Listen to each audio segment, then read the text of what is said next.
So Syrian opposition.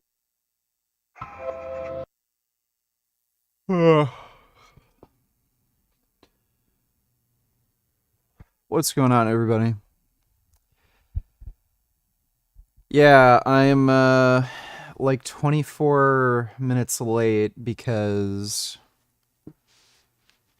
I was brushing my teeth and I ended up getting toothpaste in my eye. I brushed my teeth. Somehow toothpaste got on my finger without me realizing it. This big glob. And then after I was done brushing my teeth, I like rubbed my eye because I had an itch. And then this huge glob of toothpaste went right in my fucking eye. And then it's like sticky and shit too. So I was rinsing out my fucking eye for a while. And then I tried to go downstairs, and then Gummy got upstairs. Then I brought Gummy downstairs. Then BMO got downstairs. Then I had to grab BMO, bring her upstairs. So that's why I'm late.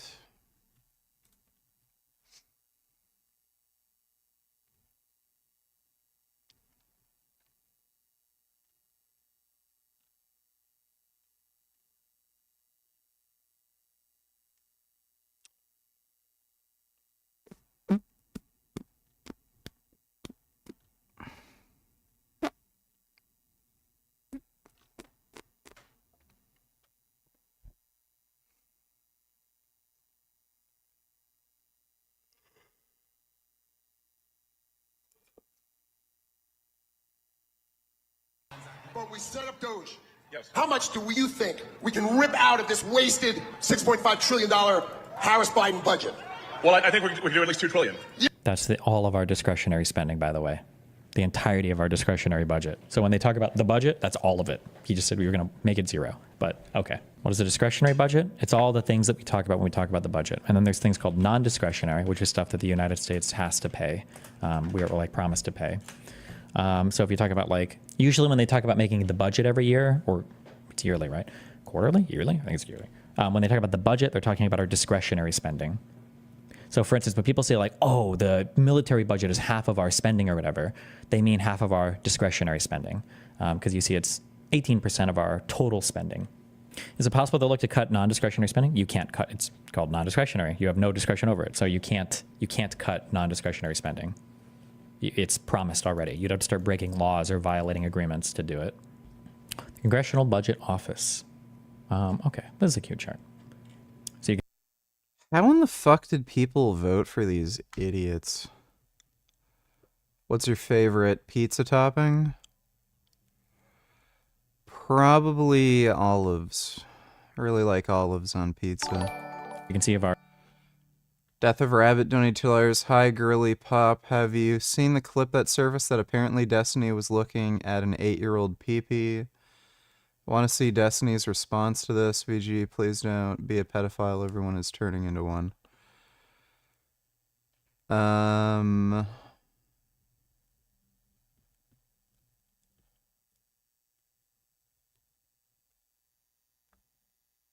I haven't heard of this. And if there's a clip where he's looking at child abuse content, it would be illegal for me to look at it. I just took a massive shit. Bitch. Well, that's good for you. I actually took a big shit before stream. Or like right after the last stream. Thanks for the donation though, non-wib. Yeah, if there's a clip of Destiny online looking at something that could be considered like child abuse content or some shit, it would be illegal for you to get a hold of it because it's child abuse content. I have no idea. I haven't seen the video, haven't heard of it. I don't know what the context is. I don't know what he was watching, so I have no idea. Thanks for the donation though, Death of Rabbit.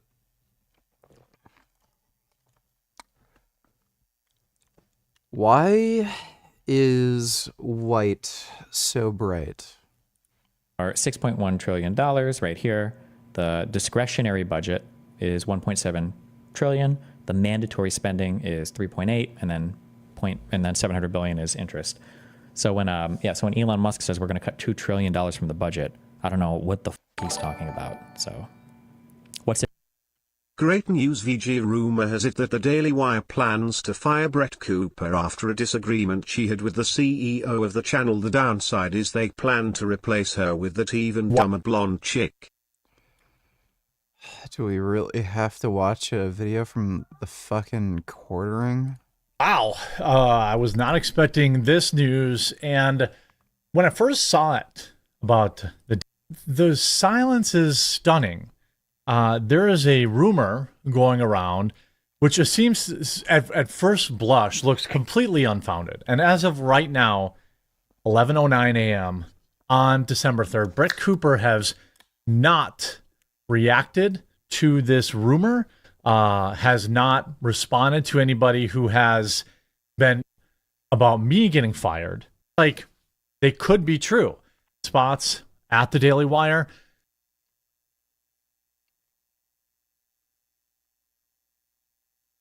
And I know she's supposedly starring in their version of Snow White. So here's a post from this chick's Jewish, so that must be why it's true. Again, I have not seen any evidence of this. However, things do seem to get a little deep. Death of Rabbit donated $2. Skip to 1530. All right, chat. Ugh. 1530. These people. And we went around from channel to channel, like around. Like, it was just horrible shit. We went to this channel with this this kid was like 8 years old. What? Hey, first of all, like, it's already fine. We went to this channel. This kid, he was 8 years old. You should leave the channel. It's like, oh, well, they were 15. No, he's broing out with everybody in this chat. like, this 8-year-old is broing out with all of these grown adults. Nothing creepy to see here at all. Yeah, I think Justin TV ended up turning into Twitch, I believe. It did. It did. Reason. This kid decides to take his pants off and wiggle his 8-year-old on screen. Now listen, for no apparent reason, are we really meant to believe this? That's not something I'd talk about publicly. I don't know. Doesn't sound like Destiny had anything to do with getting a kid to strip naked in some chat room or something. So like, what are you gonna do? That for just no reason at all, you guys were going in there to troll an 8-year-old. You're trolling an 8-year-old, and then for no reason whatsoever, he started helicopter. What the He's happy. He's laughing. He's laughing. Like, he's happy right now. With the bro. Listen, bro fisting is different than. I believe it. Me? Oh, really? Well, actually, I can. Wow. After. Oh. God, I hope those rumors are in fact true, just so I can see Pt2 be given the boot and have to work for a living just like Candace Owens. Yeah, I don't like Brett Cooper. She's pretty annoying and stupid and racist. Thanks for the donation, though, Dodo. Well, I mean, it's not good. What do I say about that? That's what?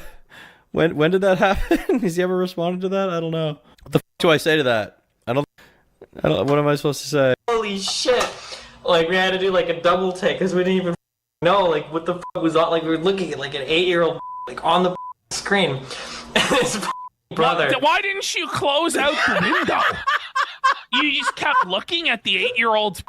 Oh, He's recounting me like come in the room, and this guy was like, wait a minute. So you, whoa. You stayed. No, but beyond that, you guys would call him Captain Push-Up. So it's not like it was just a one-time interaction with these kids. It was like a long-running joke that you would call the brother Captain Push-Up. Wait, so the out and the brother walks in?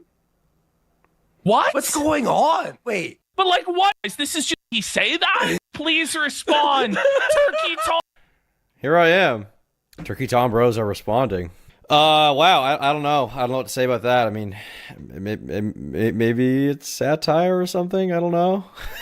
Maybe it's satire. I don't know. Maybe it's satire. Is this meta irony? What else is there, chat? What else? I don't know. It's a weird story. Deeper. Brett posted this morning. A passage saying, "We look before and after and pine for what is not. Our sincerest laughter with some pain is fraught. Our sweetest songs are those that tell of saddest thoughts. Yet if we could scorn hate and pride and fear, if we were things born not to shed a tear, I know not how the joy we ever should come near." Now, I do think that is an interesting post. You see she's active on Twitter, replying to people, but then if you look in her comments, you're in my newsfeed a lot lately. Hope you're holding up okay. In here, bring inside sources. Now, when you add to this,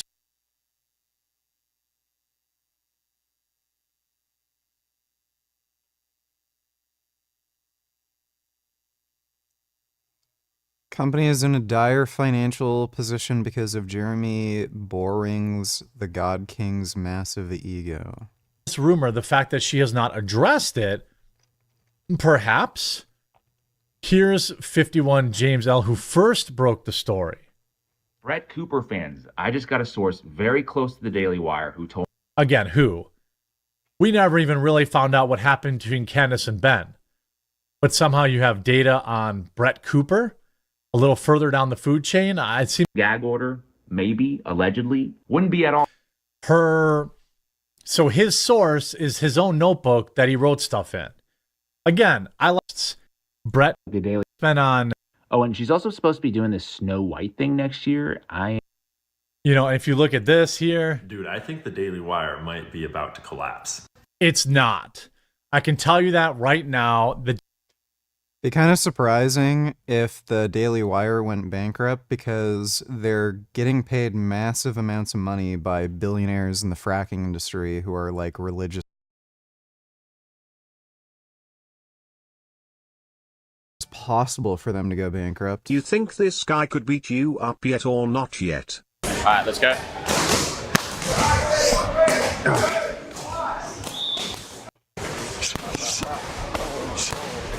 You're going like... Good. One more time. Good. One more. Good. Move. Jab.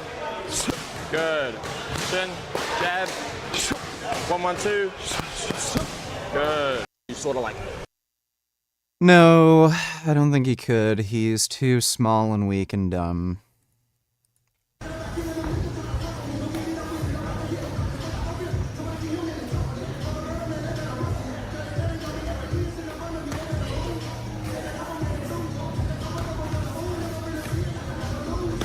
I don't think he has enough hatred to beat me. He just seems like too nice of a dipshit. Like, I genuinely want to hurt people. The Daily Wire is in a dire is on the verge of bankruptcy. This is awesome. Those Nazis fucking deserve it. Don't know if I'd call the Daily Wire Nazis, but I would call them retarded. I seriously doubt they're going bankrupt. Like, again, they're literally getting, I think I've heard, like, tens, if not, like, close to hundreds of millions of dollars by these fracking billionaires. So, I doubt it. Thanks for that donation, Dodo. Yeah, Hamza seems like too nice of a beta male. Because, like, he's posted stories on, or not stories, he's, like, posted YouTube videos talking about how he's, like, an absolute weenie coward. he had a YouTube video where he talked about a story where he let a friend stay overnight at his apartment, and his friend got up late at night, like maybe 1 or 2 in the morning, to like get food or something. And he thought someone broke in, and he was literally shitting his fucking pants because he didn't know what to do. Like, oh, should I confront the burglar? Should I stay in my room and hide? And I think he might have had like a baseball bat or a crowbar or something, or like a wrench. And he was like trying to muster up the courage to like open up his room door and like maybe hit the guy over the head with it. And then the guy he thought was the burglar opened his room door, and again, too afraid to even move. And then his friend asked him a question. He's like, oh, it's a friend of mine. And then, oh, thank God, I was relieved. Like, this doesn't sound like a guy who can like really hit somebody hard. You know what I mean? I just very much fucking doubt he'd be able to like just have enough hate and willingness to hurt somebody to really do much in a fight. Like, and again, as far as I know, I don't think he's ever actually done an amateur fight before. I know he's been doing kickboxing for a while, but I think he's only done light sparring. I don't think he's ever actually done an amateur fight, even though he said he was going to. The Daily Wire is not collapsing. Again, I'm not going to dog on people for clickbaiting, given how I title stuff, but please. My buddy James just got a scoop from an inside source that Brett Cooper is getting pushed out of the Daily Wire, and there's this whole crazy contract thing. And I just got word from a source of the Daily Wire that Brett is not the only big name that is on the way out. I don't believe No either one of whacking these people stuff, have direct sources okay? at the Daily Wire. No whacking. Nobody's been more critical of the Daily Wire dum-dum. over the long history. And I have no sympathy for Brett Ben Shapiro or Matt Walsh after all the hate speech they have spot. I hope they go out of a job and become fucking homeless. Yes, they are terrible people. Thanks for the donation, Dodo. I guess there's been a few, but I've been very critical over, things at the Daily Wire. I have opened up my tip line to people from the Daily Wire. David is probably the greatest ever. A step. It's in non-discretionary spending. I think the biggest chunks are things like Social Security and Medicare. I think those are your biggest chunks. Where's our non-discretionary spending? So your mandatory spending is $3.8 trillion. This is for fiscal year 2023. Of your 3.8 trillion, 1.56 trillion is going to Medicare and Medicaid, and then 1.3 trillion is going to Social Security. So this is like 2.9 trillion right here, which is the majority of your non-discretionary spending. And then other things you've got are income security programs, federal civilian and military retirement benefits, certain veterans programs, and then 383 billion for other programs. Aren't they planning to cut the $2 trillion by mass firing federal employees since federal wages are part of the mandatory budget? What's stopping them from trying that? This dude is disintegrating fast. He literally looks like shit. Stage 5 kidney failure is no joke. Eating fast food and not exercising makes it even worse. Like, look at his zombie-like eyeballs.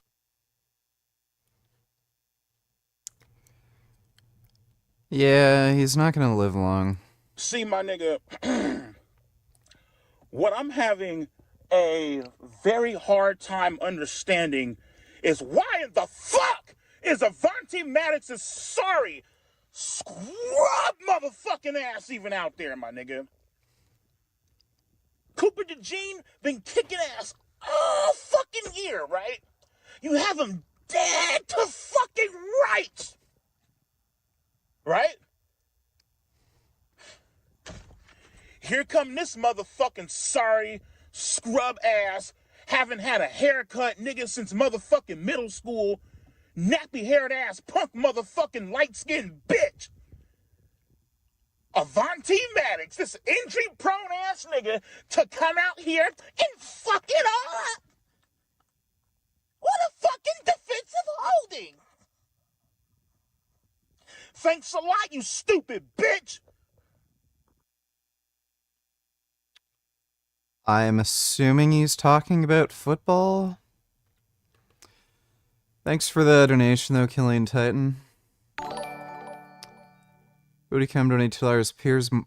Piers Porgan Pegan Pains. That Vladimir Putin, who I remember, I'm sure you do as well. I don't know if I'm gonna bother watching this. It's just one guy in a show probably giving some dumbass opinion and Pierce Morgan agreeing with everything, so I don't know. Thanks for that donation, though, Booty Cam. We'll give it a try in a little bit, but if it's boring, I'm just gonna skip it.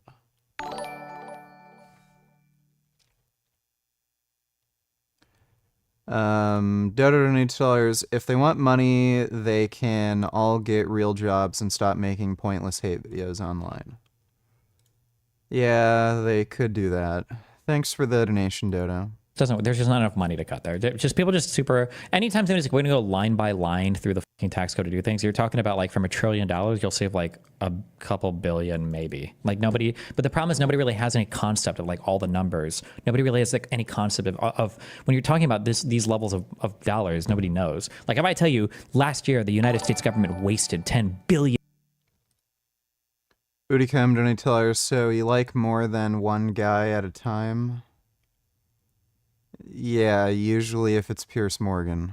Thanks for the donation, Bootycam. In dollars and money. Like, is that a lot? I don't know. 10 billion seems like a lot of money. $10 billion. But like, what is that compared to 1 trillion or 10 trillion or 5 trillion or 100 billion? Like it's these are hard numbers to conceptualize. So they'll throw around big numbers, but like, is it really helping if we were to go through and cut this? Like what programs would even be funded? Like it's just, yeah. You said they wouldn't be able to break the law and cut non-discretionary spending. So does that mean the Supreme Court would block them from slashing if they tried, or Congress who would stop? I imagine the Supreme Court would stop them. And then I think Congress would have to pass laws, I think, to change the allocation for the money. Politicians, according to the New York Times, Musk's companies were promised $3 billion across nearly 100 different government contracts last year alone, facing 17 different federal agencies. According to The Economist, 10% of Musk's personal fortune is derived from contracts and freebies from the US government. His new role and his political connections could allow him to meddle with regulations, tariffs, and procurement programs, advantaging his companies and harming his competitors. Like, I hate, it sounds so stupid to like even say anything. It feels dumb, and this is why it's not satisfying when I said like, God. Have you been watching Destiny more since you found out he sucks D? What are you planning?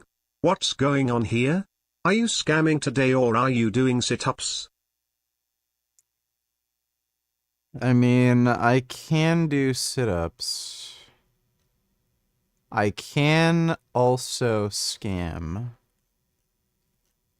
Really, just depends on your preference. Thanks for the donation, though, dumbass. And, don't know if I'm watching Destiny more than I'd normally do, because he sucks dick. I don't really care. God, I wish these things would happen to conservatives. They could, like, we could show them how hypocritical they are. But, like, the idea that you would put a current billionaire, no, I'm sorry, my bad. Elon Musk is not just a billionaire, the richest man in the world, in charge, a guy whose businesses thrive off of government contracts, in charge of determining where the government should spend its money in any capacity. Like, that is such an obvious, outwardly corrupt, horrible, I'll be more generous, I guess, or I'll be super charitable. Instead of calling it corrupt, at the very least, we say there's a massive, obvious conflict of interest. Like, why would you ever think this is a good idea? Like, it's such an obviously insanely crazy conflict of interest. How could, like, this is like oligarchical, literally. Here, this is like the #1 way to cut through bullshit on this. When somebody says, I think I tweeted this out earlier on the vaccine thing. When somebody says we give our kids way too many vaccines, okay, or we just spend way too much money, we need to do budget cuts. Then you say, okay, that's fair. Which vaccines would you cut? There's no answer ever. Oh, you want to cut government spending? Okay, cool. What departments would you cut from? What programs are you going to cut? How much money are you going to save? What are you looking to cut? Like, when you just give this as a blanket, like whatever thing, it's so stupid and it's so meaningless. And it's like it's such an empty fucking platitude. Like just give me one example of a vaccine that you think we don't need, or one example of a government expenditure that you think is not necessary. Because when they started giving government expenditures, was it Langford that was doing it? These expenditures were like $60,000. Was this what we watched? The good folks of Oklahoma helped pay for a wine pedestrian trail. Like this Ghana study, these studies on like helmets and shit, right? The waste here was, or he says it's waste, but also that's true too. They're not even like talking about government waste also, which is concerning because I thought it was waste we're getting rid of. They're talking about getting rid of government programs, like things that they're actually funding. But then it's like the waste here is $268,000. Like, let's assume that our budget is $1 trillion, right? 1 trillion. Let me try to make this like into numbers that like make sense. So we're talking about $1 trillion, and we want to cut $300,000 in spending. That would be like looking at fuck it. Just go all the way down to. This would be like, did I do this conversion right? This would be like saving $3 out of $10 million. Did I miss a cut here? Like, this is the type of savings that we're talking about. My mom just said, well, we should pull back on how many we give. I don't know. I have no idea how to counter the vibes because all of this is vibes. They don't understand the money that they're cut. The problem is that like, it's just so strange. That like, because nobody knows about any finance or government or economics or anything, like imagine I walk into a hospital and I'm looking at some doctors and I'm like, this guy has a lot of pints of blood. I think he needs less. And it's like, what do you mean? It's like, I don't know. There's like less blood. We should have like less blood in all the people. Like just less. We need to take some. And then our blood banks won't have to give so much. Just like, it's just like, what the fuck are you saying? What the fuck are you even talking about? We need to have less of it. Like, we need to have less money going towards, you don't even know what the programs are. You don't know what the money is spent on. You don't know how we raised the money. You don't know how we bought, like, you don't know any factor of this, but you have a really, really strong opinion that we need to cut from it for some reason. Like, I wonder if that's. Would he come to $8 here? A retarded British citizen, Canada, you can have him. People will hear your story and they will say, let him rot in a jail in Syria. At least let me rot in a prison in Canada. Maybe I can see my mum once in a year. You recognize that if you're brought to Canada, you will likely face charges. I have no problem to go back to Canada now and they put me in prison for 100 years and I die in prison, no problem. This is the man the British tabloids branded Jihadi Jack, with a photo of what appears to be an ISIS salute, although his family points out it's a gesture he made long before he went to Syria in 2014.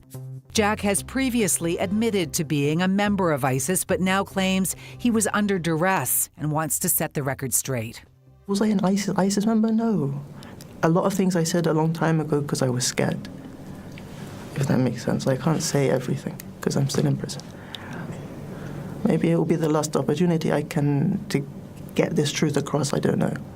Kurdish officials holding him and thousands of other foreign suspected ISIS members are called. You seem a lot more focused under those sunglasses ever since the sex tape. What is going on here? Also, where is Frank Tufano? Where is James? I've seen James pop in a few times lately. Frank has stated on his YouTube channel that he doesn't really want to post much because, he's embarrassed about the botched, surgery he got. Some people in, like, chat actually think he might be in rehab for drug addiction and shit. Because he is acting incredibly unhinged. Last video he uploaded, the police pulled him over because there was some, like, clerical error, basically, where their computer systems didn't get updated to show that he had insurance on his car. So it was a simple misunderstanding. Just a simple misunderstanding. All Frank needed to do was show him the paperwork, and say, like, no, this happens all the time. Your systems don't get updated. And he freaked the fuck out. You suckers are gonna burn in hell. Just letting you know what's going on. You're all gonna burn in hell. Sit tight. I'll be right back with you, okay? Sit tight, man.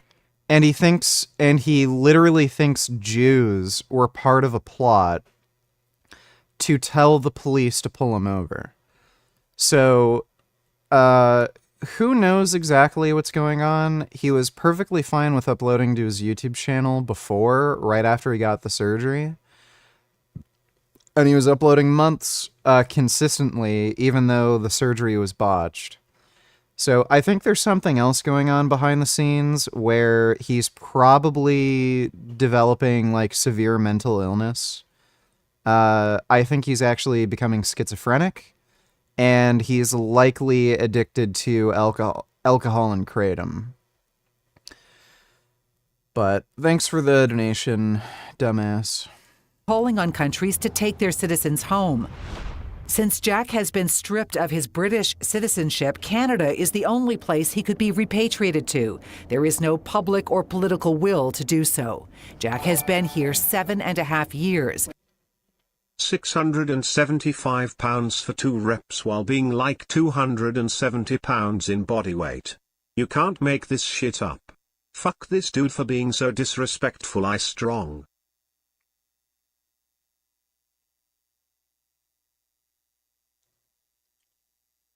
Yeah, that's kind of insane. I don't know how you can lift that kind of weight without snapping a fucking pectoral tendon. It's a fucking ridiculous amount of weight. Thanks for the donation though, Killian Titan. A detention with no end. Without exaggerating, more than 20 of my close friends were killed by ISIS. It's amazing they didn't kill me. And they told me they were going to kill me, and they didn't. This guy is clearly a liar. There is no fucking way you could end up in Syria as a fucking British citizen and not be, like, part of ISIS after you got locked up by fucking Kurdish forces. I don't know what these people are thinking, but they're exactly where they belong. He's gonna stay there. I don't want him here. Stay in fucking Syria or wherever the fuck he is. Let the guy rot. Bootycam donating tellers, we be like, no, Canada, you can have the terrorist. Yeah. We've actually been letting in a lot of fucking terrorists lately. It's pretty retarded. Thanks for the donation, Bootycam. He's claiming there isn't significant government waste. Not that I'm aware of that's like ultra significant. I don't know. Is there? Tell me. You can feel free to let me know. Should we not let them do research and find potential waste though? What's the hurt as I see it? We already have like Government of Accountability Office. We already have watchdogs for a lot of the federal agencies. We already have the congressional, we already have people that do all this stuff. Like we don't need another retardedly like the funny thing is what they're doing is exactly what does lead to like waste, is like just making redundant faux agencies. It's not even a real agency to like go and look, like it's stupid. It's a waste of time. I mean, to be fair, for the Pentagon to continue to fail audits, we don't really know what is being spent on or wasted on. Yeah, sure, but that has to do with like how the Pentagon is accounting for money and projects that it doesn't think it should give insight to. Like it's not like we can argue that the Pentagon should have more transparency to certain budget office or whatever. That's fine, but it's not like that. But like Jenk was saying that one thing, the money's not just wasted. People say, "Oh, it's a black hole. We don't know where it goes. It's completely wasted. It's all government." Like, that's probably not, but okay.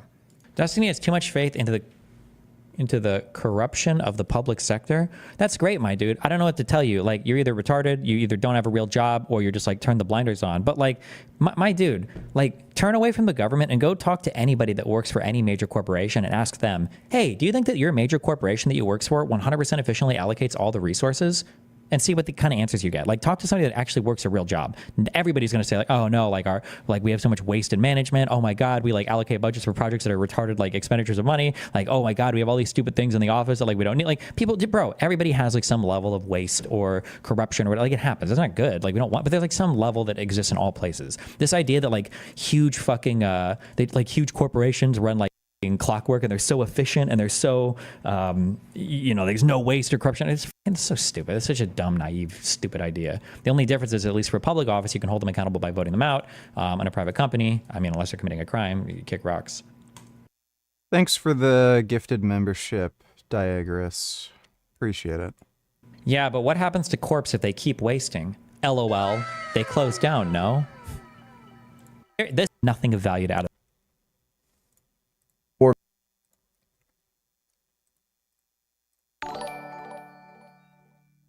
Fuentes cock donated $2. Do you think it was Fuentes in the Destiny video? I think Fuentes is gay. In the pee-pee sucking video, I don't think so. Thanks for the donation though, Fuentes cock.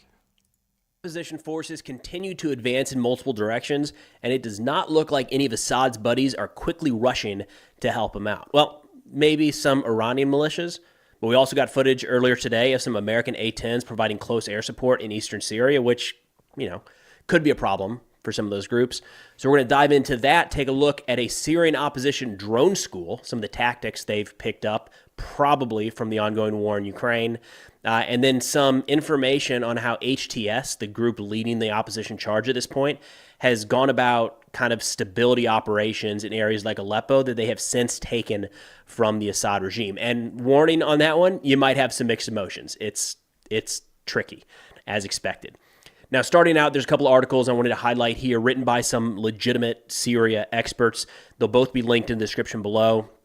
The first one is titled The Backstory Behind the Fall of Aleppo by Hassan Hassan and Michael Weiss. They said, quote, there were two concurrent battles that started last Wednesday. The first, named Repelling Aggression, was led by HTS, Hayat Tahrir al-Sham, or Organization for the Liberation of the Levant, and the second was The Dawn of Freedom, launched by the SNA, a collection of Islamist insurgents and former Free Syrian Army factions backed by Turkey. More on that, little difference later, but just as a reminder, if you're just hearing about some of these groups and some of these places for the first time, I made a video a few days ago diving more in depth to these different organizations, their mixed alliances, and what they're fighting for in Syria.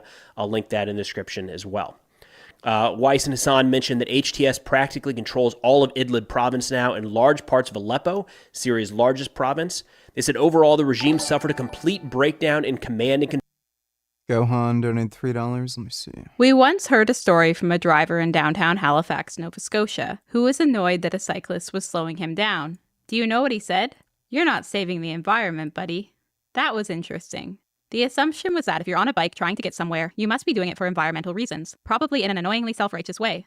But what if it was just a convenient way to get to work without having to worry about parking? What if it was how he spends time with his kids? What if he just enjoys the fresh air and activity? What if he sold a car in order to save money for other priorities? What if he just finds driving unpleasant? None of this occurred to the driver. The assumption was that the cyclist was there on a bike, slowing them down for environmental reasons, probably climate change in particular. And maybe he was. Environmentalism is definitely one reason that people choose. If Destiny offered to suck your pee-pee, would you accept? Probably not. Thanks for the donation, my little noodle. Use or advocate for urban cycling, but it's one of many reasons. Cycling for us is a cheap, convenient, accessible, healthy, family-friendly, and fun way to get around, and it makes our lives better. Same with public transit. We've lived in places with better and worse transit, and we've decided that having better transit makes our lives better. We'd advocate for these things even if climate change didn't exist. When critics or skeptics see urbanists entirely through the lens of environmentalism, it means they're seeing urbanism as sacrificial. We must sacrifice our quality of life for the sake of the environment. Addison Del Maestro, who blogs over at the Deleted Scenes on Substack, calls this the eat your vegetables model of urbanism, where critics see walkability, cycling, and transit as inherently inferior and inconvenient. And they think that urbanist advocates must also see these things the same way, just necessary inconveniences for the greater good. Now, if somebody is cycling in a hostile environment, Central Halifax is okay, but if Destiny asked to suck your dick, would you accept? I already answered that. I said probably no. Thanks for the donation, though, my little noodle. Not great? Then there's a higher chance that they have at least a little of the activist or enthusiast in them, and they're actively trying to make it work despite some inconveniences. But even that's not always about the environment. Lots of people make cycling work in difficult cities for other reasons, like fitness or saving money. And if they're advocating for a more bike-friendly city, it's almost definitely because they believe it's good for people and the city, and not just the environment. The most extreme version of viewing urbanism as sacrificial environmentalism is the conspiracy theories around 15-minute cities, where people believe that domineering activists and governments are planning to lock people in their neighborhoods to reduce carbon emissions. But it's also become the focus of conspiracies that travel outside these neighborhoods would be restricted, a sort of climate lockdown. This is completely Chinese Donatelars, are you a feminist? By the way, check this out. Or I would not consider myself a feminist. these men just act as creepy as possible. Like Nick Fuentes, who recently posted on X, "Your body, my choice." I know Nick's defenders will claim he's just saying women shouldn't be allowed to have abortions, a play on my body, my choice. But there are a million ways he could have made that point without sounding like a rapist. There's something very intellectually dishonest going on with Trent Horn when he says, look, I kind of know it's about my body, my choice. Really, Trent, when you say your body, my choice, you kind of know, or do you precisely know that this is an inversion of the lyceity claim about abortion by feminists? I think you 100% know. You said, well, it's susceptible of many interpretations. So is everything. Remember, Trent Horn is the same thought policer who said to express or to aver that Christ is king is bad because it also could be constructed in an anti-Semitic way. Trent Horn is an absolute fucking wacko Christian fundamentalist. Not only is this guy against abortion, he is against all contraceptive use. He wants to ban condoms, birth control pills, IUDs, vasectomies, you fucking name it. He's against all of that. So, yeah, he should be agreeing with Nick Fuentes. Your body, my choice. Not only is he against abortion, he doesn't even think people should have the right to do any kind of family planning, including using contraception. The guy's just a fucking wacko. Thanks for the donation, Chinese. Keen to get your thoughts on my recent vids, VG. Yeah, well, I want to eat meat, and I don't give a... Oh, man. Australians are pretty retarded. We'll react to that next. Thanks for the donation, Jack. Unrecognizable to basically any transportation activist. We have been receiving many calls and emails from worried residents in genuine fear that they might be locked in their own homes. We're here trying to get new transit built, and you think we're hoping to lock you in your neighborhood? You do realize that these trains take people to different neighborhoods and even different cities, right? But this is something that people appear to genuinely believe and worry about. You in your area will only be allowed within that 15-minute zone that you've been allocated. The only way these wild conspiracy theories are possible is that a lot of these people really have no reference point for what a bike-friendly or transit-friendly city even looks like. Most urbanist activists are in the game based on their own experiences, living in or visiting a place with good transit or cycling. We could hypothetically have critics who did the same thing. You know, I visited Sweden last year. I just didn't find transit to be that useful, and I didn't like that gas was more expensive. Plus, the houses weren't as big. I'll stick with American car-oriented cities. But we don't get that, at least not very often. Instead, we get objections like, you're trying to ban cars, or you're trying to lock us in our neighborhood, that seem to come from basically nowhere. Earlier this year, a video game YouTuber made a video about the big problem with urbanist YouTube and how it spends too much time showing off ideal cities and not enough time telling people how to create change at their local level. In a way, urbanist YouTube has given terminology to a kind of slacktivism that involves identifying problems, but then not educating people on how to make urbanist principles a reality. One reason for this is that local activism is inherently local, and it's hard for channels like ours to make targeted city-specific resources. Good evening, VG. I really and truthfully hope that you are doing GR8 tonight. So, hearing that clip with Canadians saying buddy and guy and friend after certain arguments reminded me of this lol. Let me take a look. 1, 2, 3, 4, Canada deserves more money. 1, 2, 3, 4, Canada deserves more money. Look, buddy, me and Philip need to go home for a bit. Go home? You can't leave the picket line. But this is taking too long and Philip is diabetic.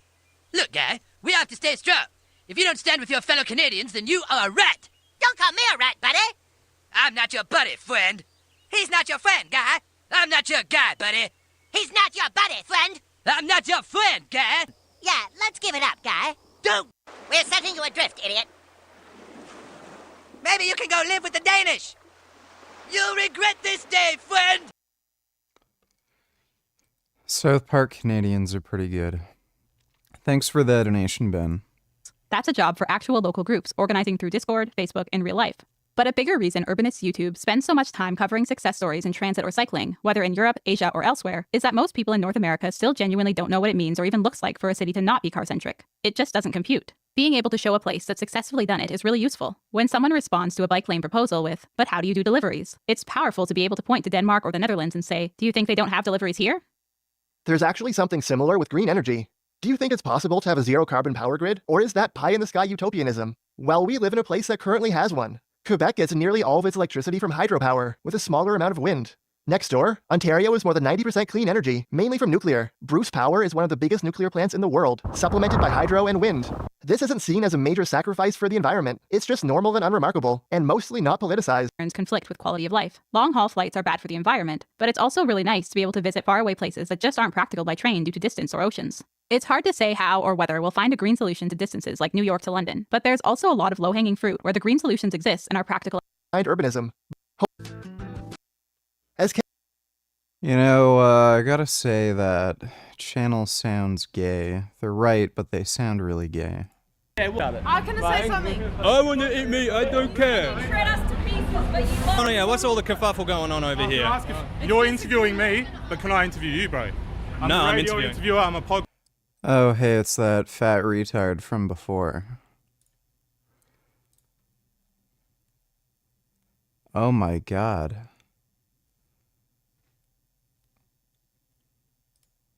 Do they still use a PAL standard in Australia?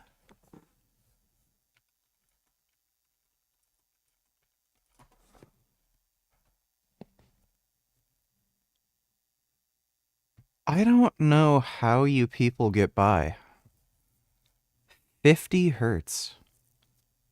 What the fuck? Podcaster at Well, Jake you the can- Adventurer. At Jake the Adventurer. What's your thoughts, bro? I heard you saying a bunch of stuff. My thoughts on what? You're a farmer, are you? Yeah. What type of farmer are you? Well, I'm a fucking cattle farmer. Yeah, so you farm cows, okay. Yeah, well, cattle, sheep, everything. So what? All of it. So what are you asking me? Yeah, no, I just want to understand like the animal abuse process that happens There's in all no that. animal abuse. Every single animal gets treated with respect, right? They're fed the best. Like, if you want to fucking have a go... Bro, I love how, like, these same people say vegans are skinny and weak and shit. This guy looks like a fucking starving crack addict. And then the other guy right next to him is fucking morbidly obese. If you want to have a go at someone, have a go at the chicken farmers. Oh, no, I was just gonna say right here, because you just said there's no animal abuse. I get it. I do get Alright, it. that's animal abuse, and I 100% Yeah, disagree with that, that's right? fine. Okay. But That's all I'm fine. saying is in Australia, that doesn't happen. Yeah, it does. That's an Australian slaughterhouse. Yeah, but on the farm he's worked at, obviously it's a lot Well, different. I work Oh on my I goodness. work on an organic farm. So every slaughterhouse doesn't. Yes, you typically don't slaughter animals at the farm. You take them to the slaughterhouse where that happens. Matter whether We don't free-range, agree. organic. We don't agree with Well, that. how do you expect like people to eat meat, which they need as a nutrient in their life? You don't need to eat animals. So what do you think happens in a slaughterhouse? Any slaughterhouse? Well, obviously animals get killed. They obviously get abused in there. No, they don't get abused. They get killed for produce. So describe animal abuse and why slicing someone's throat is an animal abuse. Well, you have to slice the throat, and the easiest way to slice the throat is the least inhumane way to kill an animal in order for it to be put into produce. Okay, so you're saying that's not abuse? I'm not saying. I'm saying it's the most humane way. Is it abuse? No, it's not abuse. Okay, It's alright, the quickest way you can kill them. All right, now let me apply that to you. Yeah. Everything you just described, I do that to you. Is that abuse? Well, I'm a human. Is it abuse? When you have to, like, go to school in Australia, like, do they make you, like, match blocks into the right shape block? Or, like, is that all you have to do? Like, to graduate high school? I swear, I see the most retarded shit coming out of Australia. It's always Australia where I see the dumbest motherfuckers you could ever fucking imagine arguing with vegan activists. Like, I've seen activism videos from the US, from the UK, and people say, well, oh, we have to eat it for nutrients. Australia? That doesn't happen in Australia. That's actually in Australia. Well, I work on a farm, and that doesn't happen there. Well, yeah, it's because it's a farm, not a slaughterhouse. Yeah, so you're proving my point. I work on a farm, and that doesn't happen there. Like, what the fuck? No, but I'm a human. Okay, is it abuse? I'm a fucking human. Can you answer the question? Is it abuse? Yes, of course. Well, it's not abuse if you're going to eat me, are you? So, slicing his throat open is not abuse if you're gonna eat him. Okay. I'll be sure to tell the cops that. It's not abuse if I slice your throat and eat you. Well, I'd just like to say, It's not. Can I just confirm what he just said? It's not abuse. It's not abuse if I slice your throat and eat you. Yes, it's abuse. If it's manslaughter. It's fucking legal. It's manslaughter, but animals killing animals is your manslaughter. statement. Your statement. Yeah. It's not abuse if I slice your throat. If I Yes, eat you. it is. Well, of course, it's no. That's It's just manslaughter. fucking murder. That's like, manslaughter. It's It is what murder. it's But murder. animals- It's an not abuse, unjustified, it's murder. deliberate killing of an individual that deserves to live their life. Yeah, but that individual is not human, and it's an animal which is put into produce so the world can eat. And that's All the things that humans decided on, arbitrary, doesn't matter. They also want to live their life just like you do. Yeah, well, I want to eat meat, and I don't give a fuck what you have to say about it. I can say something. I want to eat meat. I don't care. Shred us to pieces, but you lost, animal abuser. God, Animal abuser. I'm okay with animal abuse. God, can I just say, God would not have made. Are you God? Do you believe in The only God? reason you have bread Okay, and wheat they don't believe is in because God. the That's people- why. Dude, I hate it when people grab your microphone. Like, that just triggers the fuck out of me. The affidavit. Doesn't matter. It doesn't matter if a God exists or not. I know that that's wrong. Skinny people like us who need meat. We need to put meat on our bones. You don't need to eat meat. Skinny people like us need meat. You seem to have a relatively high opinion of the United States. What's one thing you like about Canada more than the US? Except for healthcare.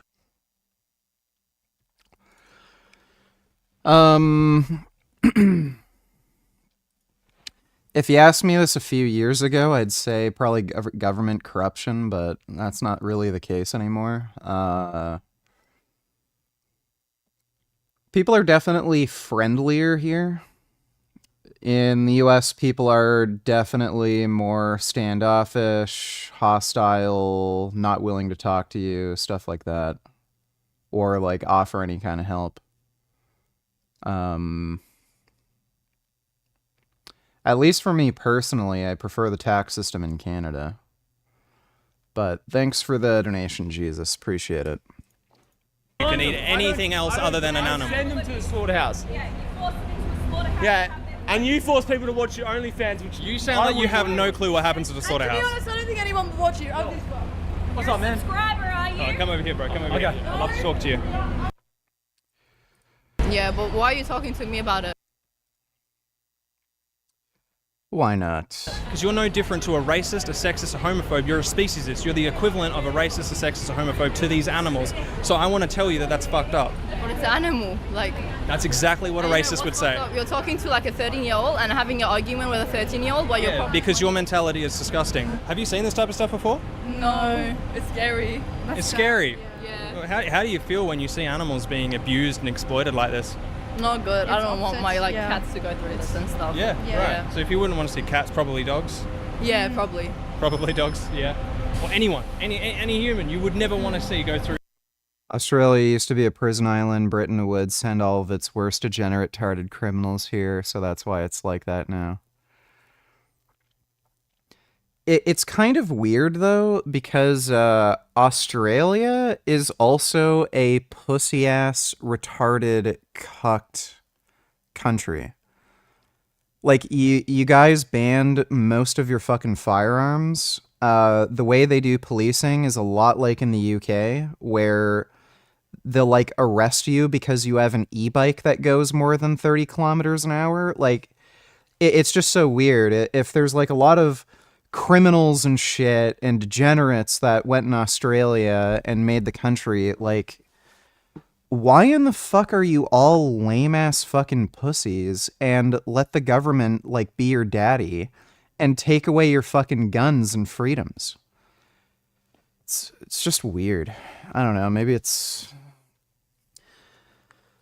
Guess it's just British people. They really love, big government and corporate corruption, and they like being told what to do. Through these situations, these horrible situations. But I'm guessing neither of you are vegan, right? No. I was in 2020 because it was a trend. Kind of like, Trend. you know, because like, you know, lions do it, and every like, and. Thanks for the membership, Eye of the Goat. You know, basically humans are like basically animals because like, we're all mammals, and lions do it to survive, so we kind of have to do it as well. But we don't have to do it to survive. I know, but it's kind of like necessary for the protein. No, it's not. It is. What makes you think that? Had a dream that I was suddenly living in a 1984-esque dystopia with a queen that lived in a massive mansion in the center of the city with clones that were constantly overlooking everything. Scary shit, man. Yeah, that sounds like a scary dream. Thanks for the donation, Verdant. Because if you want to get a lot of protein, you can't actually like hit a lot of protein with the stuff that you eat, like vegan and stuff. Yeah, I've heard this thousands and thousands of times. People say this all the time. You can get all the protein you need as a plant-based person, a vegan person. But it's kind of good for you if you eat meat, you know? No, it doesn't matter. Like, what I'm focusing on is the fact that you can be a vegan, you can be healthy. I'm 7 years vegan. There are tens of millions of vegans around the world. Every dietitian association, you know what a dietitian is, yeah? Yeah. Yeah, so all dietitian associations around the world recognize that you can be perfectly healthy at all stages of life as a vegan. Did you know that? I think they shouldn't do that, but they should like at least kill the certain amount to like eat like animals and stuff. So they shouldn't do that. That's like bad because there's like little babies in there and stuff. Yeah, but these are standard practices. Yeah, I know, but they shouldn't do that. They're all babies because they're killed at a young age. Eggs and stuff and milk. Yeah. Is that like? I don't understand how that's that bad though. I'll show you. Like they shouldn't do that, but they should at least like kill what they need. Because you know a lot of like meat gets rotted in like Woolworths and stuff. They shouldn't kill that much. But yeah. So what I'm saying is we don't have to be killing them at all. It's just coming down to a personal choice. You have that choice, and you can either choose for this violence. This is the dairy industry here, and we'll get onto the egg industry. You can either choose for this violence and exploitation that you said you're against at the start of the conversation, or you could just simply choose to live vegan. But it's kind of delicious though, you know? Yeah, like you can get all the same taste as a vegan. I mean, some of the tastiest food I have ever had is since being going vegan. Like but all the same foods that you eat now, but we get it. Sausages? Yeah, vegan sausages. Is it like carrots? No. So they actually do taste tests with actual animal eating taste testers, and there's been research to show that people can't actually really tell the difference anymore. Like 3D prints? Yeah, they do 3D printing. You actually have lab grown in some parts of the world now, but here, just at Woolies, they do like a plant-based version, which is just made from like pea protein and stuff like that. Can't even taste the difference anymore, and you can get it yourself. So literally, those options exist. But even if that didn't exist, sorry, I'll let you speak in a second. Even if it didn't exist, you can still eat everything else that's plant-based, like legumes, whole grains, everything you're eating now, just swapping the animal flesh for our plant protein, and you're just not going to be responsible for that. What about like local farms when they milk cows? Local farms? Like in a humane way? Yeah, so whether it's local or an industrial scale accounts for like 90% plus, but even in a local situation, the mothers still all go to the same slaughterhouse because when they don't produce any more milk. Like a family farm or something. So a family, okay, let's say that they don't go to the slaughterhouse, let's say that they just get milked by the humans. Fundamentally, that's still a form of exploitation. And the reason why we'll say that's wrong is because those animals, whether on a backyard or in an industrial farm, they aren't consenting to it, right? You know, they could be living their life freely with their own children, or in the first place, not be bred into existence.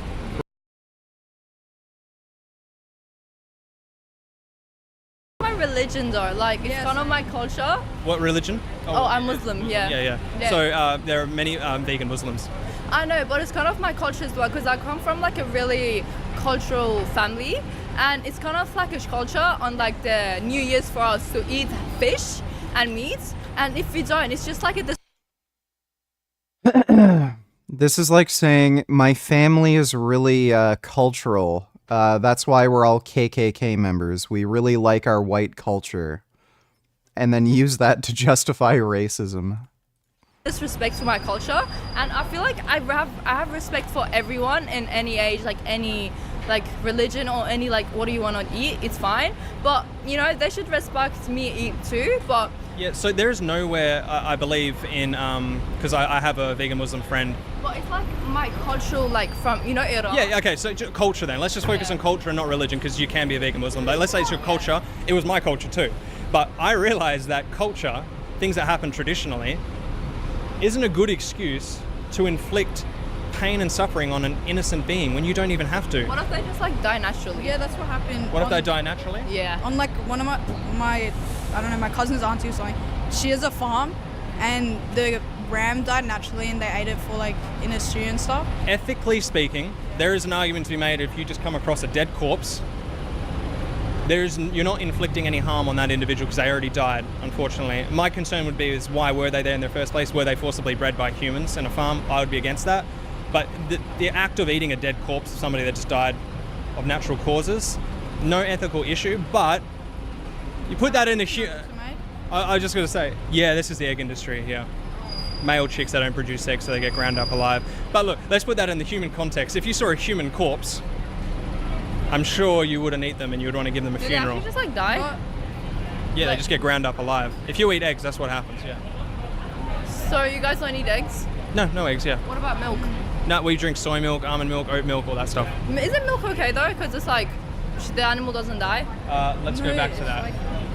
Being forced or something. Let's go back to that. So this is the dairy industry. So the children, they're kidnapped from their mothers because humans want to consume their milk, right? Mm-hmm. The mothers have a strong maternal bond, so they actually chase after their babies and they cry for that. You know, they suffer a lot because of that, just like any mother would. Don't like animals. Let's keep watching before we ask questions. So the male calves, they don't produce milk, so they go into a slaughterhouse here. This is all standard industry practice. What do they do with it? They get turned into flesh. Oh. So yeah, What do you mean? This is horrible. It's for Don't they wait for them to grow up and then they eat it because they will have more meat? No, because they're considered just a waste product, and they're not going to produce the same amount of flesh as an animal that's been bred, a cow that's been specifically bred for it.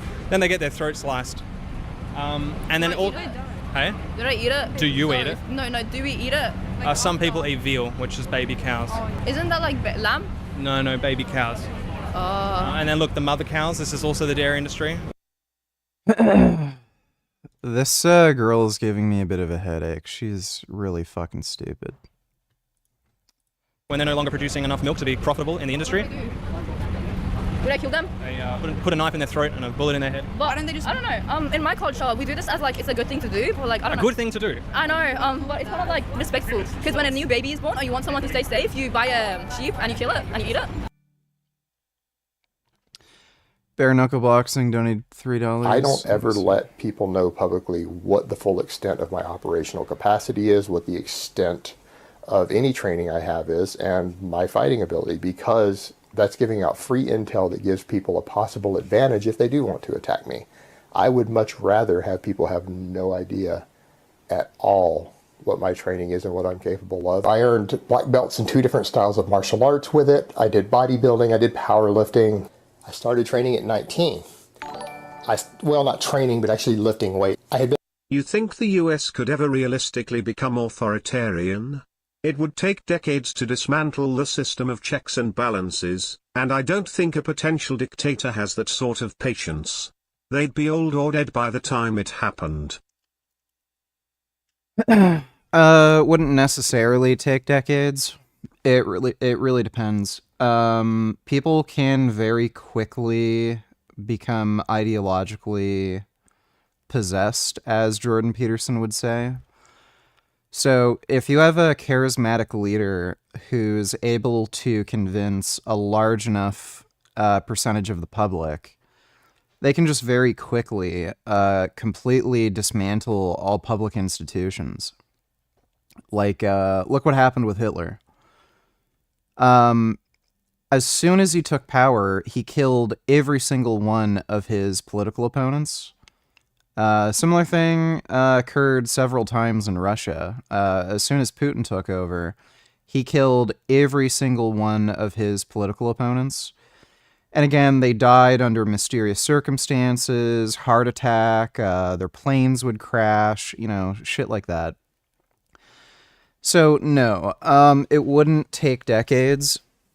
Even in nations that do have, you know, large bureaucracies and some degree of democracy, it can happen practically overnight. So it's just that a leader like Trump, who only has, you know, he's kind of a niche candidate and he has a lot of sycophants.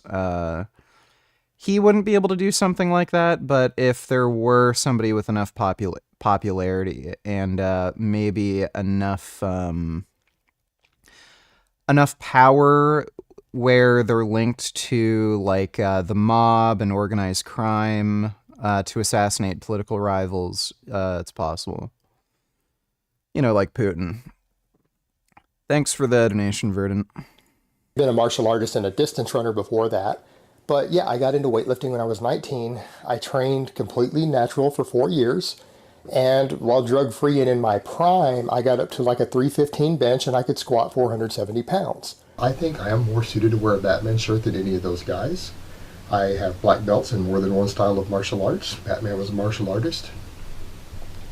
And no, I didn't beat the shit out of the guy. Nobody won this conflict. Everybody involved lost.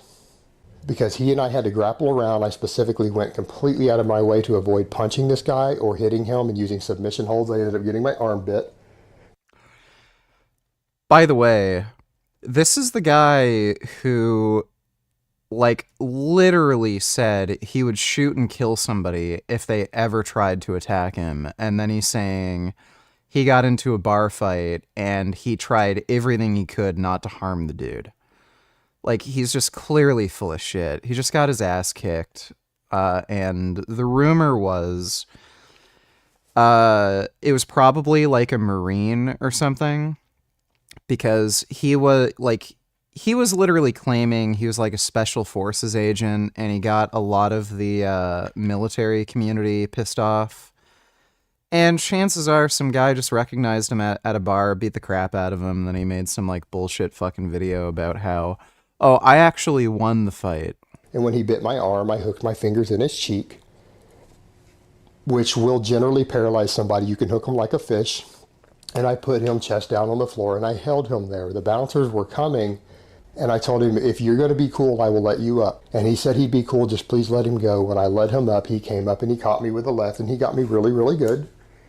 And that was my own fault. That was me being stupid and assuming that my friend was going to be cool if I let him back up. And that was really dumb of me, so I paid a price for that. That's something to be proud of. That was a mistake on my part.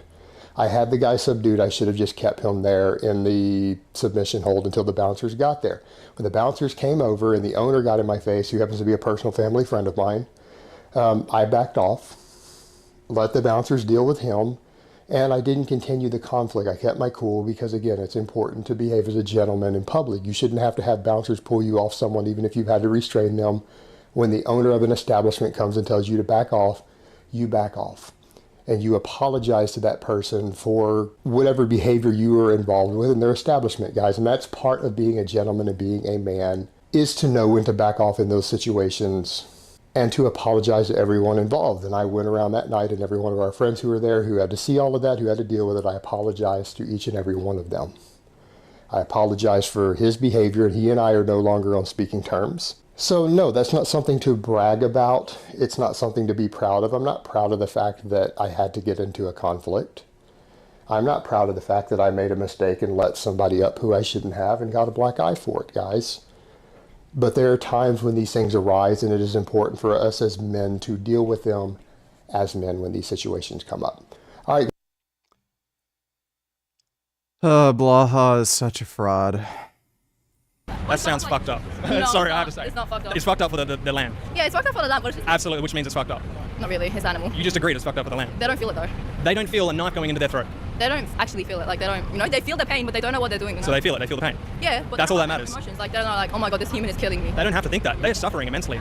It doesn't matter what they're conceptualizing about, who's doing it, why they're doing it. All they care about is their life, just like you do. That lamb or whatever animal it is, they want to live. They value their life just like you do. So what about lions? Like, what about other animals? Are you gonna what about them? Yeah, it's horrible what happens in nature. I can't really go and talk to a lion. Yeah. If I could stop it, I could, but I can't really, practically. Isn't that normal though? If a lion does it, like they don't have to do it either. Yeah, it's normal for them, and it also has been normal for humans, but it doesn't So justify. it's normal. Yeah, It doesn't what? justify, but it is normal. Yeah, do you know what else used to be normal? What? No. Human slavery. Yeah, isn't that still like going on? It still is going on, absolutely, but it used to be like this social norm here in Western culture, and we realize it's wrong because humans, they want to live their life freely, just like animals do. So it's just about extending that same rights that we give to humans to animals. I don't know. I feel like that's all right, but well, you guys do you, but I don't know because I can't really stop eating. You can. I can. No, you like, can't. I can't. What do you mean you can't? Because like I really need like protein and blood to. You don't need it. You do need protein, but you don't need to be getting it from a murdered victim. They're not murdered. They're just killed. That's murder, deliberate, unjustified killing. Sorry. I can't do this. I'm gonna laugh. I don't want to be disrespectful, but like he's making me laugh. I'm so sorry. How did I make you laugh? No, because what she said that they're not murdered, they're killed. It just didn't make sense. Oh my God. It doesn't make sense because it's murder to them. I feel like that's not good, but some things are alright, like from farms, like not like the industry farms, but like a local one, like eggs. They're just they don't have chicks in it, and they're not like forced to lay eggs. The chickens, they just do it on their own. Yeah, they still do have male chicks, but at the end of the day, those animals, even on a local farm, those chickens, for example, are still bred by an industry, right? And at the end of the day, they are still enslaved, and at some point in their life, they're not going to be profitable as well. And they're probably going to be murdered as well.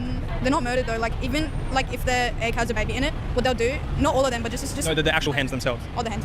Yeah, if they have it has a baby in it, then they keep it. They like raise the baby. But regardless, what I'm saying here is, as animal rights, we believe that they deserve to live their life freely. We don't have to be exploiting them for our own benefit. That is their own egg, and actually, hens do have a strong bond over their eggs, and it takes a lot of. So we have artificially. Just a quick thing before you do leave regarding hens. Humans have artificially bred them to produce up to like 300 eggs a year, right?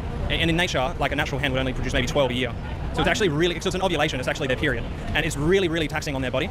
And so I actually know people that have rescued hens, and they keep them there in their backyard, but they don't take their eggs. They actually feed it back to them because it takes so much nutrients from their body. So the most ethical thing to do would actually be not to breed them in the first place and just for our own benefit. But if people do save them and do have them in their backyard, would actually be to give them their nutrients back that we have stolen from their body. What do you think about that? Yeah, I don't know what I really think about it. It's a good point. So why are you guys talking to us? Why don't you talk to like the government? We're talking to consumers because this is happening because people pay these slaughterhouses to exist. When you give your money to Woolworths, Coles, McDonald's, they then use your money to pay the hitman, that guy right there, to put a knife in that individual's throat. That person. Why don't they do it humanely though? Like... So humane means to show compassion or benevolence. Can you describe to me a compassionate way to murder somebody? Just like okay, so basically, like no, so that. Meat's the best, bro. You just gotta take it and you just gotta like chop it. Okay, so you're saying it is compassionate. You know, I wish you could just shoot them with a BB gun or something, just so that they regret doing it.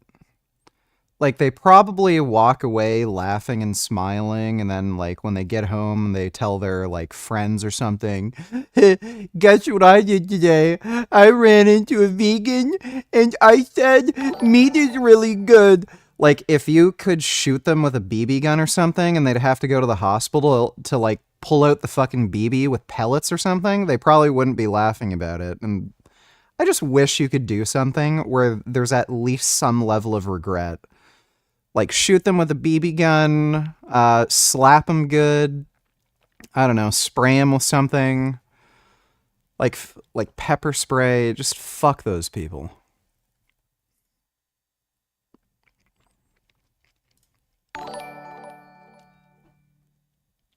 Go ask Vince what's his advice for you because you had a bad sleep. He may do the normal and offer smoke and drinky live. I'm not going to bother doing that because he is dumb. And I don't think he has any great advice, but thanks for the donation, Bootycum.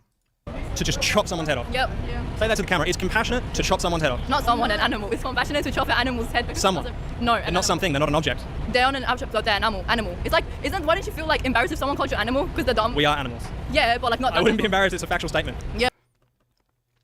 Wouldn't like you be embarrassed if somebody called you an animal? Well, we are animals. Well, yeah, we're animals, but we're not animals. Like, fuck this bitch. Oh my god, they're so stupid. But like not that, like look at it. You know, but like it's a pig. You know. So I could say the same. I don't eat pigs though. So you know racism, right? Racism, right? Yeah. Or sexism. That fucking ugly woman. I'm gonna chop her head off because I'm hungry. Would you would say that's disgusting, right? Say that. Well, that's what you're saying right now. You are the equivalent of a sexist, racist, homophobe, but you're doing that towards animals. You're saying, they look gross. I'm just gonna chop their head off because I like the taste of their body. That's disgusting. It's psychopathic. Yeah. Would you get into a relationship with an animal? No, of course not. I have friendships with animals. Yeah, but not a relationship. But you have a relationship with humans, don't you? It's just absurd. Yeah. You need to listen to yourself. People shouldn't be hating on you guys. Relationships with animals because they're actual animals. You can't. It doesn't matter. I wouldn't get into a relationship with a mentally disabled person. Does that mean because I don't want to have sex with somebody who's mentally retarded, that, like, mentally retarded people don't deserve to live? Is that how we base our moral system? If you're not willing to have sex with someone, it's okay to kill them? Okay, well, I guess I'll just murder every fat girl I see. Like, what the fuck? That means nothing. We don't have to have a relationship to somebody to realize that they want to live their life and not be exploited just like you do. It's disgusting. Your mentality is actually disgusting, and I have to be honest with you. You have to listen to yourself. It sounds psychopathic what you're saying. And what I think you're doing is you're just making justifications to keep paying for horrible things that you know is wrong. Because when you came here, you said this is wrong. And now you're making these sick justifications because you don't want to feel guilty. No, well, I'm not feeling guilty, but You should feel guilty because they don't deserve this. Yeah, but why are you talking to me about it? Because you're no different to... Oh yeah, I wouldn't have sex with kids either. I guess it's okay to have sex, I guess it's okay to murder kids because I wouldn't have sex with them. Like, this chick is fucking retarded. You're a racist, a sexist, a homophobe. You're a speciesist. You're the equivalent of a racist, a sexist, a homophobe to these animals. So I want to tell you that that's fucked up. But it's an animal. Like, that's exactly what a racist would say. You're talking to like a 13-year-old and having an argument with a 13-year-old while you're... because you're... Anonymous donate $2. Do you think Destiny will ever concede the debate on veganism? What do you think it would take? I don't think so. He's kind of a bit of a jackass, so I don't think he's ever going to do it. I don't know what it would take exactly. Maybe a proper hit to the head. Thanks for the donation, Anonymous. South Korea Tard donated $2. President Yoon Suk-yeol makes a surprising U-turn and lifts his martial law order just hours after implementing it. The unpopular leader made the call to deploy military forces and suspend democracy following concerns of anti-state forces. However, lawmakers swiftly voted against the order and chaos ensued at the country's National Assembly. Jason Gaidola joins us in studio with more. Good evening, Jason. Good evening. Wasn't this like a planned coup attempt? Something like that? South Korean soldiers entered their parliament through these smashed up windows while the country plummets to civil unrest. By local police reacting to the democratic crisis. President Yoon Suk-yeol declared martial law late Tuesday, vowing to eliminate anti-state forces as he struggles against an opposition that maintains parliament control. However, hours later, a sweeping vote against the military order was passed by lawmakers, including members of his own party. 국회의 계엄 해제 요구가 있어 계엄 사무에 투입된 군을 President Yoon decided to accept Parliament's demands, prompting the reinstatement. My freedom of speech, my freedom of expression will be all limited. I don't think any Koreans will accept that. So a lot of people.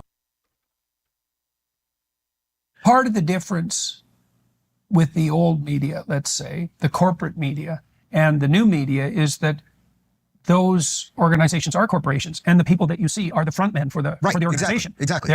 They're not investigative. Bare Knuckle Boxing donated $3. Let me see.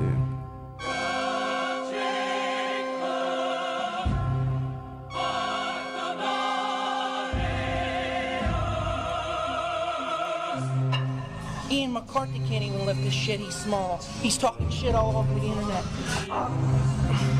You're not a bodybuilder. You don't even look like a bodybuilder, Ian McCarthy.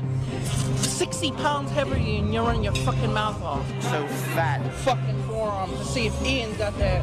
They're always going to be terrible, so why even bother? Really small muscle. Ian McCarthy, I'll have Iron Mag Labs pay for your plane ticket to come here. I'll put you in a sleeper, you fucking Ian McCarthy. You're gonna be tapping out all fucking night. I'm gonna fight you in a match. When I come to your freaking house, I'm gonna take a knife and cut away your fingers for the consequences. Just bullshit.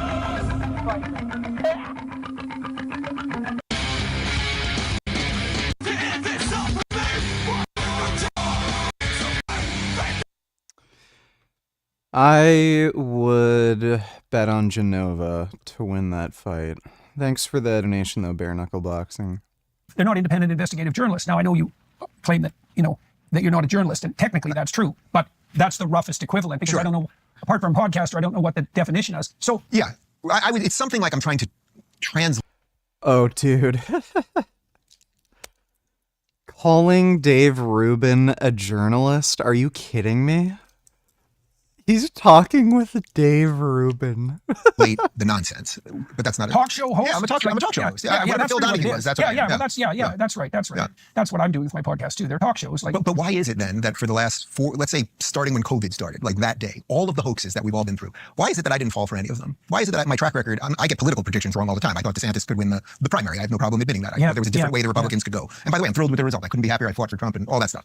So putting aside political predictions, why is it that I didn't screw up? Why didn't I fall for all of the hoaxes? Why, when the Jesse Smollett thing came out and they said the two black guys, or that he was lynched by two guys with MAGA hats who said this is MAGA country, and it turned out to be these black brothers that he paid. Why is it that I didn't immediately fall for the hoax? Yeah, Kamala Harris immediately tweeted. No one really fell for it, dude. The whole story was bizarre. For one thing, it happened in fucking Chicago, which is a liberal city. So kind of unlikely for something to happen there.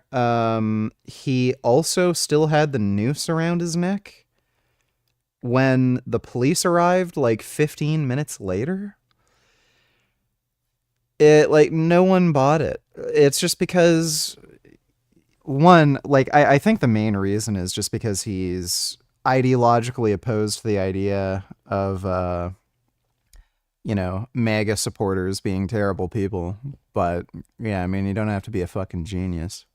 Tweeted out that this proves we're a white supremacist nation, and I think that's still, I think that tweet is still up. Why is it that MSNBC fell for every hoax? Why is it that I didn't fall for all of the COVID hoaxes? By day 15, I thought, okay, 2 weeks to stop the spread. Didn't Dave Rubin receive a fuck ton of money from the Kremlin to promote Russian propaganda? Wasn't he one of those people in the Tenet Media thing? We're done now, and now they've moved on to something else. It's not because I'm some kind of genius. Why did you not fall for all these hoaxes? Why did Rogan not really fall for all these hoaxes? And everyone, I'd say to some degree, we all got screwed up by COVID in some ways. And I think you even said that you got. I think I did your first interview back after your health stuff, and you said that you got back. Dude, they're acting buddy-buddy right now. I'd love for Jordan Peterson to give his opinion on him and his gay husband raising a baby that they got from a surrogate mother. That friendship will go out the window so fucking quickly as soon as Peterson talks about what he really thinks about that. Then you thought the whole idea was now the government, if I can quote you directly, was leave me the fuck alone. Yeah. That's what I thought. I thought, okay. And it's interesting. I remember thinking when you said that to me on air, I thought, that's interesting because I never thought that. I thought if I do it, they'll never leave me alone. And I think that actually turned out to be more true. Oh, definitely. 100%. But what is it? What is it about us then? Well, I think partly we put our finger on it with regard to the fact that you don't have a whole corporation behind you composed of people and advertisers that are all thinking the same thing and purveying the same message, right? So you can go out and scavenge for information. That's the other thing too, is the information environment that surrounds you. This is a point they made on MSNBC. I think it was the guy who runs Axios, who was the commentator. I think we're going to probably clip that into this show. He pointed out that, people who are on the cutting edge of the technological world, let's say the online media world, they're information scavengers. Like I gather information from, I'm on X a fair bit, but I gather information from a lot of different sources. It's not an... That's total bullshit, by the way. For one thing, if you look at conservative media, they all say the exact same fucking shit. They all deny that Donald Trump tried to commit an insurrection. They all support Russia. They think the U.S. shouldn't support fucking Ukraine.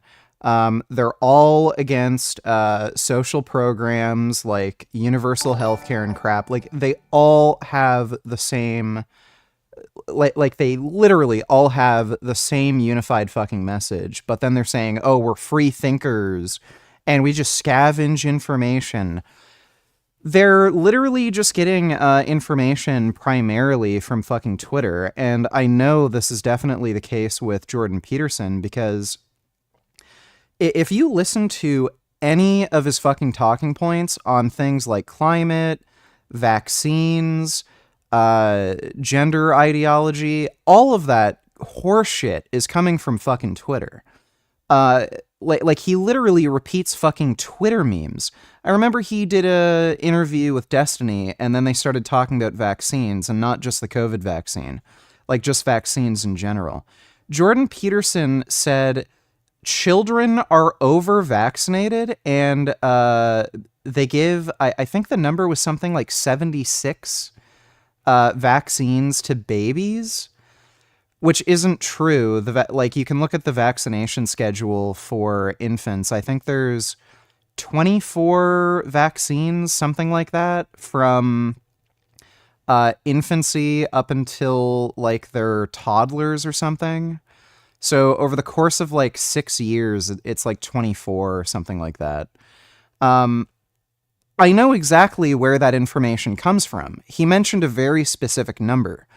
That is old misinformation that was coming out of like these anti-vax communities that popped up on like, you know, Facebook, even further back. What was the big one before Facebook became popular?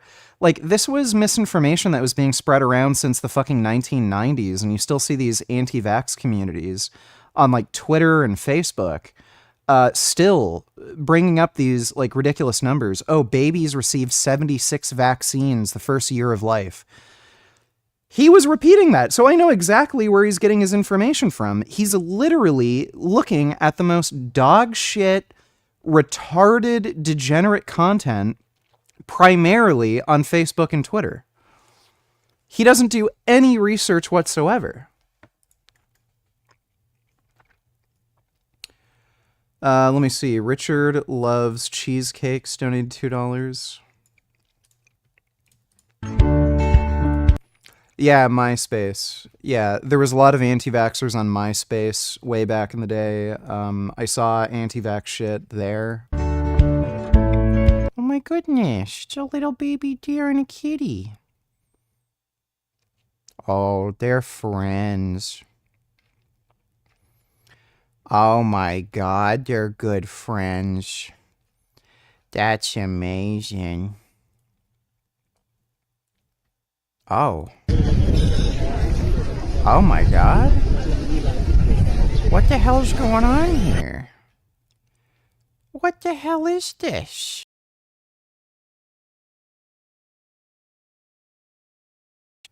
Wow, that deer likes rubs. Oh. Oh my God. Oh my God. What a nice deer. Look at that little deer nose. Oh my goodness. That's amazing. Oh wow, that's a good deer. Jesus Christ. Oh. Oh my God, he's munching. Oh, wow. So sentient. Oh my goodness. That's a really good deer. Oh my God. Thanks for the donation. Richard loves cheesecakes. An easy thing to do. And so the information pipeline that you have isn't a legacy media monolith by any stretch of the imagination. And I think a lot of these people, rather than, I mean, the charitable interpretation is rather than being outright purveyors of falsehoods, they're in an ecosystem where it's like a monoculture. Everybody thinks the same thing. Right. It's like a fish swimming in water that's so polluted, a tank that's so polluted that he can't see right in front of him, even though his memory's short anyway, but now he literally can't see where he's swimming. I mean, think about it. How is it that why is it that I did a video in 2019, people can find it, saying Joe Biden has clearly the beginnings of dementia or something cognitively wrong with him? 2019. Again, I'm not a doctor. I was just watching the videos like everybody else. I watched the corn pop video. But how much time do you spend every week looking at media information? No. I mean, the corn pop thing probably happened. I don't even know why he fucking cares. I mean, Trump, like, how many fucking stories does Trump talk about how he's like the most amazing golfer who ever fucking existed? An awful lot. How much? I mean, I would say I'm definitely within the X Twitter ecosystem a couple hours a day. So that's a pretty significant amount of time.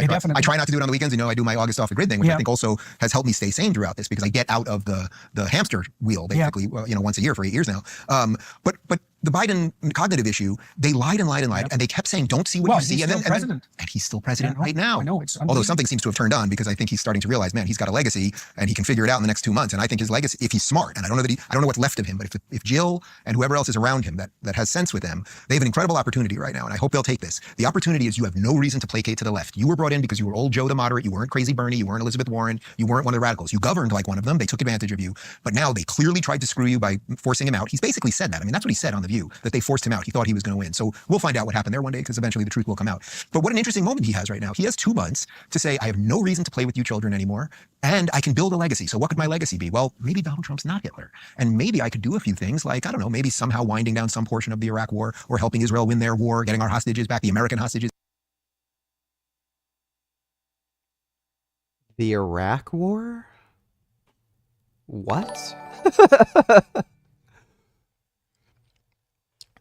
Weird Prager donating $2. Prager is defending pornography and surprisingly versus Jordan Peterson. Or Prager. Defending pornography. Well, I'm assuming he's defending pornography because 1, he probably jerks off to tranny porn.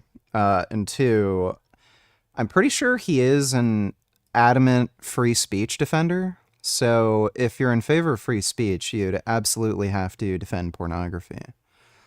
We'll watch that one next. Thanks for the donation, Weird Prager.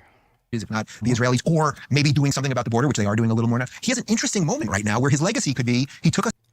Why is he mentioning the border? They tried to pass a bipartisan bill that got blocked by fucking Trump. To the precipice of hell. He got taken advantage of, right? They'll write about it one day. But then right there, when he had a moment, the 2 months between administrations, he did something right. And I don't think that's completely, a lot of people are saying I'm nuts for that. But if you were Joe Biden, and again, we don't know what's really in his mind or what he's capable of cognitively at this point, but wouldn't that be a pretty good ending to the story?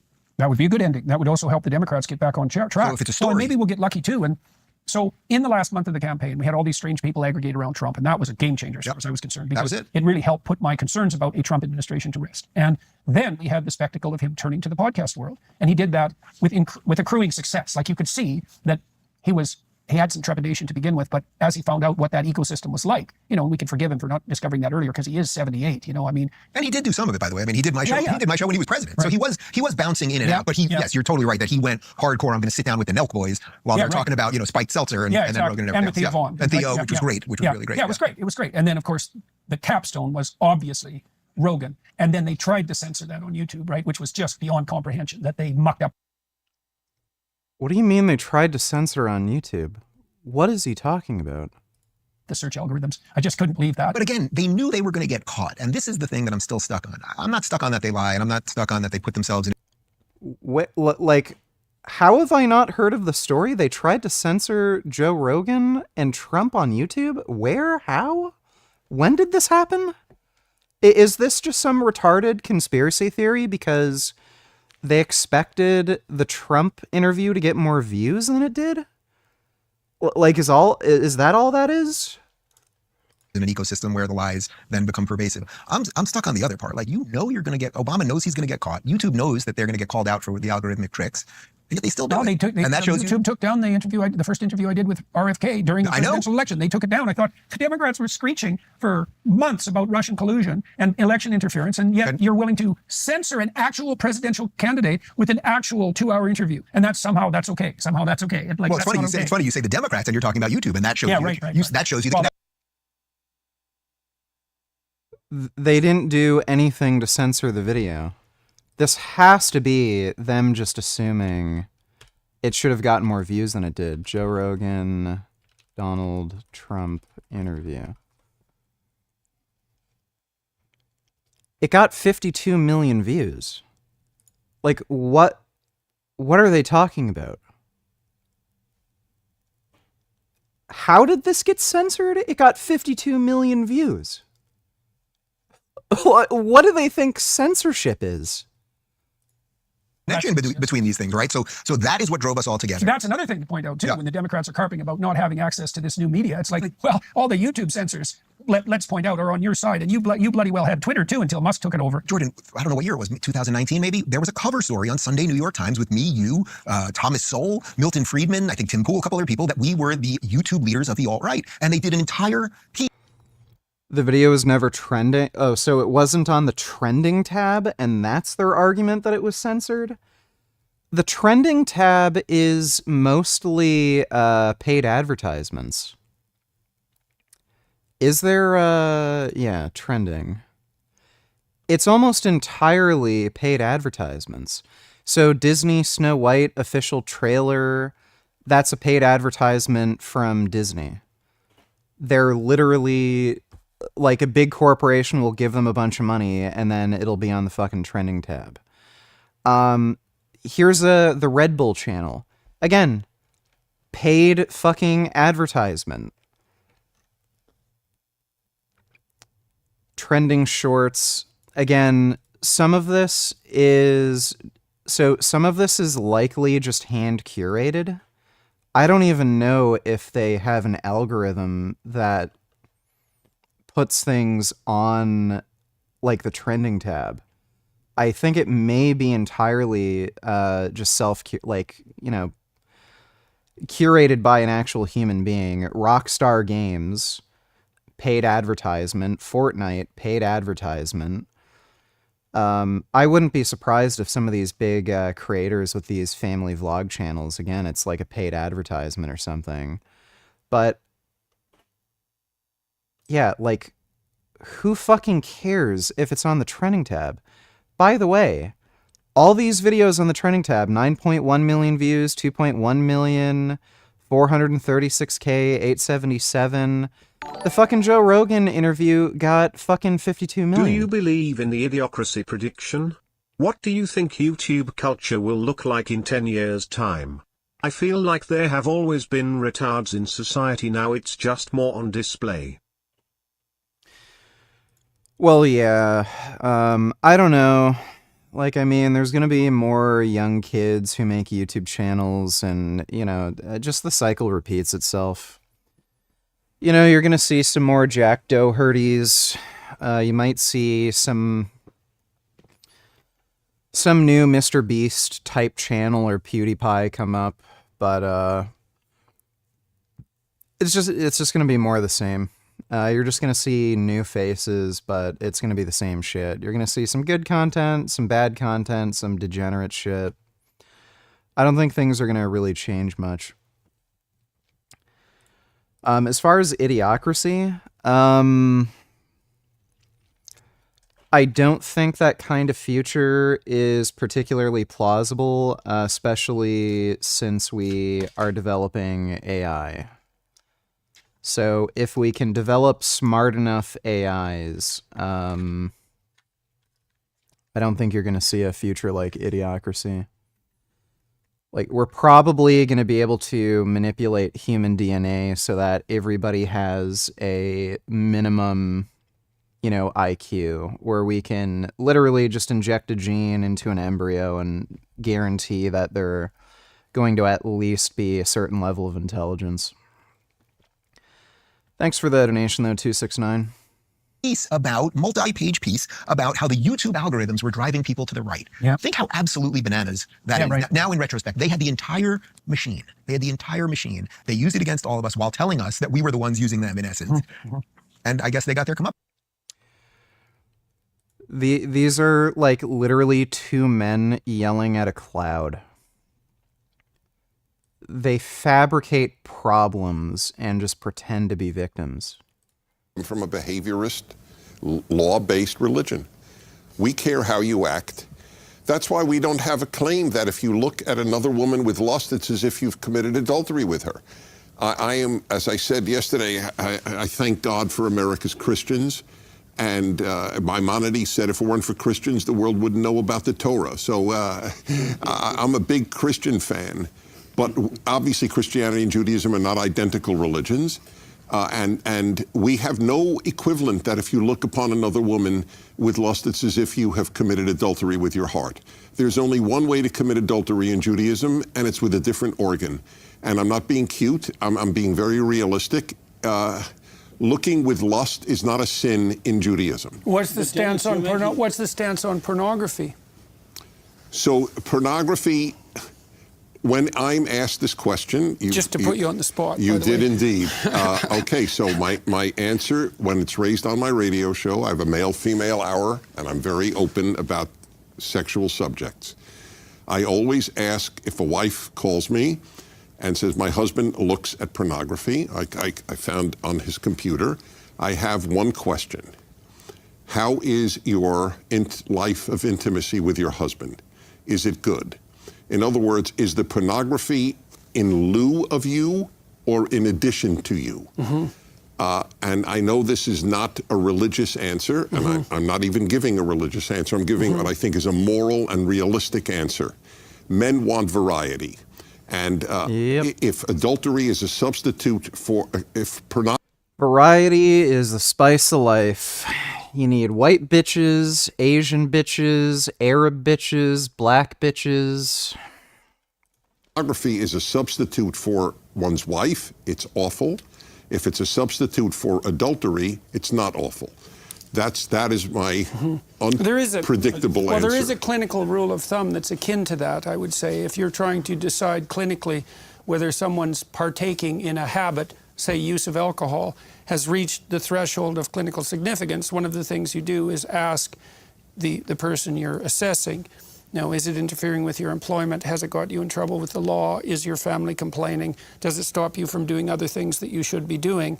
And so the judgment isn't the use of the forbidden substance itself. It is in some sense consequentialist. And I'm not saying that that's an absolute, but it is a hallmark of clinical judgment. But Dennis, you're making, I think, too big a gap between, behavior and where it comes from. And surely the 10th commandment is exactly that. You could expound everything Jesus said from thou shalt not covet thy neighbor's wife, or another woman you're not whatever. Well, the whole point of coveting, it begins in the heart.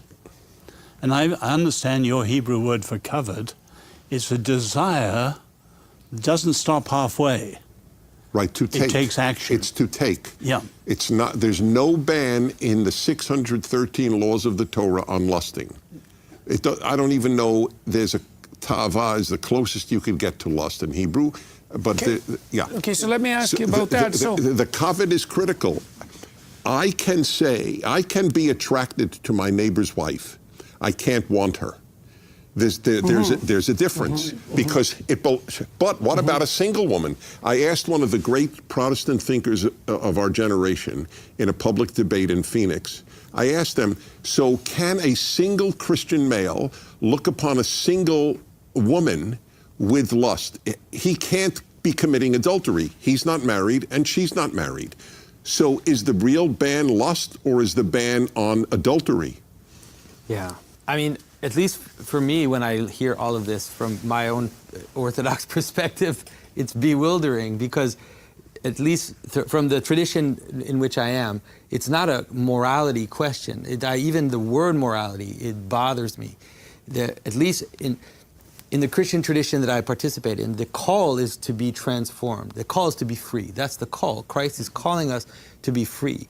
And so the idea of like, can you lust or can't you lust or can you do this or not this? The answer is we have desires in us, and these desires tend to enslave us. They tend to pull us into themselves. And these laws are exterior ways for you to understand how it is that you can now be free. WTF is that suit Peterson wearing? He got a bunch of really retarded suits made by some guy, and he wears them all the time. They're really dumb looking. Thanks for the donation, Mola. Free from these desires. None of the desires are wrong. Like sexual desire isn't wrong, desire to eat isn't wrong, none of these things are wrong. The problem is when they capture you. The subordination. Right, and so it's not about like trying to figure out if I'm sinning or not sinning. Like if I go to confession, I ask forgiveness for all the sins I've done, voluntary and involuntary. It's like I'm sinning all the time, if you want to know. Like every all day long I'm sinning. But That's why you're so much fun. That's why I'm so much fun. But the idea is rather that to attend to my desires in the sense so that I'm not captured by them, so that I don't become obsessed, so that I don't fall into that.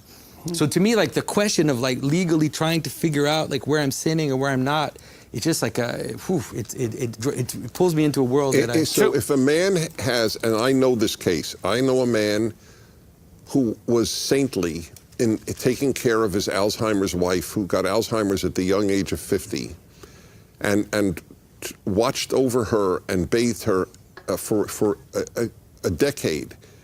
And then, so I would just ask, you asked me about pornography. So this man was faithful to a wife with whom he could not have relations, obviously, for a decade or more. I think it went to 15 years. Would he have been wrong in relieving his sexual tension with a photograph?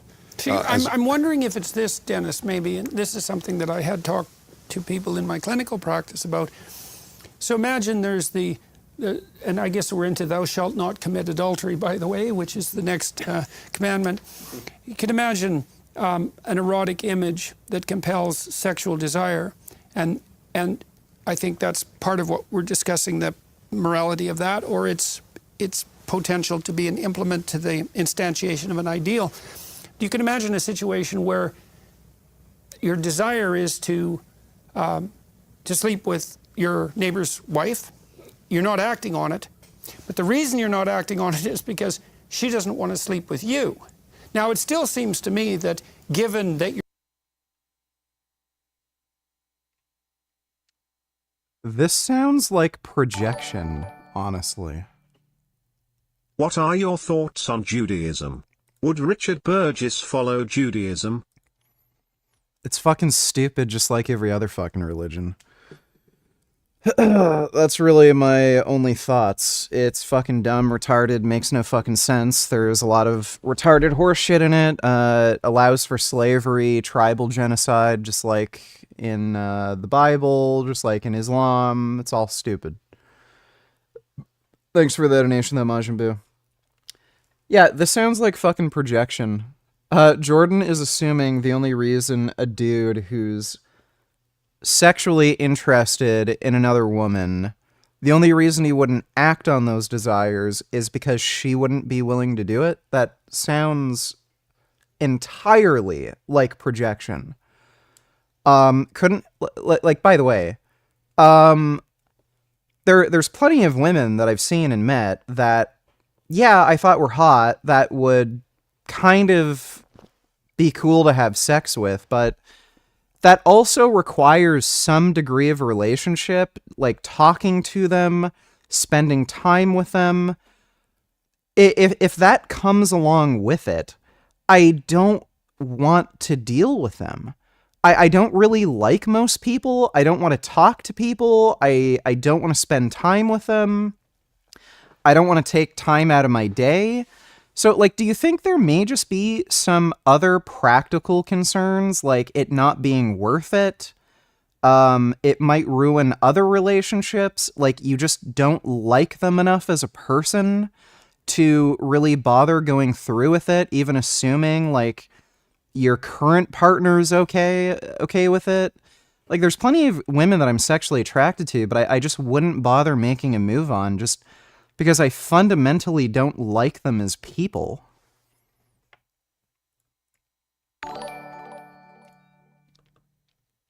Supreme Ruler Richard, we have now started operations in Syria. We are going to have 2nd Battalion of the 75th Ranger Regiment do an airborne jump to secure the north part of Syria along with 7th Special Forces Group. Well, that is good. If you can, try to capture Bashar al-Assad alive, and then give him the boots hard style. Thanks for the donation, Benedict Arnold. Bend over, donate $2. Let me see.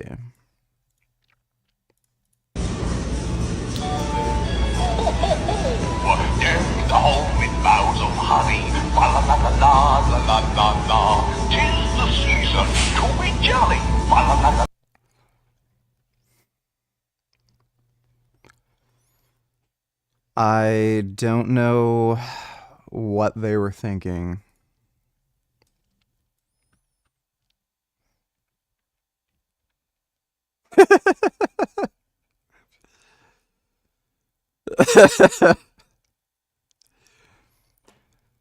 This has to be divine intervention.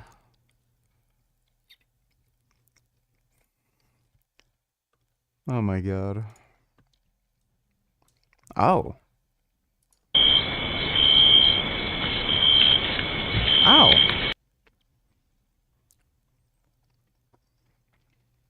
Two pigs and a frog. That's nice. Thanks for the donation, Ben. Your desire is to undertake the act, and the only reason that you're not able to manage it has nothing to do with your moral stance. It has to do with the impossibility of the action. Now, given it's, I don't know how you would deal with that, because that's a violation of do not covet. He's coveting his neighbor's wife. It's clear as a bell. Peterson's an idiot. Mentality is disgusting, and you deserve to know the truth. Like, you don't get it. Yeah, that's what a racist says. Oh, they're just black. Yeah, but they're human. You agree that you have the same logic as them, right? No, they're human. Black people no, you have the same logic. Oh, I don't like this external characteristic. They're disgusting. I want to kill them. Yeah, but black people are human as well. There's a kind of species going on, you know? It doesn't matter whether they're the same species. You're referring to a specific external characteristic of somebody.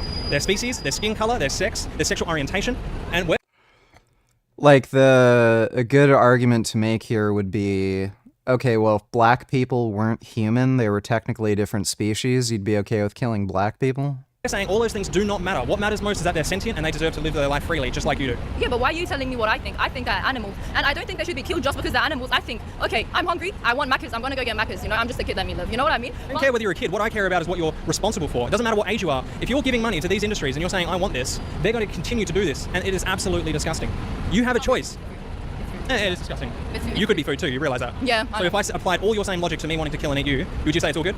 Yeah, probably, but I wouldn't die because there's police. Okay, so, well, yeah, there are laws, but in certain countries I would get away with it. Oh, okay. Yeah, and I wouldn't do it because I respect your right to life, just as I respect their right to life. Well, they're animals. I don't know why you'd say that. Why do you care if she lives or dies? She's an asshole. She's gonna fucking...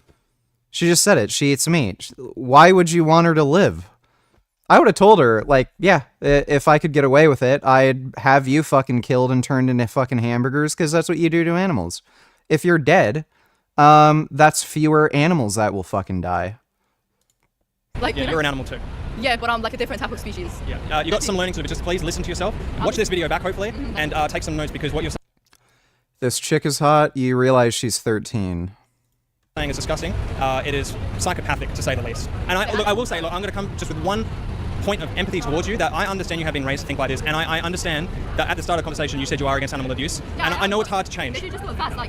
It doesn't matter whether they do it fast, but I know that you have been conditioned from a young age just as I was, but now here I am showing you what happens, and you're seeing these animals suffer. You can now go on from this point in life, and you can... I know you don't like it. Catholic donated $2. Catholics cannot be anti-Semitic, apparently. How is it that some Catholics can be anti-Semitic? You know what, Aaron? I actually asked the call screeners. I saw your call in the queue, and I wanted to make sure that I didn't lose you because the question of Catholic anti-Semitism has come up a lot recently because of particular vocal individuals who identify both as Catholic and as anti-Semites, as saying that they have an opposition to Jewish people. They deny, and I'm not going to say particularly who, because these people don't deserve really any attention, frankly. But you've probably heard about these things in the news, things like that. You know, they attack Jewish people, verbally treat them in subhuman ways. They deny the historical accounts of the Holocaust, the mainstream accepted accounts of the Holocaust being a systematic attempt to exterminate the Jewish people, resulting in approximately 6 million Jewish people being killed. We will capture him alive if we are able to. Do I have your permission to smash kneecaps with the buttstock of a rifle when he kidnap him? Yes, you have my my blessings. Thanks for the donation, Benedict Arnold. And it's very disheartening to see, because anti-Semitism contradicts the Catholic faith. Our Lord was Jewish. The apostles were Jewish. By the way, the Nazis were very friendly with the Catholic Church.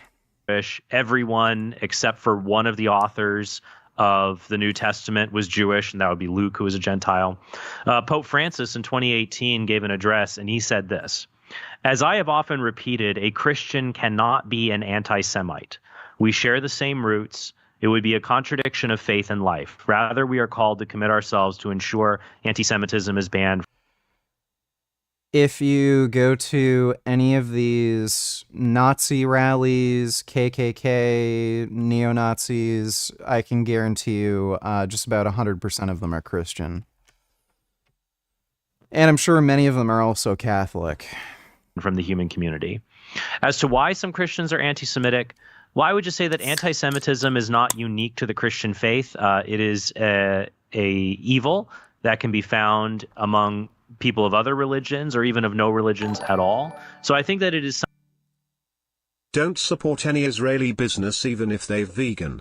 All they do is vegan wash and take culinary from other cultures they've colonized to make a profit. Keep veganism anti-colonization. Restricted video, I can't watch that, but I am a big supporter of colonization. Just as long as it's the Jews or Americans or other cultures that I agree with that are doing it. Thanks for the donation, Radical Vegan. Something that infects Christian people and twists things that are true. So, for example, they might read passages in Scripture, like in the Gospel of John. It will talk about the Jews, in Greek, eudioi. And it'll talk about the Jews did this and the Jews did that. As if the Jewish people themselves are bad, versus our Lord and the apostles. How much can you dumbbell press? I don't know what you mean by that. You mean for a 1 rep max, or like what I do for set reps?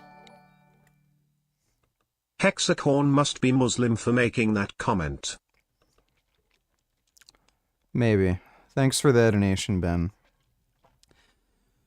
I don't usually do dumbbell work. I was using dumbbells for the last 3 months of training, and I would do, I think just 100 pounds for flat and incline press for sets of 10. But that was after I would do my normal bench work.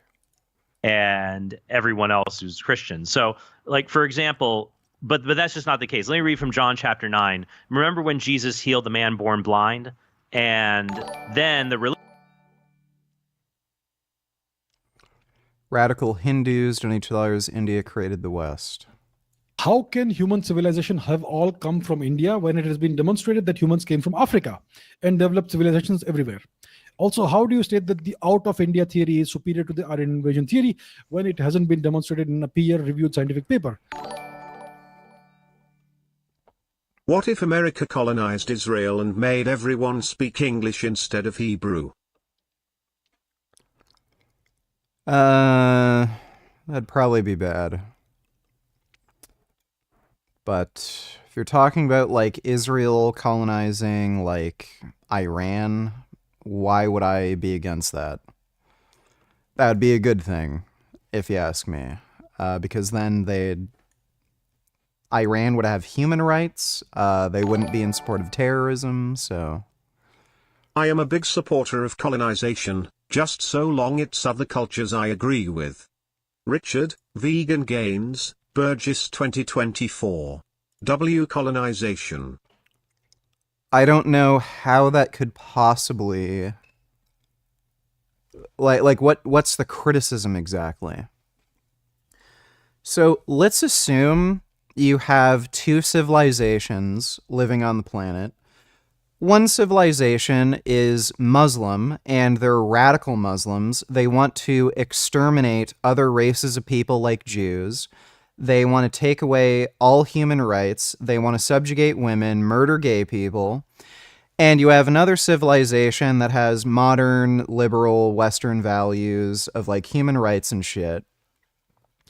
Now, let's say these cultures are independent of each other, and they both grow technologically, and the one culture decides, oh, hey, you know, we're retarded, insane, bigoted jackasses, so let's go over to the good culture and exterminate them all. Or those that we can't exterminate, let's just force them to adopt our beliefs and make them use our language and believe in our holy books and make them pay a jizya. Now, let's say that can be prevented by, you know, America invading the shitty, fucking crazy, whack job Muslim culture, and they're forced to abide by, you know, just a basic human rights code. They're forced to get rid of some of their religious beliefs. And, like, maybe, you know, it also facilitates, you know, trade and immigration, and you see some of the Muslim culture or Arab culture get replaced by, like, I don't know, whites or something. Like, do you see that as a better alternative? Like, I just don't see how colonization is a bad thing if you support the culture that's doing it. Like, look at like the British and Americans that went to North America. You literally had Indian tribes that were genociding each other and practicing fucking cannibalism. Is that a better state of living for these people than just getting cannibalized by, like, this new culture that came in and colonized their land? Like, yeah, what happened to the Native Americans was bad. There was an actual genocide that occurred, but they were committing genocide against fucking each other. They were brutally murdering each other. It was the most violent period in all of fucking human history. Most deaths were caused by warfare. So, like, what's the better outcome? These people just committing tribal genocides over and over and over again, practicing slavery, cannibalism, forcing women of other tribes to bear their fucking children and shit, and keeping them as sex slaves? Or is it a better outcome that Americans came, and then they ended up getting their culture basically erased and it was colonized, but the people living today get to enjoy, you know, the kind of freedoms and luxuries that came with that colonization? Like, colonization isn't a bad thing. There's bad things that can arise from it, like, you know, the Native American genocide. I'm not in favor of those sorts of things, but colonization is not a bad thing. And if we're going to look at history as different possibilities that could have occurred, would I have rather no one ever come to, you know, North America and just have tribes of people infinitely killing each other over and over and over again? Or would I rather have had, you know, the history that we had where, yeah, there was a Native American genocide, but it ended up bringing liberal democracy? Let's not forget the Spaniards who also colonized the Americas. Spain even had the whole west coast and southwest of the US before they gave it up. Yes, that did happen. Thanks for the donation, Johnny Bravo. But point being, yeah, colonization isn't a bad thing. Please let me know. I would love to be proven wrong. Not necessarily, anyway. So I also had the same questions, right? Like I said, I mean, how does it matter where we came from? After all humans came from Africa. See, the point of the Aryan invasion theory is not to say where we came from. It is to portray Hinduism and Sanskrit as being foreign to India, as the language and this religion of invaders and oppressors. Now, I have already given you so much evidence that demonstrates that this theory is completely fake. Right? And I have never made the claim that all human civilization came from India. It is clear from all the best evidence that we have today, the best scientific data that we have today, it demonstrates that there was an out of Africa migration about 75,000 years before today. And the best evidence that we have also demonstrates that the first founders zone outside of Africa was India. So I have never made the claim that humans... Sorry, he thinks, like, Homo sapiens only existed 75,000 years ago? Civilization came from India, right? And why is the out of India theory superior to the Aryan invasion theory? It has Or is he just specifically talking about human civilization? So like large populations or colonies of people that were organized. Been demonstrated in a peer-reviewed scientific paper.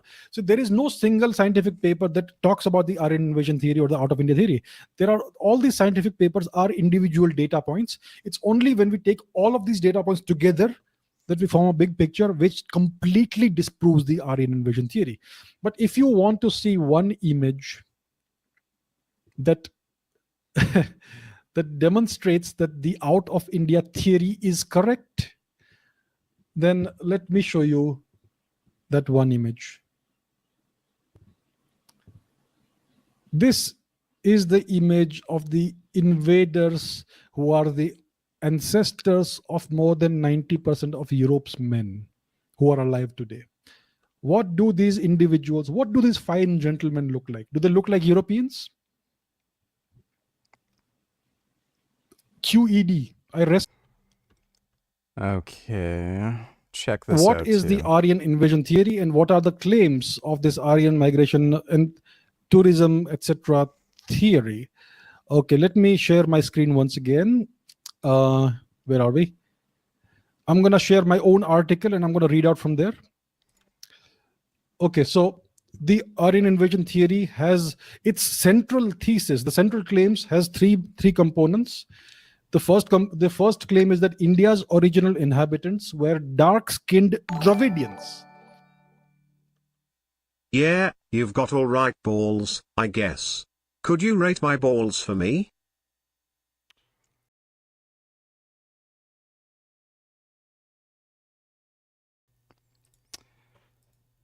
He sent me a photo of a cock. I don't know if it's his cock, but I guess those are okay balls.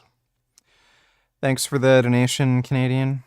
Who built a very peaceful, highly developed urban civilization in western and northern India, present-day Pakistan, Afghanistan, the so-called Harappan or Indus Valley civilization. That's claim number one.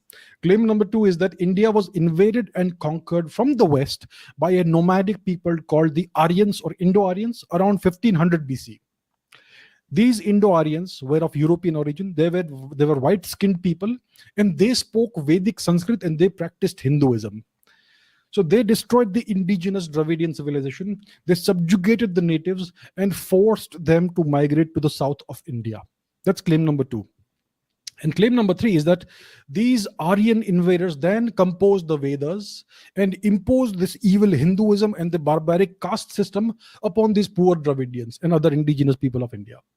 So that is the core, the central claims of the Aryan invasion or migration theory.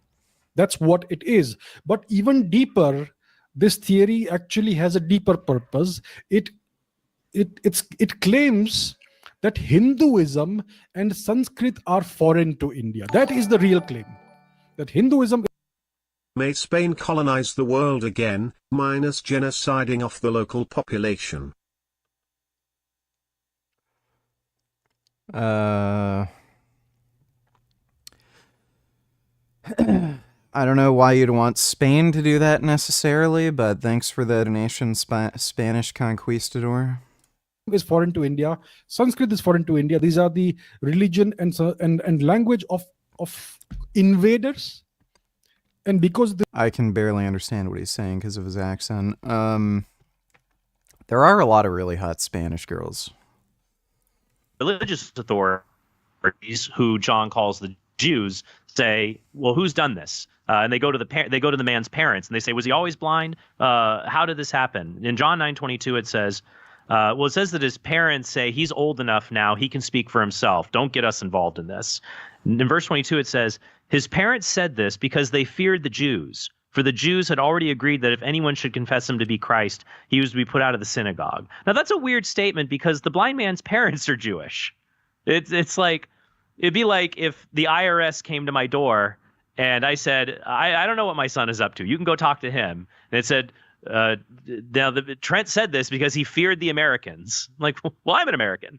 What this means, it's a reference to like party leadership. Like when John talks about the Jews in negative terms, it's a reference to the Jewish leaders. Like if I might say, what the Russians are doing or what the Democrats or the Republicans are doing. I'm not talking about every single person who's affiliated. I'm talking about the party leadership itself and what it's doing. Like, that's been my argument for colonization all along. You'll introduce a culture to human rights, an economy, trade, modern medicine, etc. Like, would these decolonizers activists rather live like the Stone Age or Wild West, or something? Yeah.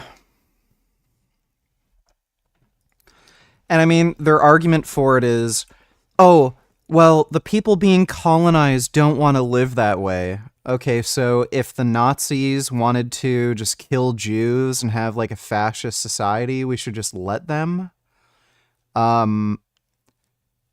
Like the idea that you couldn't possibly know better than they do, and that they wouldn't be benefited ultimately from being forced to adopt, you know, some of your beliefs, cultural practices, stuff like that. It's just insane.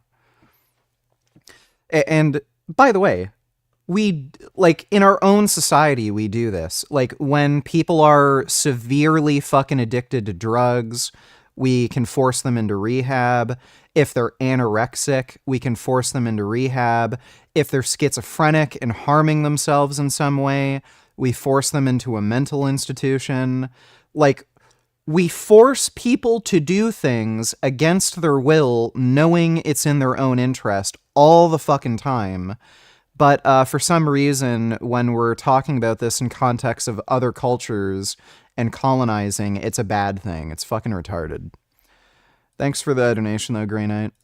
Like, if I say the Russians are unjustly attacking Ukraine, I'm not saying every single Russian is bad and responsible for that. Many of them are protesting the war in Ukraine.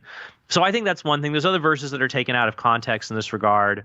I think also some Catholics might read in the Church Fathers very hostile writings towards the Jewish people, because it was hard that after Christianity grew, as Christianity was growing, Jewish people did, you know, you would be expelled from the synagogue. There would be riots between Jews and Christians, especially before Christians had solidified political power after the fall of the Roman Empire.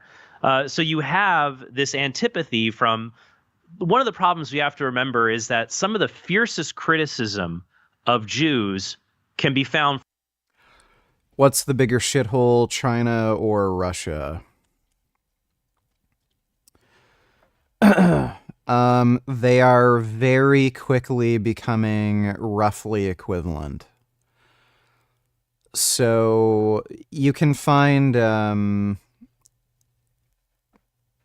like, Russia and China have terrible infrastructures. You can find more very nice cities in China versus Russia.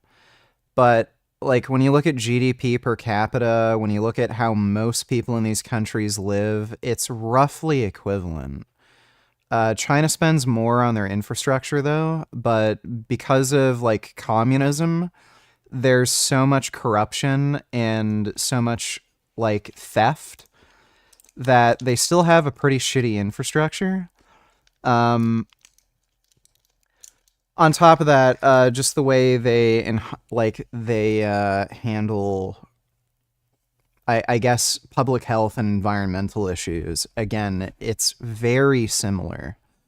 China doesn't seem to take disease outbreaks quite as seriously. They dragged their feet with COVID for quite a while before they acknowledged it was an issue. Putin apparently is a massive germaphobe, so he responded pretty quickly to the COVID crisis, and he actually developed the first vaccine. So in that sense, Russia might be a little bit better, at least when it comes to disease transmission. Russia still hasn't banned...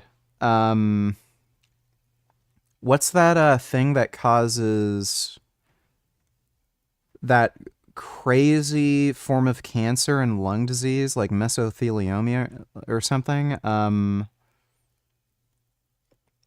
It's the crap that they used for insulation. What is it called? Asbestos. Yeah, they haven't banned asbestos. Russia has these massive asbestos mines. They still use asbestos for clothing and insulation, and a fuck ton of people end up getting really, really horrible forms of cancer there. I don't know if asbestos is being banned in China. It might not have been, but like again, China does similar things too. Like they have these fucked up, crazy factories that are just spewing tons of like toxic chemicals into the air where people live right next to, and you have entire cities that are constantly covered in smog, and everyone there gets fucking cancer.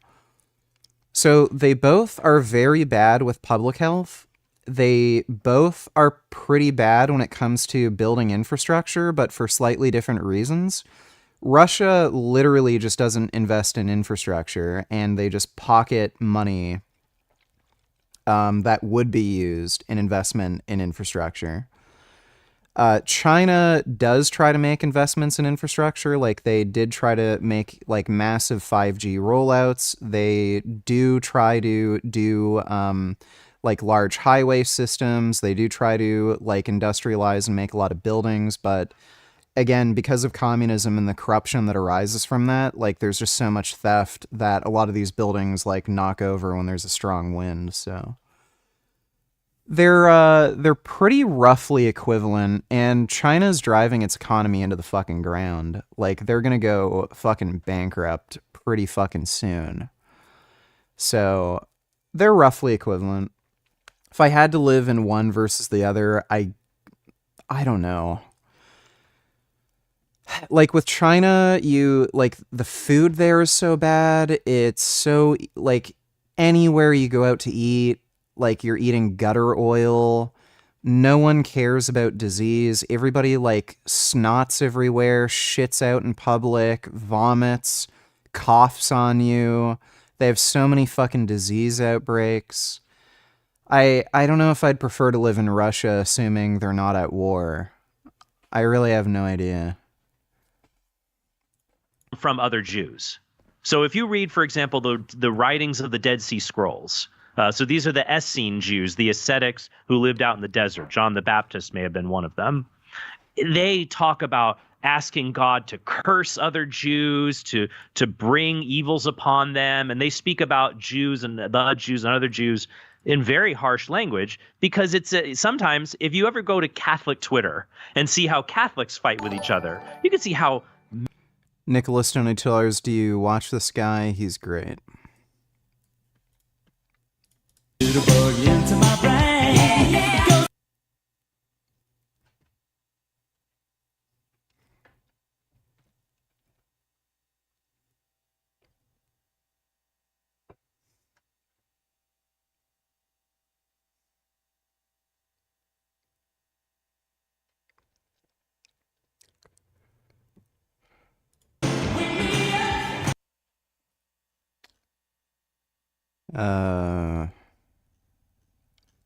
That video is weird. I don't know who he is, but I literally I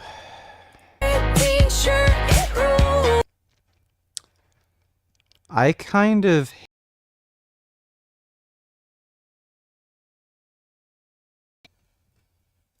if Stefania lived in Canada, I would be deep into her ass.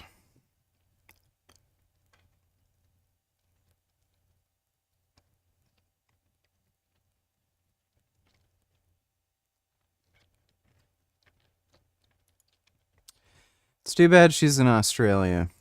Mean-spirited. It can be amongst Catholics. Something similar can happen amongst Jews. And in the early history of the church, many Christians saw themselves as Jews. They saw themselves as a faithful Jew who had recognized the Messiah had come. So this was seen as an intra-Jewish dispute until much later as the church grew. But as I said, anti-Semitism is incompatible. Paul says in Galatians 3:28 that in Christ there's neither Jew nor Gentile, neither slave nor free. We're all one in Christ. For our final project in my digital forensics class, we have to analyze a disk image of a drive from a computer in a CP case. I just started analyzing it, and there is real CP on it. I contacted the teacher and said, WTF. Why did he use real pics? I would contact the FBI because I can tell you with 100% certainty that is illegal. So, yeah, contact the FBI, tell them who the teacher is in the class, tell them about the nature of the content that's on that, and somebody should probably be arrested. Seriously, contact the FBI, like, right now. That's insane. Thanks for the donation, though, Dig4. And I also think that just some people buy into Jewish conspiracy theories because maybe they're disaffected, maybe they're struggling to pay the bills, or they're concerned about the fate of the world. And it's easy to blame a boogeyman. By the way, I do think you might actually have a legal obligation to report that. I don't think you can...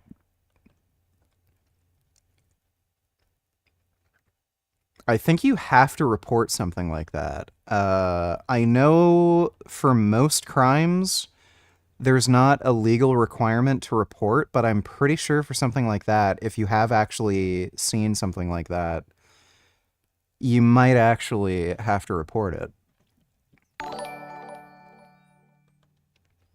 Do you have any interest in reacting to these black Hebrew Israelite bozos? Let's go. I think he's gonna say something. Well, no, they're just crazy. There used to be a lot of black Hebrew Israelites in downtown Toronto. They're the craziest, most toxic fucking assholes you will ever fucking come across. They're all insanely racist. They're all black supremacists, and so they think like black people are superior to every race. White people, Asians, you name it. And they're also extremely fucking anti-Semitic. A lot of them deny the Holocaust and say, well, they weren't really Jews. And some will even go further as to say, well, they made it up so that they could pretend to be the real Jews. I can't stand them. They're just fucking crazy. Like, there's no point in watching any of these black Hebrew Israelite people. They're just fucked. Thanks for the donation, though, Jacob. Than to recognize that the world is just a complicated and anxiety-inducing place. And so people can buy into these conspiracy theories and try to meld it to their faith. But I would recommend, if you would like a good book on a relationship between Judaism and Catholicism, there's a book called Salvation is from the Jews by... Are they just like, they should just kill them faster? No, it doesn't make a difference. It really doesn't make a difference. Because you're stealing someone's life. It's still murder. I think it's messed up, but if they're going to keep doing it, they should do it a better way. Yeah, Or like they should that. stop doing it. Like, I don't mind. Okay, let's say it's pain-free. Let's say it's pain-free. It's a better way, in your words. Ew. It's a better way. Would you be okay if I did that to you? It's not real me. So you're seeing this footage, right? You're seeing this horrible animal abuse, and you're just going to promote it. It's really good food, I can't lie. People do what they want to do. So you're saying taste justifies abuse? Your words, not mine. That's what you're doing. Disgusting.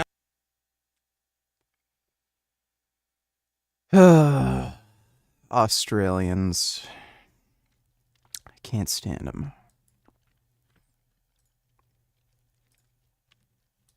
Control and morale, leaving it unable to regroup or mount the counteroffensive. HTS overshot its own mark in a blitzkrieg that Western analysts see as a, quote, catastrophic success. And a couple notes there. What they're talking about in that regard is something that can happen in military operations.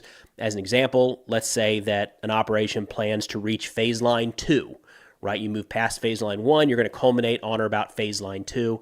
If they're so successful, they reach, say, phase line 8 or 9, it's entirely possible that the troops on the ground don't have the logistical support and the capabilities to push that or to maintain the depth of that penetration, right? They might not have the resources to hold the ground that they've since taken. Entirely possible that that's what's happening right now with HTS. I do want to mention that on some Russian channels, I'm seeing comments about a possible Syrian counteroffensive in portions of Aleppo. Not a lot of confirmation from that, other than kind of the same channels repeating the same claims over and over again. So something to keep an eye on. Now, also, as of this recording, it does sound like opposition forces have begun their assault on Hama. Do you do anything that's stereotypical for Canadians?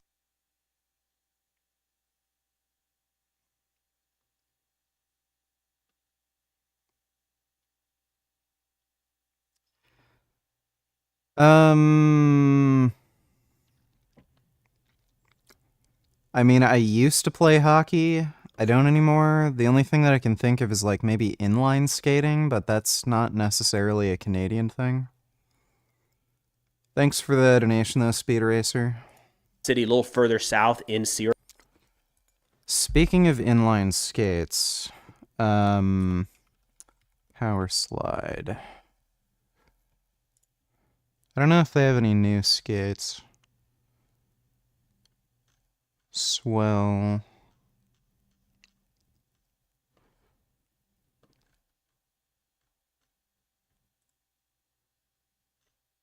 I don't think I could ever get into racing skates. They're just fucked. Not enough ankle support and shit, and it's like impossible to stop. Wait, what the fuck? Their website is weird. Urban.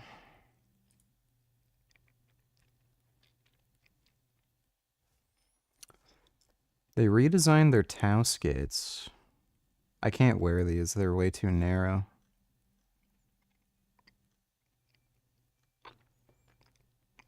Storm.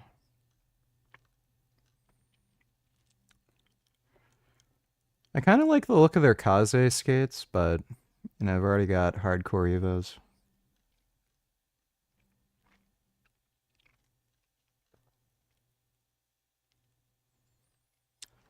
These are the most comfortable skates I've ever worn. They're really nice.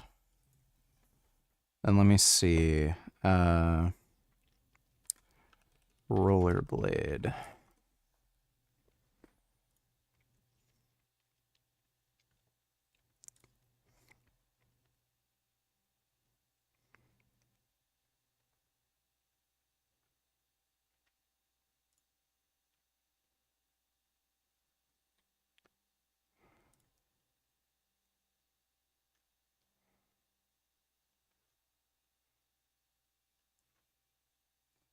That's just bullshit.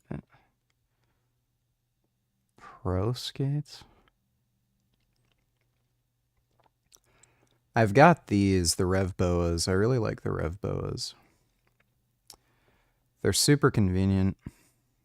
Area, so you know, we'll see how that goes, but entirely likely that the next update video is going to be talking about that battle and possibly opposition forces taking it from Assad. Now, this article here by Hassan and Weiss dove into 3 specific reasons that they cite for why the pro-Assad forces in Aleppo fell so quickly. They said one was the penetration of a high-level security meeting in Aleppo, during which an Iranian brigadier general and several Syrian officers were killed. The result was chaos in the city's security operations and fear among officials in the city. Another was the use of sleeper cells inside of Aleppo, which coordinated with the rebels,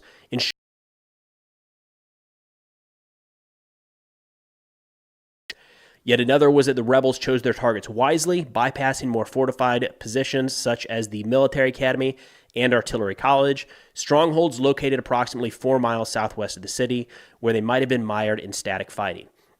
So there's still a lot to be learned about how this happened so quickly.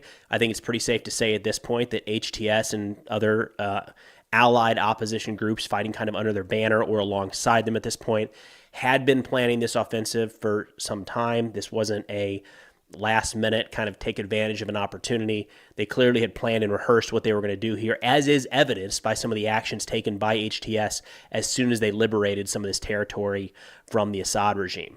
Now, a video I wanted to highlight that just came out yesterday that I'll play here shows some of the drone tactics and techniques being utilized in this war. And this is really the first conflict, I would say, since the start of the Russian invasion of Ukraine, where we're seeing some of the most advanced drone tactics put into use right away. When you look at what's happening in the war between Gaza or Hamas and Israel in Gaza, even with Hezbollah further north, we're not seeing the same degree of kind of FPV and quadcopter use of drones. It's much more military-grade equipment, if you will. However, what the opposition put together in this video that I thought was really interesting was a couple things showing just how they're able to manufacture these drones inside of Syria, as well as how they're training these drone pilots and then their actual use in the battlefield. So a couple things stand out here. This was something, kind of a lesson learned from the war in Ukraine. Drones can get really expensive. So what we're seeing a lot of forces, especially in Ukraine, do is find ways to manufacture certain components and then buy other components in bulk, and you're kind of manufacturing your own homemade drone, if you will, for significantly cheaper than buying them, especially in the quantities needed to have a real impact on the battlefield. We never really saw that from Hamas. Hamas at times continued to use, kind of patched together drones, but they were more like the old UAVs that they would use to crash into things with explosives more than these kind of more advanced FPVs and quadcopters. We do see the training taking place here, which might look silly, but it's actually how we've seen drone pilots be trained in the war in Ukraine so far. And I did want to highlight this to show, there was a lot of talk as soon as this conflict kicked off that there must be Ukrainian advisors on the ground, or the Ukrainian military had to have been training some of these opposition forces. Look, maybe, I don't know. I'm not there. I don't want to write that off entirely. I do know Ukraine's kind of got their hands full fighting back a Russian invasion of their own country at this point. However, there have been various stories of Ukrainian special operations forces involved in kind of countering the Russian presence in various portions of the Middle East and Africa. But a lot of what we're seeing in terms of the drone warfare could be picked up by just watching footage out of the war in Ukraine, right? None of what you've seen so far is classified or secret. And if you follow this channel, we're constantly showing kind of all aspects of these drone wars. An interesting piece that is kind of taking shape here is that a lot of the groups being targeted on the ground are aligned with Russia or Iran and have been trained by Russian forces in the past. And what it looks like is a lot of the tactics picked up by Russia and Ukraine, they didn't pass those along to their allies in Syria. We're seeing large troop concentrations walk around in areas with drones directly overhead. It doesn't look like the electronic warfare jamming is taking place, like hardly at all. And by and large, UAV stands for Unmanned Aerial Vehicle. Yep, that's what UAV stands for. You got that right. Thanks for the donation, Jiasu. Drop after drop, drone footage after drone footage. It really looks like the Syrian forces on the ground are not prepared in any way, shape, or form for drone warfare. And that's interesting, again, because their kind of primary ally, primary backer, one of them at least, is Russia, who is arguably at the forefront of fighting this exact type of war. All right, so zooming out a little bit, more big picture, talking about who might be coming to help, and the answer there is maybe nobody, actually. So Syrian President Assad put out a statement yesterday saying, quote, "The terrorist escalation that is taking place reflects far-reaching goals in an attempt to divide the region, fragment its countries, and redraw the maps anew according to the interests and goals of America and the West. This escalation will only increase Syria's determination to confront and eliminate terrorism in all Syrian territories." And this is something, by and large, we've seen across a lot of channels at this point. There's very few pro-Syrian sources that are attributing the HTS success and goals to anything other than the United States, Israel, the broader West, and at times even Ukraine. Now, going back to the Hassan and Weiss article, they said, quote, "Russian..." Say my fucking name again. The right way. Hasway. Yes, Hasway. I forgot. Thanks for the donation, Hasway. Jets only started pounding targets in the city, many of them characteristically civilian, including a Franciscan Italian church within the last 48 hours. Idlib has been under constant Russian bombardment for years, and that hasn't changed. Otherwise, the cavalry isn't coming, it's retrenching. And that seems to be the case. We've talked about it before. Russia doesn't have a lot of capabilities they could quickly send to Syria, even if they wanted to at this point. They're certainly prioritizing the war in Ukraine. However, there is a Russian naval presence based out of the Tartus base in the Mediterranean, and this is arguably one of the main reasons, really kind of one of the main reasons, that the Russian military has a presence in Syria at all, is to maintain that sole access to the Mediterranean. And just yesterday, we started to see some rumors that the Russian Navy might be leaving. I think that might have been a little premature because at the same time, or shortly thereafter, we got a press release from the Russian Ministry of Defense saying on November 3rd, 2024, during an exercise to practice methods of joint actions by groups of forces of the Russian Navy and Aerospace Forces in the eastern part of the Mediterranean Sea, high-precision sea and air-based missiles were launched. Essentially, they conducted kind of a large-scale naval and air military exercise in the Mediterranean. The Russian statement made it sound like this had long been planned. Matthew, thanks for the donation, dude. Appreciate it. It was on the schedule. They're just kind of keeping with what was already set to take place. They didn't tie it really at all in any way, shape, or form to what's happening in Syria. So one of the ways, obviously, to interpret this is Russia kind of signaling that they could use these assets to support Assad, pushing back some of the HTS-led opposition groups. But it's interesting why they This reignited conflict will likely result in thousands of Syrian Muslims migrating to your local neighborhood in Canada. You excited? They probably won't be in my neighborhood because I don't live in the city or anything. But Canada has reduced its immigration target and shit, partially because of massive public outrage. So I don't know if they are going to allow in many refugees at this point.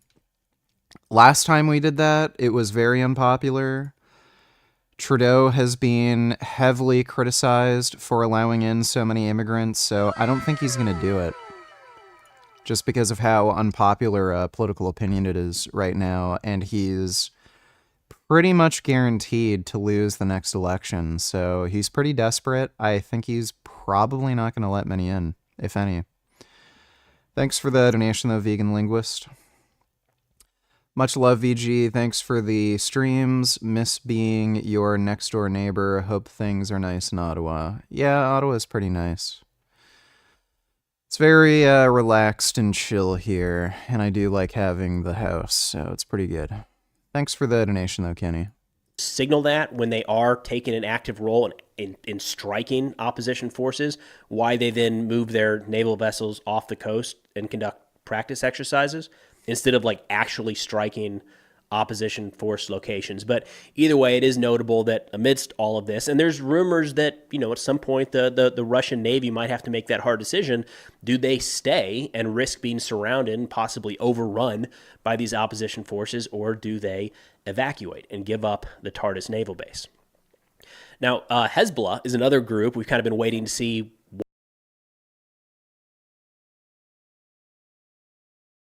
off this offensive was because Hezbollah was a little bit tied up with Israel. And just yesterday, a Hezbollah spokesperson put out a statement saying, quote, "The Syrian army does not need fighters. It can defend its own land." Now, I'm not sure Hezbollah had the ability or even the desire to send troops into Syria at this point, but how about that? As Syrian forces are kind of withdrawing day after day, some of their biggest allies, Hezbollah, saying, you guys are good. You got this. You don't need us, right? Cool. Good. Now, we have started to see some footage and reports of Iranian-backed militias from Iraq entering or trying to enter Syria, but there's a lot of mixed information at this point.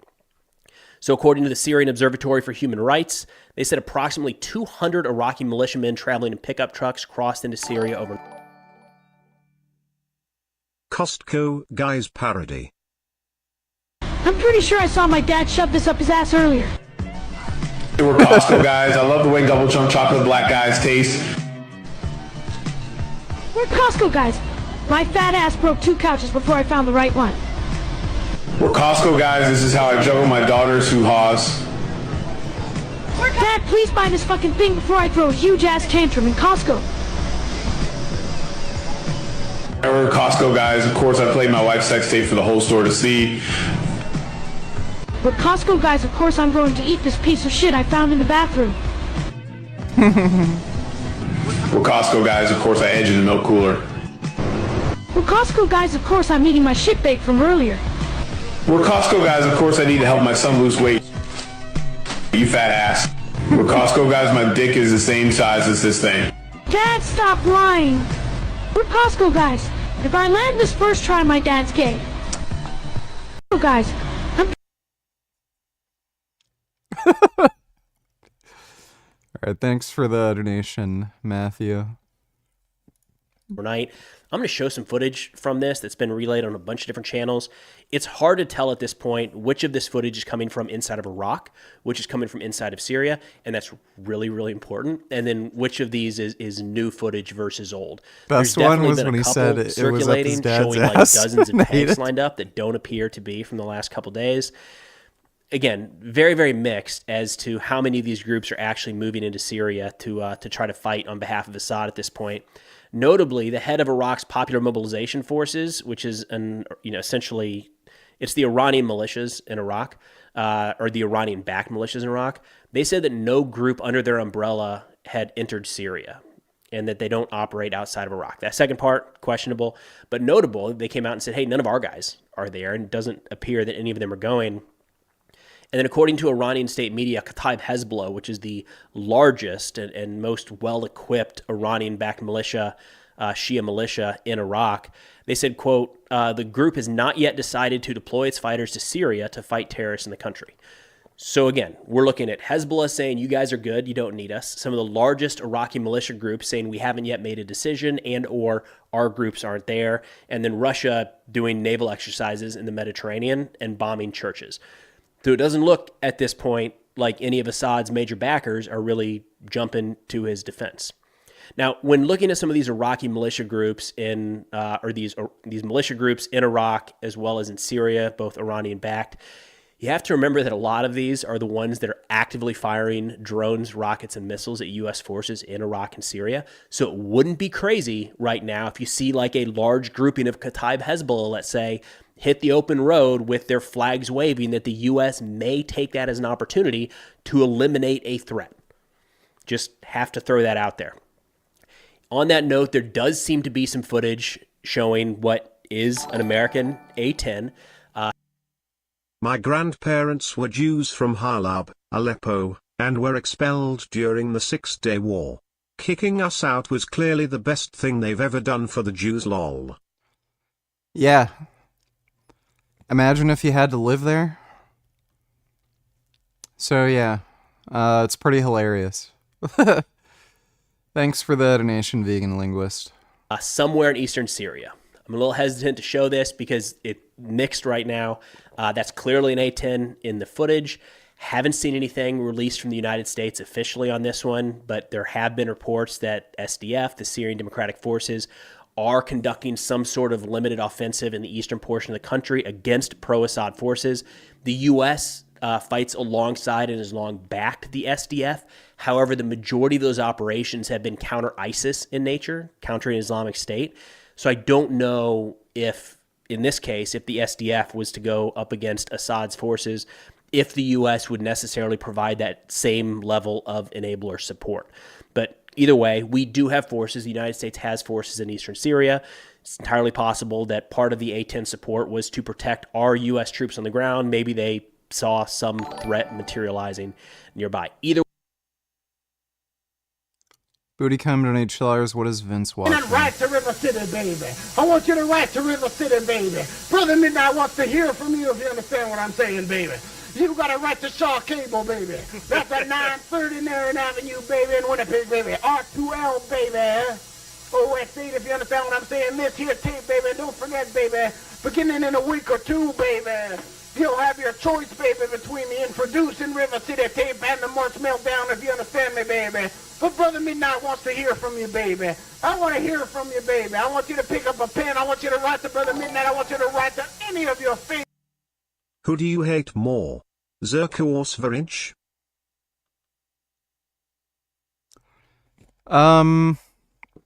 Probably Sverige. Zerka is a degenerate. Like, he does put underage girls in danger, clearly, because, like, he's clearly trying to fuck underage girls. But like, the girls that John Zerka's after, like, they're, like, maybe 16, 17. Sfarage has literally on camera stated he wants to fuck, like, 9, 10-year-olds. He's also accused his wife of his ex-girlfriend of sexually abusing their child, which she never did. And that's kind of scary because he's a narcissist, and everything he accuses other people of, it's an admission. Every accusation with him is an admission. So he likely is sexually abusing his own children. He's even made videos talking about how it's a good thing to have sex with your own family members, including your own children. He also, we know this, he does try to murder people. He tried to murder his ex-girlfriend. He might have actually killed somebody before. He may have killed Milk Jar. He almost killed Luna after they were dating for like 3 months. He savagely beat her out in the fucking middle of the woods. And by some miracle, she fucking survived. He's also committed a mass stabbing at his high school. Like, that guy has so many more fucking problems and is way more fucked up than Zerka. Like, Zerka's just a, average, everyday cocaine addict degenerate. Like, Sfarage is a legit pedophile psychopath. So, I'd have to say Sfarage. Thanks for the donation, though, Speed Racer. Favorite River City wrestler, baby, because we all would like to hear from all our fans and all my friends, baby. And baby, Brother Midnight is here once again, baby. On the wrap-up, if you understand me. Once again, I want you to take note, Brian Jewell, the #1... I don't know what the hell Vince is watching. Thanks for the donation, Booty. Either way, when looking at U.S. actions in eastern Syria, nothing official at this point. Definitely worth waiting for more information in that sector. Now, from the beginning of this operation last week, essentially everything points to this being HTS-led. Right? Now, the Turkish-backed SNA, I've seen a lot of arguments that this is a Turkish operation. And when you're looking at who's on that side of the ledger, if you will, right on the one side, you've really got Assad along with Iran, Russia, and Hezbollah.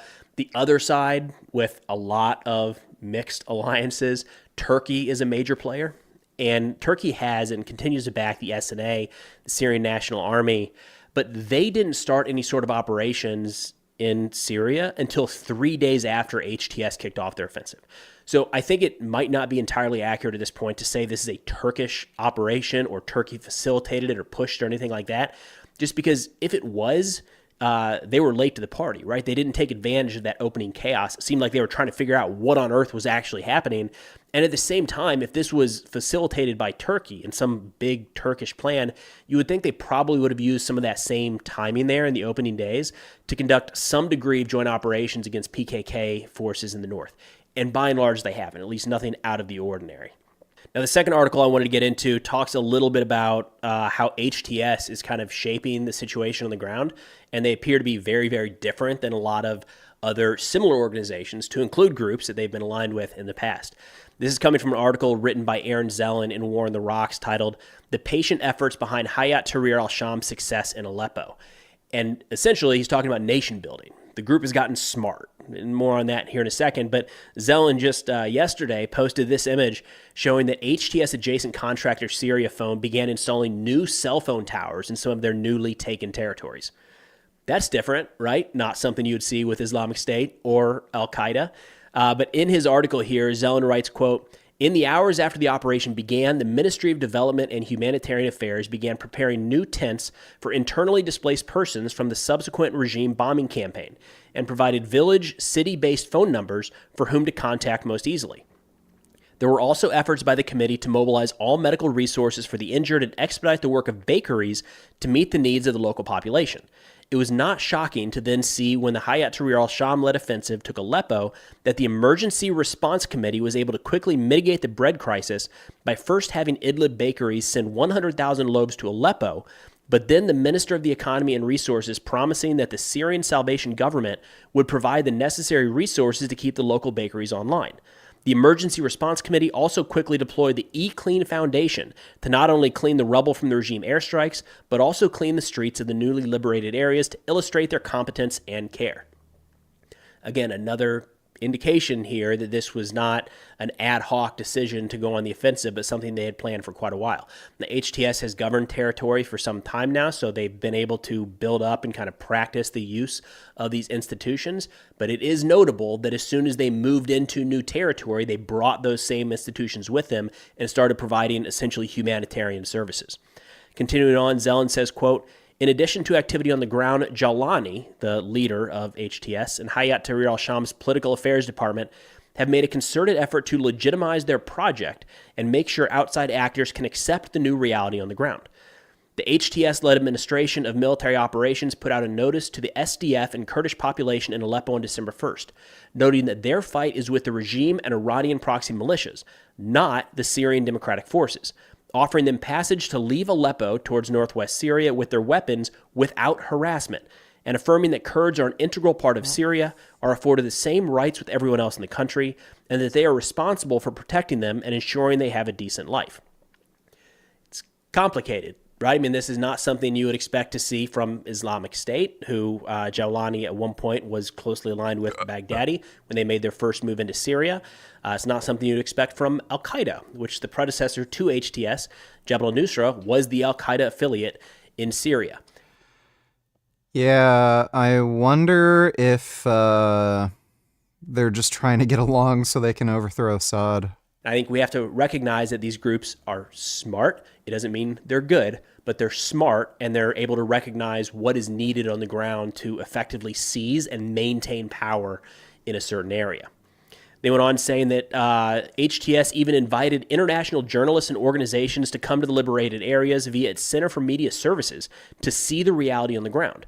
Neither the Islamic State nor Al-Qaeda would tolerate such messaging to minorities or foreign countries, highlighting a huge difference in discourse from just a decade ago. And Zelen, in wrapping up here, said, quote, yet there is still the issue that foreign fighters and foreign terrorist groups remain within the offensive's ranks, as well as the fact that Hayat Tahrir al-Sham backed Hamas's October 7th terrorist attack against Israel and eulogized Ismail Haniyeh and Yahya Sinwar. So remember earlier when I said mixed emotions around all this? It's kind of what I'm getting at. So HTS, designated terrorist organization, Jawlani, clear ties in his past to Al-Qaeda and Islamic State. Not a good dude, not a good organization, not by a long shot.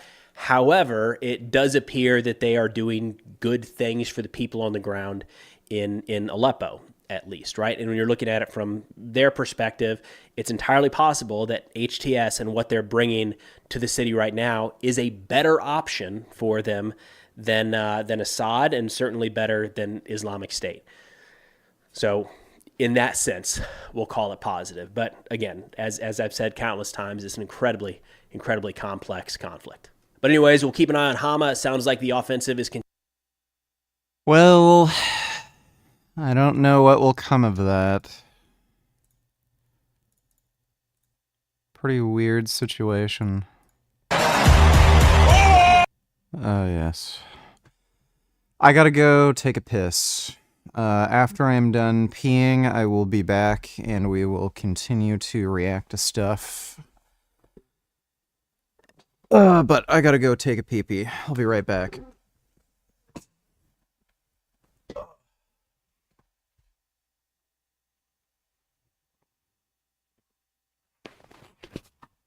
Hey, I'm done. I'll be right back. I'm done. I love you, little baby.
Oh, my sweet little gum-gum. No. You're not going away just yet. No, no running away. No. No running away. I want to hold you. Mwah. I love you, Gum-Gum, and you're my big special kitty, and I just want you to know that I love you so much. You are so handsome. You are becoming such a big, strong young man, and I love you. Mwah. I might be getting my new TV tomorrow, so I'm going to install that and we'll watch cartoons together. Does that sound nice? Watching cartoons in bed with my Gum-Gum? I love you, baby. All right.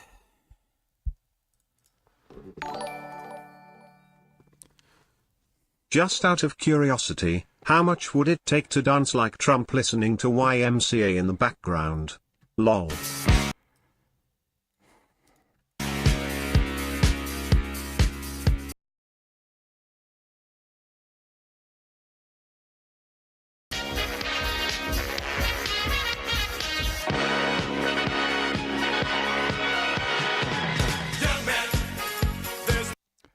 $50. Thanks for the donation, Ben.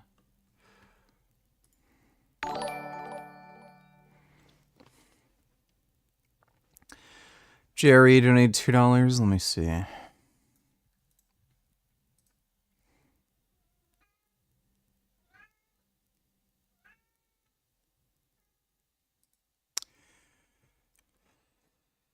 Well, that's nice that they're sharing. I'm a little worried that that monkey's being abused. At least they're getting along. Thanks for the donation, Jerry. Hexcorn donated $2. I want to keep this nigga in my house as a pet because we aren't allowed to cown Alawali's anymore? Oh, you mean allowed to own? Yeah, you do not want one of these creatures as a pet. They're horribly abused, and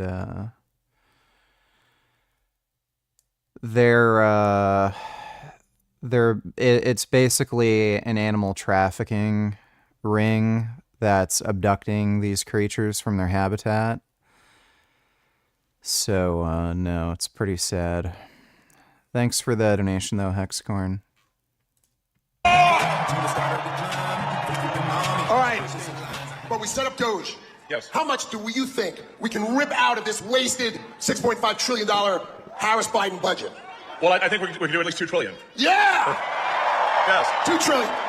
When Elon Musk bought Twitter in 2022, he immediately slashed costs, getting rid of anything he saw as wasteful or unnecessary, famously posting a photo of himself getting rid of the plumbing fixtures on his first day in the office. Now he's been appointed by Donald Trump to cut spending and improve efficiency for the US government. Musk, along with pharma entrepreneur Vivek Ramaswamy, has been put in charge of what is being described as a new government department, which is supposed to work with government employees to reduce spending and unnecessary regulation. I think the funniest name is DOG, the DOGE, Department of Government Efficiency. The Department of Government Efficiency, whose joke name Doge is a nod to a Musk-endorsed cryptocurrency, is not a real government department, as only Congress can establish new government departments or agencies. So Doge is probably better thought of as a think tank that does analysis which is then pitched to the government. The government can then decide whether to follow their recommendations or not. While Doge may not have any legal authority, at least today, Elon Musk does have the ear of the incoming president after his super PAC spent an estimated $200 million on campaigning for Trump, with Musk turning up in person at multiple campaign events.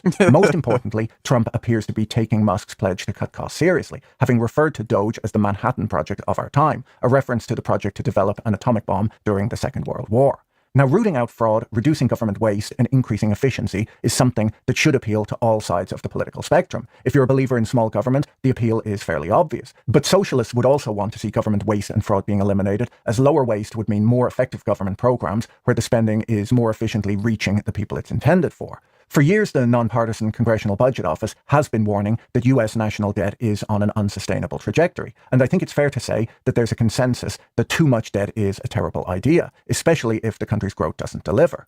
The problem of growing government spending is not just an American issue. Government spending as a percentage of GDP in all OECD countries has grown consistently over time. According to The Economist, the tendency for government to grow has been a hallmark of modernity. They showed that from 1274 to 1691, the English government raised less than 2% of GDP in taxes. Over the 18th and 19th centuries, spending, especially during times of war, grew. By the 1870s, the governments of rich countries were spending about 10% of GDP. By 1920, this had grown to around 20%. Government spending continued to grow, where today most developed countries' governments are spending between 40 and 60% of GDP. It doesn't seem that this could grow a whole lot more. While many left-leaning viewers might argue that this level of spending is fine and America just needs to hike taxes on the rich, they'll often argue that there were marginal tax rates as high as 90% in the early 1950s. It might surprise them, though, that just because marginal tax rates were higher didn't mean that the government collected more tax as a percentage of GDP.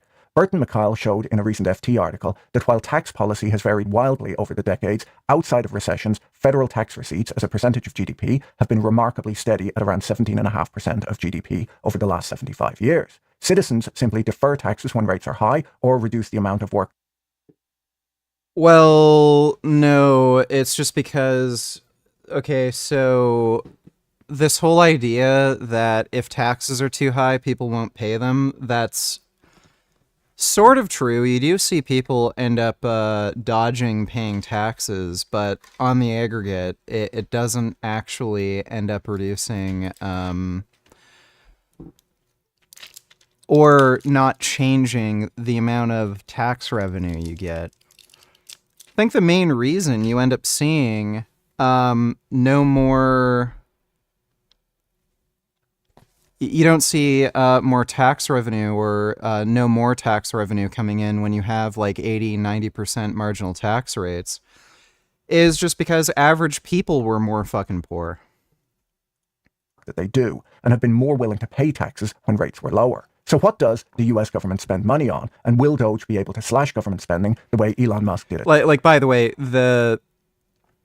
when you're talking about marginal tax rates at like, 80, 90%, they were taxing people 80, 90% when the top 1% income earners were like making 3 or 4 million per year.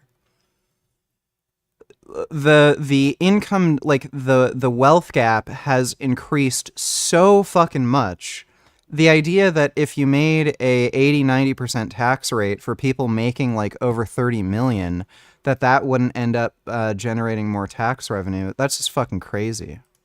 Twitter. Before we dig into that, let me tell you about this week's video sponsor, Delete Me. Delete Me is a subscription service that acts on your behalf to force data brokers to have personally identifiable information on individuals that can include so much more, which they then sell on personal data and to deal with any objections. And off deletemeu.com/Boyle and use promo code BOYLEVs on Twitter last week, saying that he doesn't need ideas, he needs super high IQ, small government revolutionaries willing to work 80+ hours per week on unglamorous cost cutting. There were, of course, thousands of replies, including one from Razzle Khan, who's widely considered one of the greatest and most influential rappers of all time, saying that she would like to share some actionable solutions to curtail fraud and cybercrime. Unfortunately, she's unlikely to be able to take up a role within Doge, as she's currently serving time for fraud and cybercrime. A few people have, of course, pointed out the irony of starting a new government department to deal with waste when one already exists. The Government Accountability Office exists to determine whether federal funds are being spent efficiently and effectively. It's there to investigate allegations of illegal or improper activities and to report on how well government programs and policies are meeting their objectives. So basically the same thing as Doge, but without the silly name. It has additionally been pointed out that the new department having 2 heads is possibly wasteful too. Now, this is not the first time that a president has formed a task force to improve government efficiency and cut spending. In 1905, Theodore Roosevelt's Committee on Department Methods, which was known as the Keep Commission, I think that was some sort of meme coin at the time, was given a similar task of investigating salaries, purchasing, accounting, and so on to reform the administration of the executive branch. In 1984, Ronald Reagan formed the Grace Commission, headed by the industrialist J. Peter Grace, to eliminate waste and inefficiency in the federal government. Grace instructed his employees to leave no stone unturned in their search to root out inefficiency. When submitted, the report said that 1/3 of all income taxes are consumed by waste and inefficiency in the federal government, and it warned that if its recommendations were ignored, that national debt could hit $13 trillion by the year 2000. In 1996, Bill Clinton announced in his State of the Union address that the era of big government was over and promised to put welfare recipients to work. The chart on screen right now shows 100 years of US government spending as a percentage of GDP. The blue line is non-defense spending and the red line is interest on debt. You can see a big step up in non-defense spending in the 1930s due to FDR's New Deal programs, which we discussed in last week's video. A huge spike in defense spending for the Second World War. Non-defense spending grew steadily as a percentage of GDP over time, with a big increase in the last 25 years. First because of 9/11, again due to the credit crunch, and a huge spike in 2020 when the pandemic struck, always seeming to reset at a new level higher than ever before. Growth in government spending usually is tied to growth in what governments do. According to an analysis by QuantGov, the number of federal regulations has more than doubled since 1970. The Economist reports that the total word count on Germany's laws is 60% higher today than it was in the mid-1990s. They point out that in many ways governments interfere less than they did in the past, when many imposed currency controls and owned steel mills, mines and telecom networks. In fact, by the late 1970s, almost a third of British families... Poop da scoop da whoop, I'm going to touch you. My friend Sam, what is your friend's mom's favorite Chinese takeout dish? Come of some young guy. And going to turn into a truck now. Birch church a church, a ding ding church. Pack it up, pack it in. Let me begin. I came over.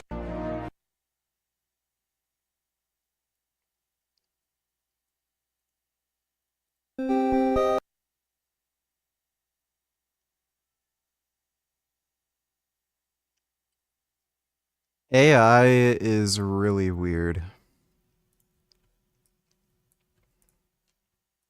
My friend Sam, what's the difference between Usain Bolt and Hitler? Usain can finish a race. I gotta send that to a friend of mine. My God. Thanks for the donation, Outgoat. In a Royal Rumble tag team match, who would you pair up with which wrestler? Also PLS watch.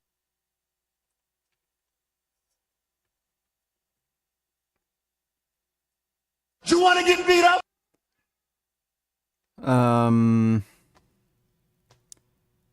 I don't know much about any of these WWE wrestlers, but like the more I find out, the more they just seem like fucking dickheads. So I don't know. I don't really like any of them.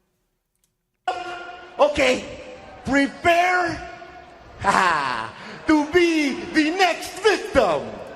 He's not dressed to compete, but if you think that Ric Flair, who's already had, you're Kane! It's Kane! The big red machine! No! But he's back! Big right hit by Kane! Look at Kane! What a... Without... Yeah, WWE wrestling is entertaining, but yeah, the more I learn about a lot of these wrestlers, they just seem like absolute dickheads. I know Goldberg was one of the biggest, like, fucking asshole degenerate dickheads to ever be in the ring. But thanks for the donation, Gohan. Lived in government-owned housing. While governments take less control of the economy today, in other areas governments have more power than ever before. It can be difficult to build nowadays due to environmental and conservation rules. Employers have to meet more health and safety rules than ever before too, and the share of US jobs requiring an occupational license. Did you see that idiot Mutahar exposed himself for being a hypocrite again together with Nux? Otaku community calling him out now for being a hypocrite, spreading misinformation and hate. Maybe you can watch at 1.5 speed. Let me take a look. I don't particularly like Mutahar, and there's two reasons for that. One, the way he makes content is super fucking annoying. He will have a very misleading title, like, I don't know, Microsoft is trying to steal your games or something like that. And then he'll be rambling, screaming, acting all hysterical, hyping it up like it's this big fucking deal. And then it turns out they're like raising the price of like their subscription service by like $5. I can't, like, most of his videos I have no interest in fucking watching because the titles are super misleading. It usually ends up being a big nothing burger, and he just yells and screams and acts all hyped, and it's fucking annoying. And two, he's extraordinarily fucking dishonest. Like, he made a video about PETA talking a bunch of shit, complaining about vegan activism, and then I offered to debate him on the topic, and then he's like, no, I'm not going to debate. It's like, he just wants fucking attention. That's just what it seems like to me. Here. So it appears that the Sonichu medallion has claimed another soul.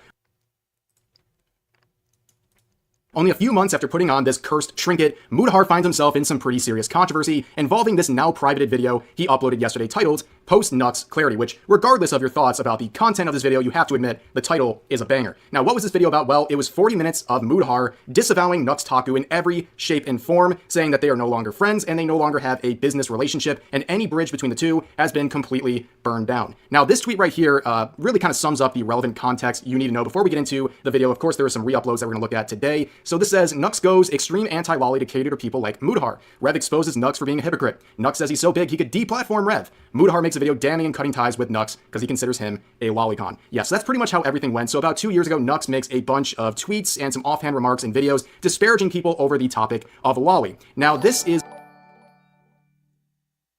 No, yeah, Mudahar's content is trash. Insanely low effort clickbaity shit. Videos way longer than they need to be, just fluff. He also has no idea WTF he's talking about. Pretends to be a tech dude but doesn't know what he's talking about. Dude's a moron. Yeah. I'd pretty much agree with that. Thanks for the donation, Dig. Is of course something that was very hypocritical. I made a video calling all of that out, saying, hey, you have dozens of videos with cropped lolicon in your thumbnail. You've also shown this sort of content to other content creators and reacted to it yourself. And he would make this response video to what I said.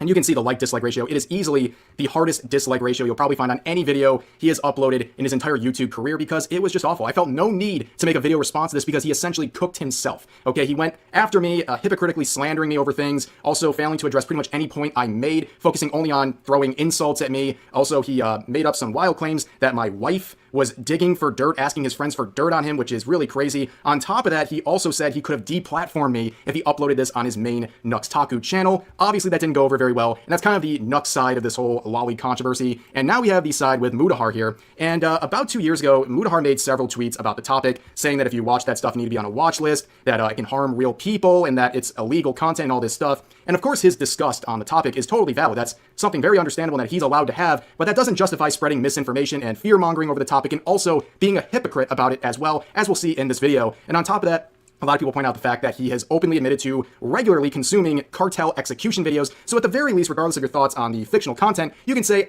I don't really know if I want to be virtue signaled about fictional content by a guy who watches people get tortured and brutally executed on camera, right? So that's kind of where we were at, and I held out a lot of copium. I made the mistake of having some copium on the situation because I've enjoyed Mudahar's content for many years, and I know he's had good takes on other things, so I thought maybe one day he would have a more nuanced take on this whole subject, and maybe just even ignore it from now on. But then we had this video, and basically to achieve what we're doing today, we're going to have to talk about some hentai, which seems fitting because if there was tags applied to this situation, it would be mind break, because this topic has mind broken Mudahar to the point where he's saying some pretty unhinged crazy stuff, including making a whole 40-minute video about this topic where he is, of course, disavowing Nux Taku over this subject. So, correct me if I'm wrong, but isn't lolly not even technically anything inherently sexual? It's just like a style of drawing characters.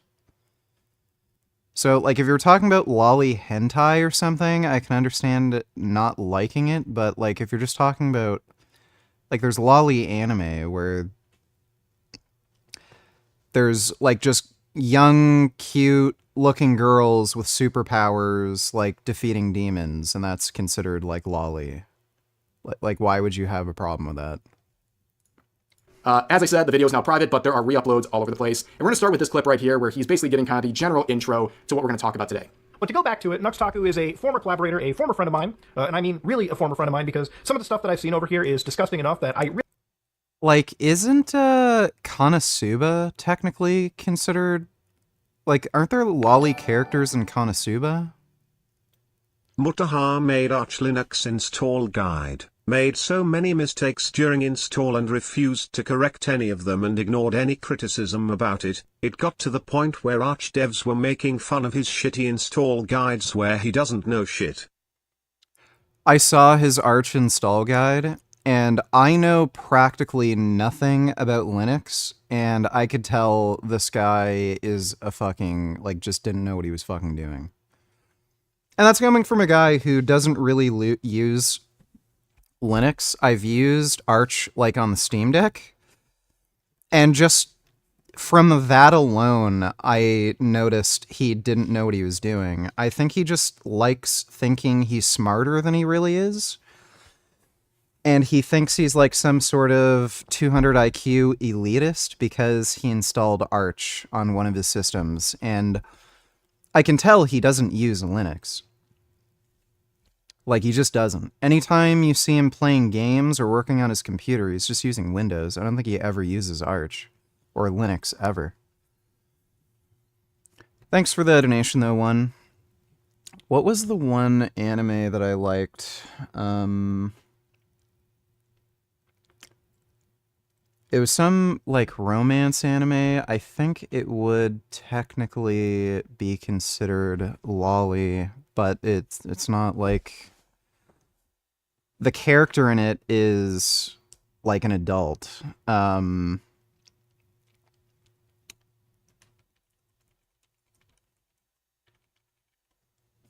I literally cannot even remember the fucking name.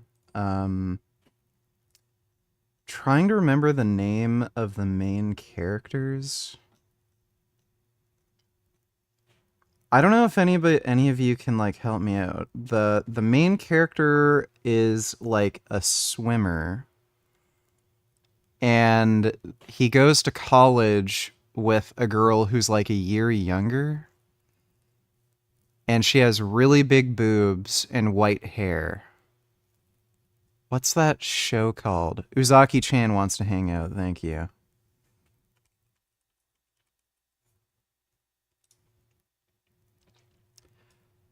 I'm pretty sure this would fall under, like, Lolicon. So, like... I mean, there's nothing inherently... Like, lolly doesn't mean child sex abuse. It's just a way of drawing certain characters. So, like, who fucking cares? Like, by the way, there are a lot of fucking pedophiles who are into lolly. Like, that's undeniable, but... I would say half the fucking people, like, that I've met, like, at least men that are into lolicon, they have a fantasy of being a cute young girl. Like, they literally just wish they could turn into a cute young girl. That's it. There's nothing even sexual about it. They just want to be a girl. He goes over the definition and hypocrisy that in the video. Just keep watching. Keep in mind Mutaha was hating and slandering vegans for years on his streams. Yeah, okay, well, I'll keep watching. Thanks for the donation, W. Really can't continue a friendship, and I really can't, like, again, excuse some of my behavior watching some of this content as well. So he makes it very clear from the intro that he is largely disavowing Nuxtaku thanks to the fictional content he has consumed and the fictional content he has shared with other content creators, including Mutahar himself. And this is supposed to be another angle of the video where Mutahar is taking accountability for his role in consuming some of this content he believes is illegal. So this is where there's a bit of a longer clip. This goes on for about a minute, but I think it's really important to listen to because he sets up some wild standards that... Like, by the way, what's also really weird too, lolly has a certain art style. You can find, like, hentais that are technically illegal in certain countries, like Canada, where it's not lolly, the art style, but it does depict child sexual abuse. So, non-lolly content can still depict child sexual abuse. So, like, again, I don't know what the obsession is with lolly. There's nothing inherently sexual about it, and, like... So many mainstream anime and manga, like, what is it? Uzaki-chan wants to hang out. Konosuba arguably has some lolicon characters. Like, you name it. that end up basically being self-sabotage. And again, when I was working with Nux, a lot of the things we did talk about was being anti-Lily in that situation. And Nux very much made it clear to me that he was anti this stuff as well too, and he still maintains it to this day.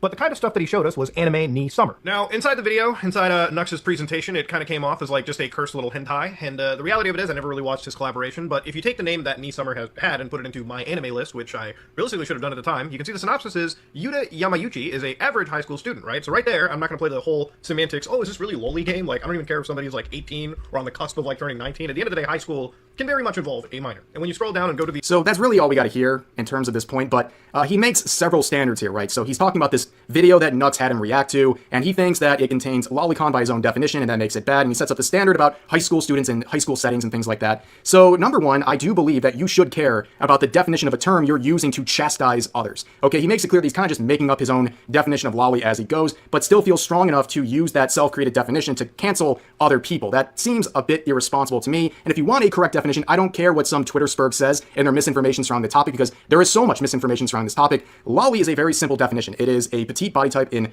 anime and manga. That's it. It comes along with cute aesthetics. It has nothing to do with age. Twitter has filled people's minds with a lot of misinformation on the topic, and if you want proof of that, here's like the easiest example, right? Rebecca from Cyberpunk. She's in her 20s. She is unequivocally a lolly. No one can question that. That is literally what she is. Even Studio Trigger, one of the most legendary anime studios out there, categorizes her as that term. This is not a debate. Unfortunately, like I said, Twitter has spread so much misinformation that this very simple term has been manipulated into something used to weaponize outrage about fictional content, to cancel people, and what have you. But anyways, we also see Mutahar set up this definition about these high school students. Even when these characters are 18 or on the cusp of being 19, it doesn't matter. It's still falling under this lolicon definition of his because of the school uniforms and the school setting, which is not just pretty a reach, to say the least, but also it's incredible self-sabotage. I mean, one of the worst cases of self-sabotage I have seen in quite some time, because in this video that Nux showed, of course, there was those high school students, and his outrage over that would be fine if it wasn't for the fact that his self-described favorite hentai is Dropout. And if you can't see it from the image from that content... I don't even think Dropout is any good. So again, this isn't lolly, but it does depict schoolgirls.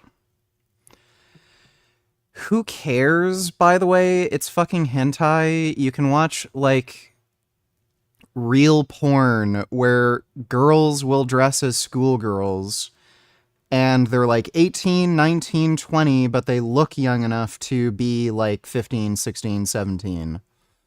Like, look at Lupe Fuentes, who's another one? Yeah, like, just look up Lupe Fuentes. Like, I mean, who cares? It's a fucking cartoon.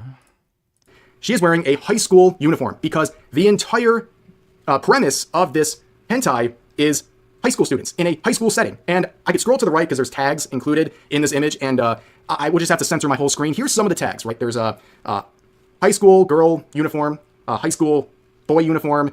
There's R wording in this. There's chloroform. There's snuff. There's other tags like vomit and scat. Like, to the normie side of the internet, which is probably the type of people who are, you know, in Mutahar's circle, that's a pretty hardcore set of content right there. Okay, and it contains the exact thing that he is canceling Nux for by his own definition. And if you don't trust me, I mean, you can listen. Oh, but it's lolly. Lolly's special. Lolly's the magic fucking word that makes all of it not okay.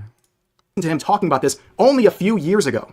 It was Dropout. That was the name, Dropout. Don't. So basically, the premise is, it's like if you're not smart, like if you're not a smart chick, they turn you into like like a public urinal, where like you just get fucked.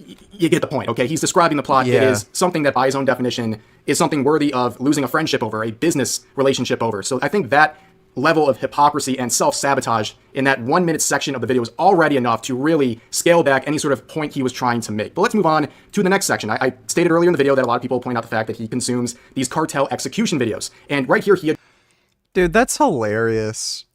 Like, literally criticizes somebody for watching lolly content, not even talking about whether or not it's sexual in nature, and then he admits that he likes a fucking hentai that involves schoolgirls getting raped because they can't pass their, like, school with high enough grades.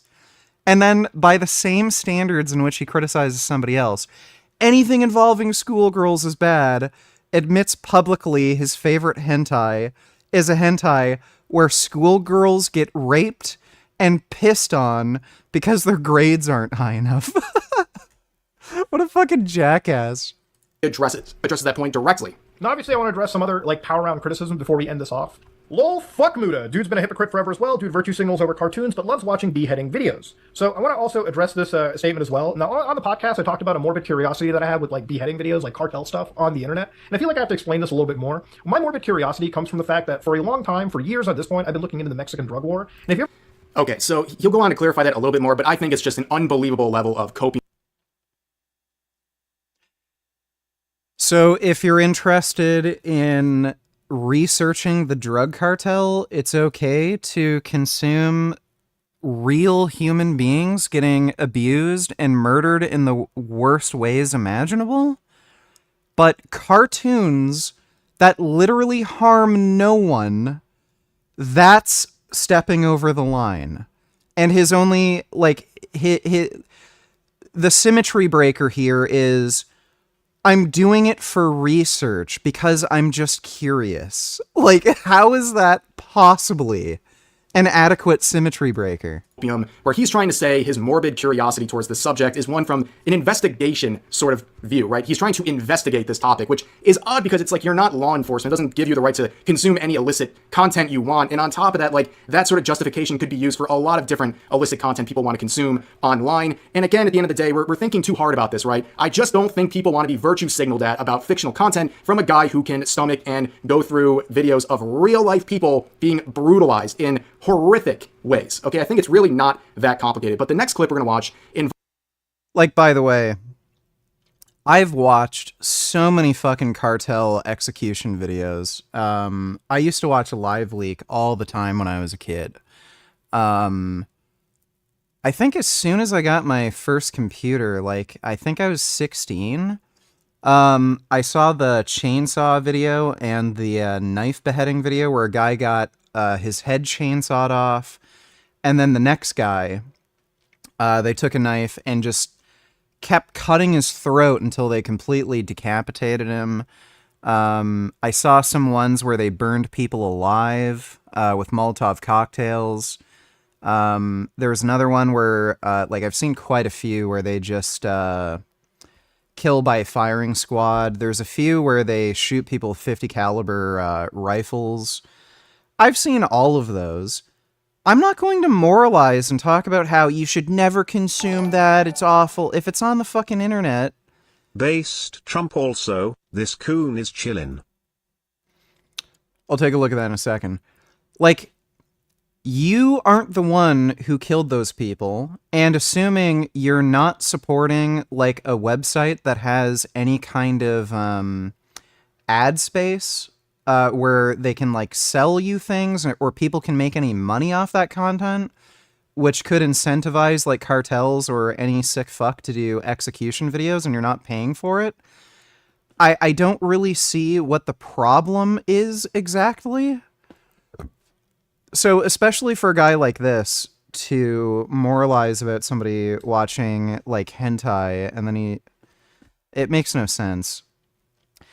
He, like, if he's going to argue that it doesn't cause anybody any harm, and he just has a curiosity with it, that would be the same situation as somebody consuming hentai that he doesn't like.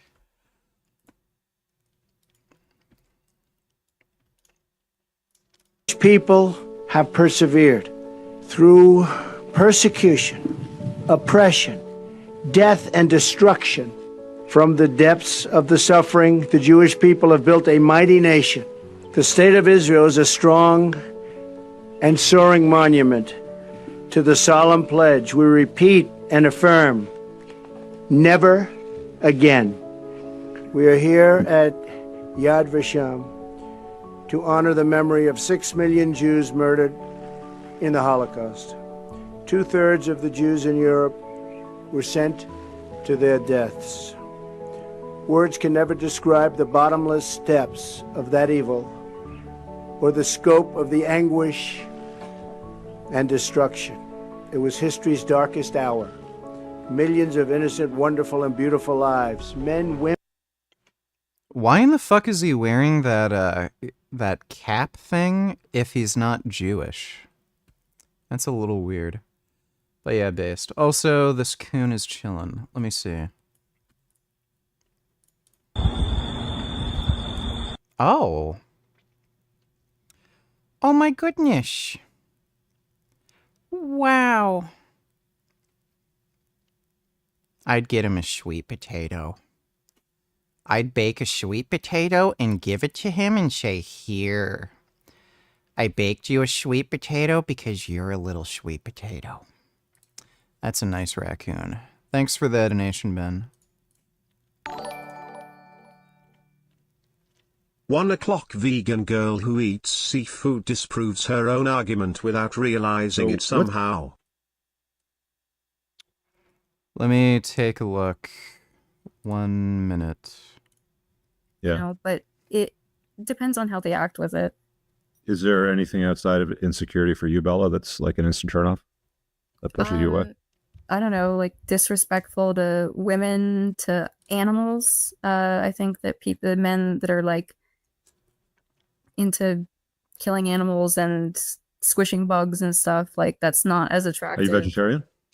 I'm Oh, okay. vegan, pescatarian vegan. Oh, vegan. Okay, so you wouldn't. I eat seafood though.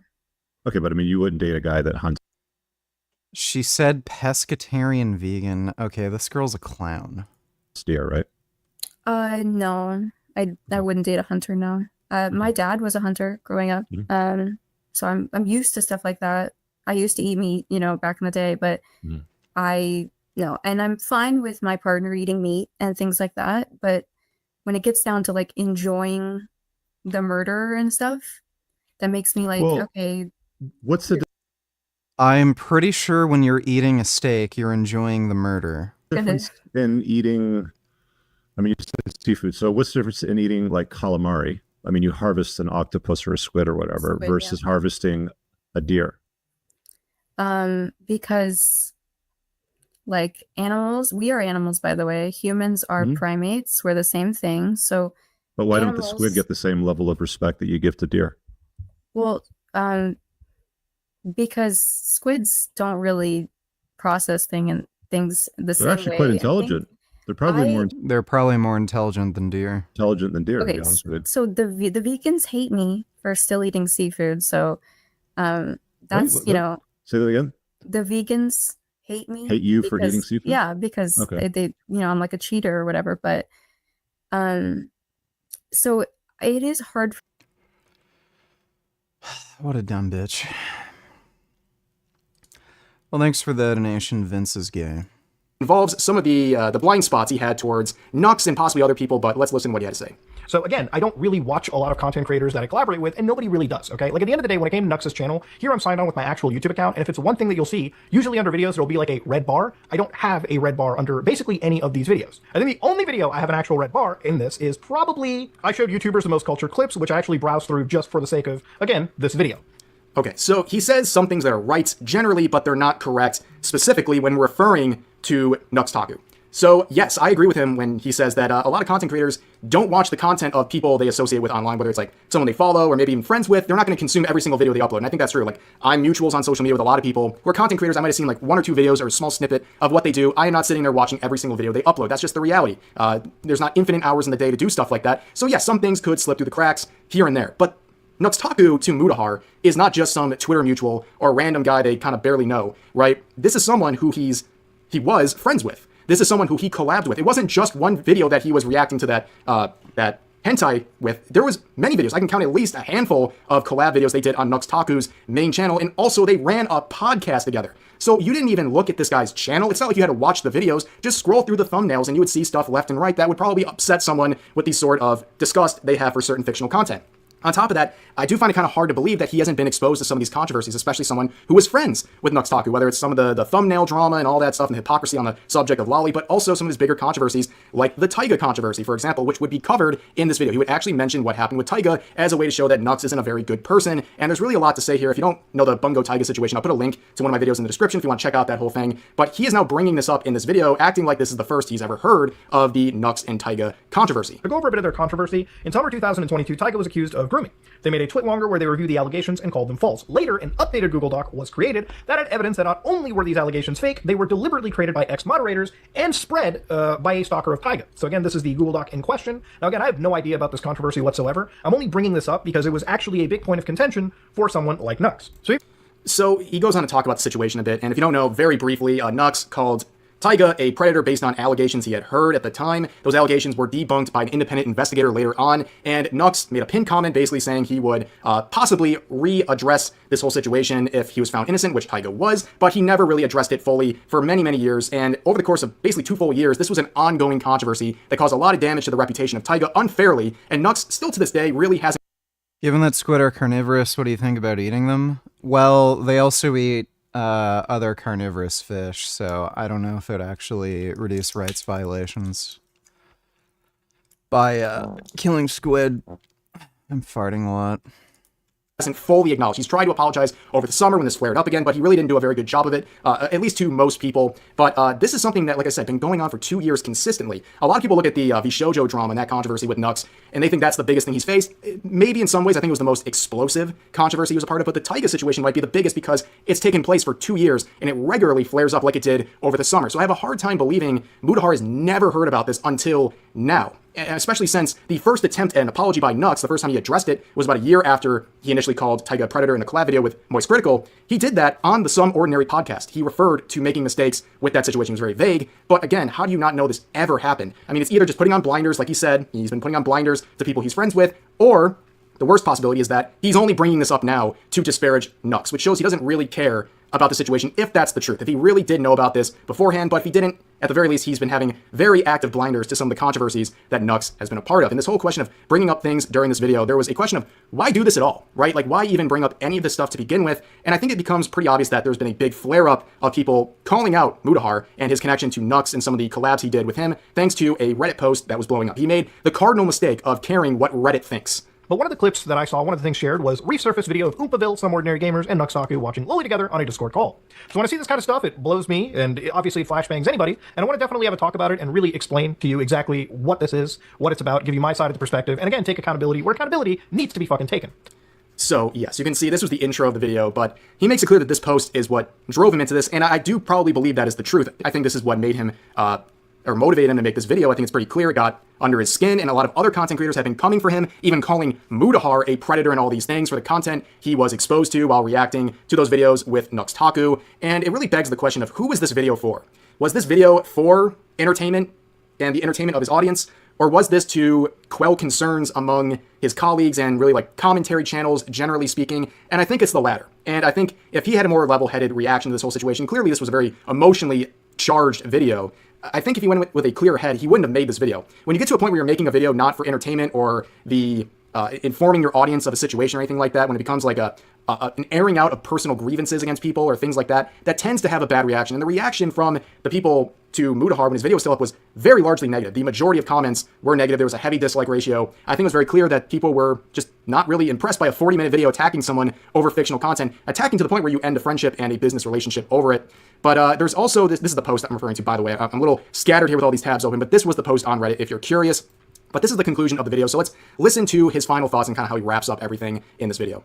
At the end of the day, I make fuck-ups. Human beings, we all make fuck-ups. I think choosing how you acknowledge those fuck-ups, that goes a long way. And how I choose to acknowledge this fuck-up is basically, again, by completely being 100% transparent, honest with you, shedding light on things like the podcast shutting down. And ultimately, I want to move past this, leave this behind, and really just sort of end this on a note where at least I get my side of the story out. For the last... So, obviously, he harps on taking accountability a lot during this video, and then the video goes private. So kind of like, what was the point of all of this? I'm not quite sure, but he would make a community post on YouTube saying this, regarding the last video about Nux, while I can't be a friend after some of the things that have resurfaced, I do feel I want to be transparent and honest. Private's the video. Yeah, sure, dude. I did do an overreaction that stemmed from being... Like, by the way, like it shows you how childish Mutahar is. He knows people are going to clip the video and re-upload it, so why even bother privating it? Like, it's just so retarded. KM donated $2. Justin Geff has iron lungs. You should copy him on stream sometime and more. I'm not gonna do that.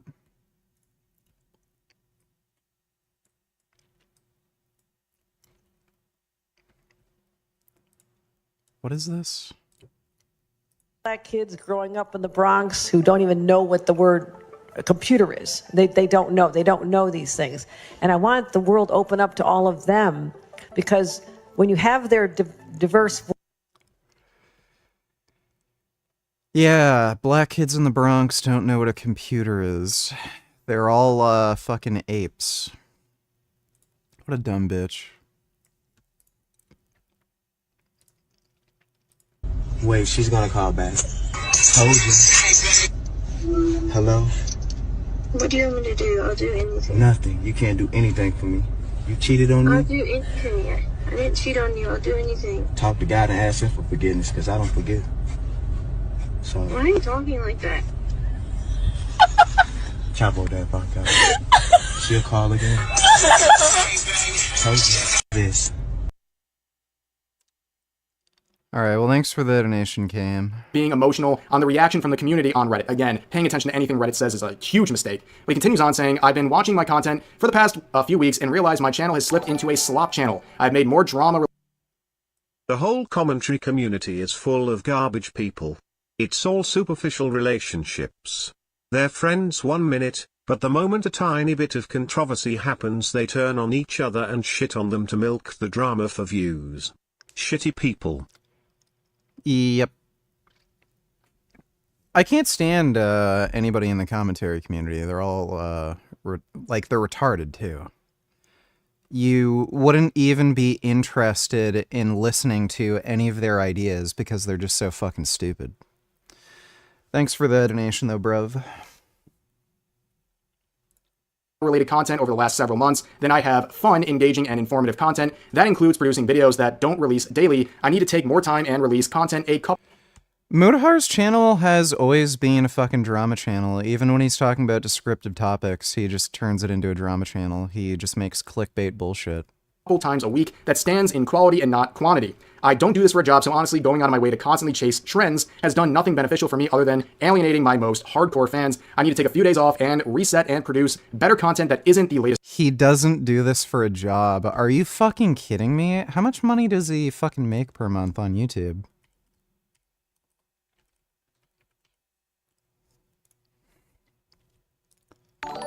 Hello, guys and gals. Yay, he's right. Fictional characters' ages are variable and Lowly is simply a body type with cute aesthetics. What it comes down to is Mutahar wants to equate fiction to reality and slander and hate everyone that likes Lowlies. Fiction doesn't equate reality. I think he's just an attention-seeking jackass, honestly. That's all he's really interested in. Thanks for the donation, though, Proud Lolicon. He doesn't do this as a job. His videos like average 500k per video and he uploads like every fucking day. This guy has to be making like, I would imagine like around 20, 30, 40 grand a month off YouTube. And he's saying he doesn't do this as a job? Bullshit. Like what are you talking about? He's probably raking in like around 200-300k per year from fucking YouTube. He's full of shit. Yeah, right, you don't do this as a job. What is a job to him? What? Buddy, that's like working, like 20, 30 hours a week at I don't know, some fucking investment firm, and you're making $200,000-$300,000 a month, and then you're like, yeah, I don't do this as a job. Like what is a job to you? So you just upload videos purely for attention and you don't care about any of the money you make? Okay, cool. Demonetize your channel. Or give it all away to charity. You're not going to do that. Like, he's full of shit. He does YouTube as a job. He's full of shit. Latest trends or internet drama. While that produces a good view count, it's not the kind of content I want to be known for. I'll be back with content that I'm proud of in regards to past collaborations. All I can do is apologize and promise to do better. So that's kind of the end of the situation, and probably the best thing for him to do, which is touch grass. Take a break from this stuff. What happened with Nux and this whole topic has clearly really gotten into his head, and it led to 40 minutes of really just some disappointing content. And like I said earlier in the video, I've been a fan of his content. Mudahar's a fucking idiot. Increased from 5% in the 1950s to 25% today. It used to just be lawyers and doctors that were licensed, but today you often need a license to cut hair, be an auctioneer, or even work as a makeup artist. The US government requires that gasoline be 10% ethanol today due to lobbying from the corn industry. And in the UK, the police are monitoring. Mutahar has been shitty drama channel for years now after he ran out of ideas. How ironic for him to shit-talk fictional content when he made a living off lurking on deep web for illegal content for his channel. How much illegal stuff you think he ran into? Buddy, like, yeah, I mean, you'll find all kinds of heinous shit. If he's going around on the dark web looking for illegal shit, I can guarantee you at some point he's actually ran into legit child pornography. Like, almost fucking guaranteed.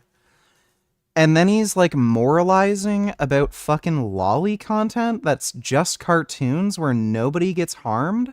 That isn't even necessarily inherently sexual? But again, this guy's literally going out of his way to look for illegal content on the fucking dark web. Like, it's just ridiculous. Thanks for the donation, W.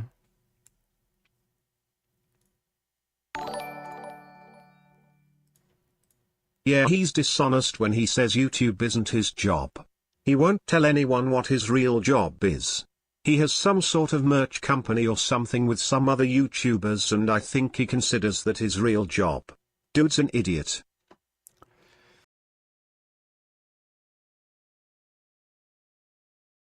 Stupid, like, he doesn't do YouTube as a job. Like, this is a guy who just goes out of his way to lie for no reason, even when it doesn't benefit him. That's the worst type of liar.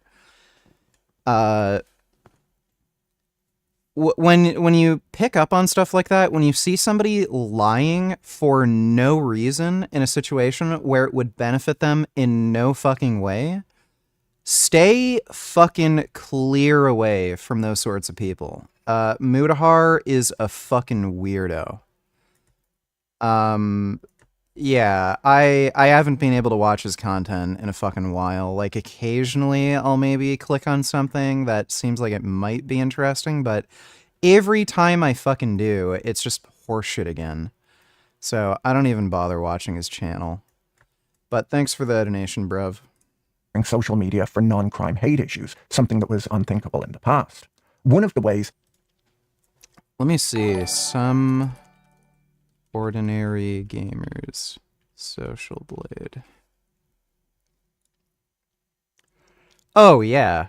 Dude, this guy's making 16 million a month views. So, just for reference, when I was at my peak on YouTube, I was probably averaging around like 3 to 4 million views per month. Sometimes it would dip lower. I might be like 2.5 million. Sometimes it would be higher and I'd get to like maybe 5 million, but I'd say average would probably work out to be around 3.5 million when I was at my peak.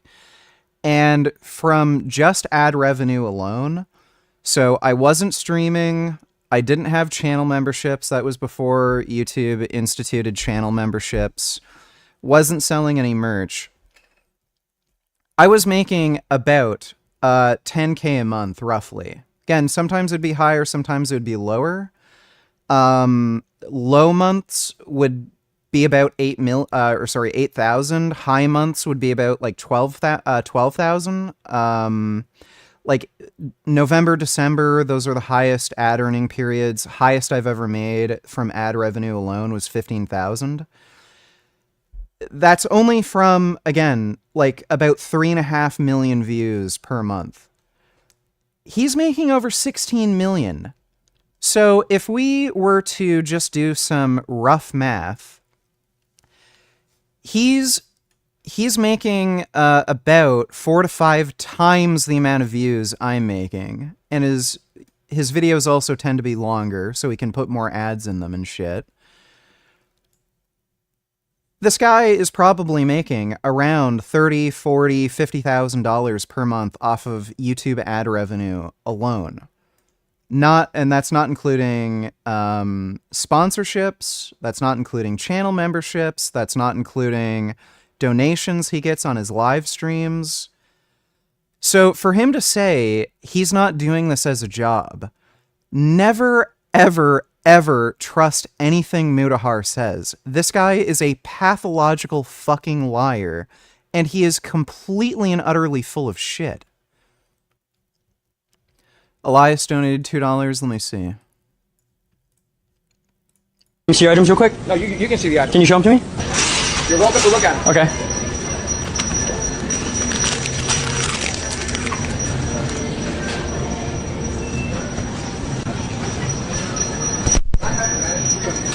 Call the police, please! What role did you play here? What role did you play in here, sir? What do you mean? He ate my receipt! He ate your receipt? Do you want to pull the cameras up and see it? It's okay, it's okay. I'm just asking what's I'm going making on. sure that everything's okay. Because outside he was yelling at someone for taking a parking spot. Who are you to do anything? What the? I'm just making sure everything's okay. So I don't understand. So why are you guys going back and forth? I don't know. I was just making sure everything's okay. You have cameras in here. Can we bring the tape out? I'll gladly leave. We're not here to be here about Yeah, what's going on. I honestly don't know. Apparently you're in a parking spot. Can you tell him to step back? Yeah, we can. Okay. I think we're gonna go. Police are coming. See that? It's a weird freak out for just eating a receipt. I have infinite riz.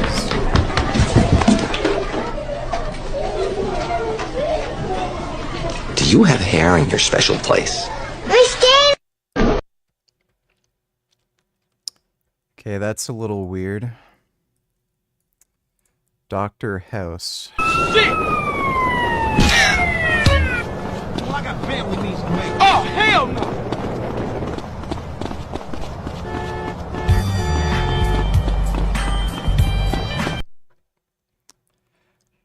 Yeah, that is some weird NPC shit. Why did they do that?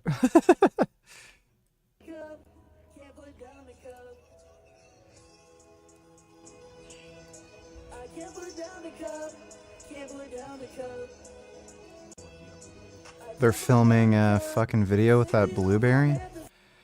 Who the hell is that guy? He's literally a blueberry. I don't think I've ever seen somebody so round. Thanks for the donation, Elias. Bend over, donate $2 base TST. It is not to push a religious agenda, is to just have an alternative. That alternative is known as HAIL, the Hellions Academy of Independent Learning. It will work like LifeWise Religious Release Program, which has been a part of the Marysville District since 2023. Betty Ellswick is one of 2 parents who helped bring HAIL here to Marysville. We wanted to make sure that we had a program that was teaching compassion and empathy and also inclusion. Several parents had... Hi VG, I love you. I want to know, is eating raw veggies good? I love raw veggies way more than cooked ones. Thank you in advance, baby.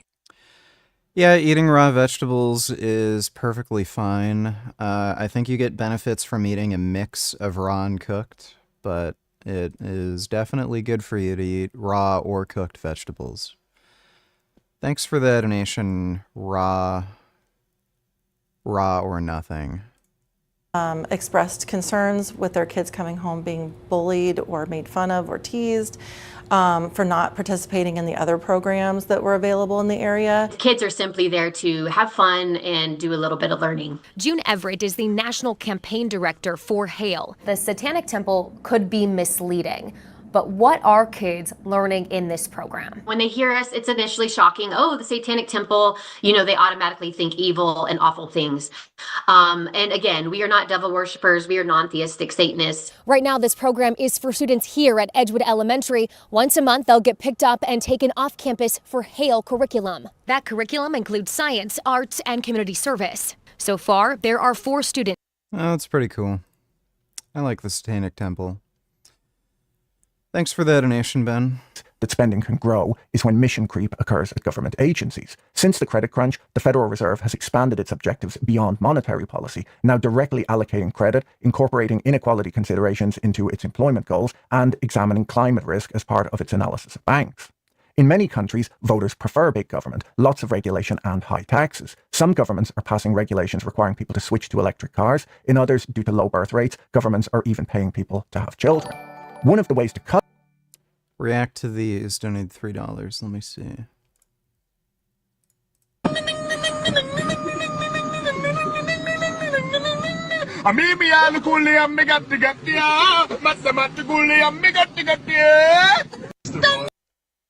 That's pretty good.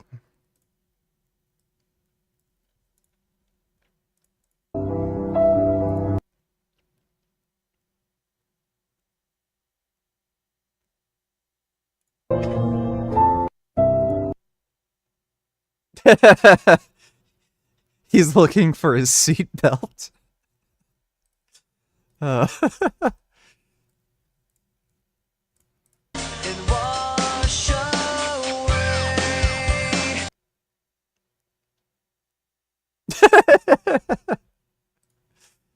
that's stupid. Sonic, you sure this is the right way? I saw Shadow and Eggman head this way. This has gotta be the right way. But it's so spooky here. Maybe that's the ghost of Shadow we saw earlier. Woo! Stop it, Knuckles! Had to have been a kid who voiced Tails. Thanks for the donation. React to these.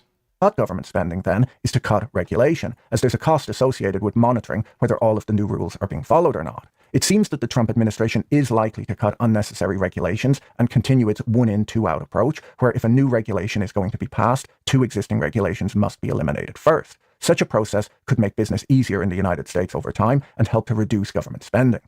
Doge won't just see resistance to spending cuts from the people who benefit from government programs. They'll likely see resistance from politicians on both the right and left too. Politicians have their own incentives to expand the state, as they often introduce new programs to buy votes in their districts. The costs of new spending are spread across all taxpayers, while benefits are concentrated among special interest groups or certain voter demographics that will re-elect the politician who introduced the program. For this reason, Doge can expect to see a lot of political pushback. So will Elon Musk be able to quickly slash $2 trillion of government spending like he promised? Nope. Can he do what he did at Twitter and just fire 80% of government workers? Well, it might not be quite that easy. Only 8% of US government spending goes on employee compensation, and that's in fact amongst the lowest percentage in the developed world. So where does all of the money go then? Well, most of the money in the federal budget is spent on Social Security at almost $1.5 trillion. Then interest on the national debt at almost $900 billion. There's Medicare at $874 billion, unemployment benefit and food stamps at $448 billion, veterans benefits at $325 billion, and federal employee pensions at $197 billion. I'm not sure that Musk could cut much of that spending, as Trump has vowed publicly not to touch any of these programs. He even campaigned on making Social Security more generous by removing the income tax on it. This spending is all classified as mandatory spending anyhow, meaning that these payments are required by existing laws, so they would be very difficult to cut. Mandatory spending sums up to $4.4 trillion, or 65% of all federal spending. That leaves $2.3 trillion of spending, most of which would need to be cut to zero in order to hit Musk's $2 trillion target. There's no reason to believe he just made up that number on the spot either, as if he was making up numbers, it would have been $420 trillion. Well, I think we can do at least $2 trillion. Yeah! Yes, $2 trillion. Discretionary spending is not permanently enshrined in law and instead has to be voted on every year by US lawmakers. This part of the budget includes defense at $874 billion, transportation at $137 billion, and education, training, employment, and social services, which combined come to a bit over $300 billion.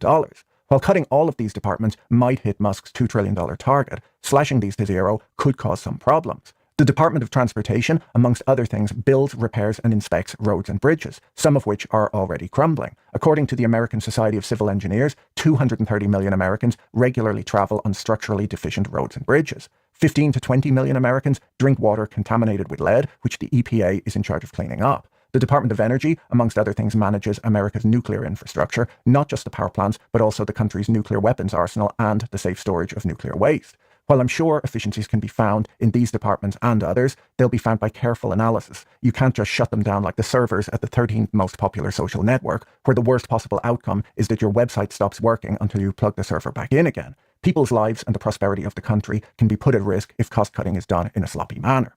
Now, on the topic of defense, as that made up the biggest chunk of discretionary spending, in theory, Trump is an isolationist, or at least he was during his first term in office. But even then, there weren't many cuts in the defense budget, and he did create the Space Force at the cost of $738 billion. Additionally, Trump said when campaigning that he would build an Iron Dome missile defense shield around America, which would be difficult to do while slashing defense spending. The defense budget is around $800 billion, so we just have $1.5 trillion left, meaning that Musk would need to shut down hundreds of agencies, things like the Department of Education, the Department of Transportation, the Justice Department, Natural Resources and the Environment, and General Science, Space and Technology. I'll tell you right now that if it was me, I'd cut space spending right away, because I've heard that they've been paying a guy billions of dollars to launch rockets into the Indian Ocean that can barely carry a banana on board. It's 55 years since we sent Yeah. Yeah, you want to bet Elon Musk is not going to slash the funding they give to SpaceX? You want to bet? Fucking hilarious. To the moon, and this guy's wasting taxpayer money on catching rocket boosters, which I can't imagine was specified in the original government contract. He's talking about sending men to Mars when the technology to do this has existed for years. Not the technology to keep them alive once they get there, obviously, but he doesn't seem to be working on that. Oh wait, I just remembered who that guy is. Elon won't cut that spending, will he? Maybe Vivek can deal with that one.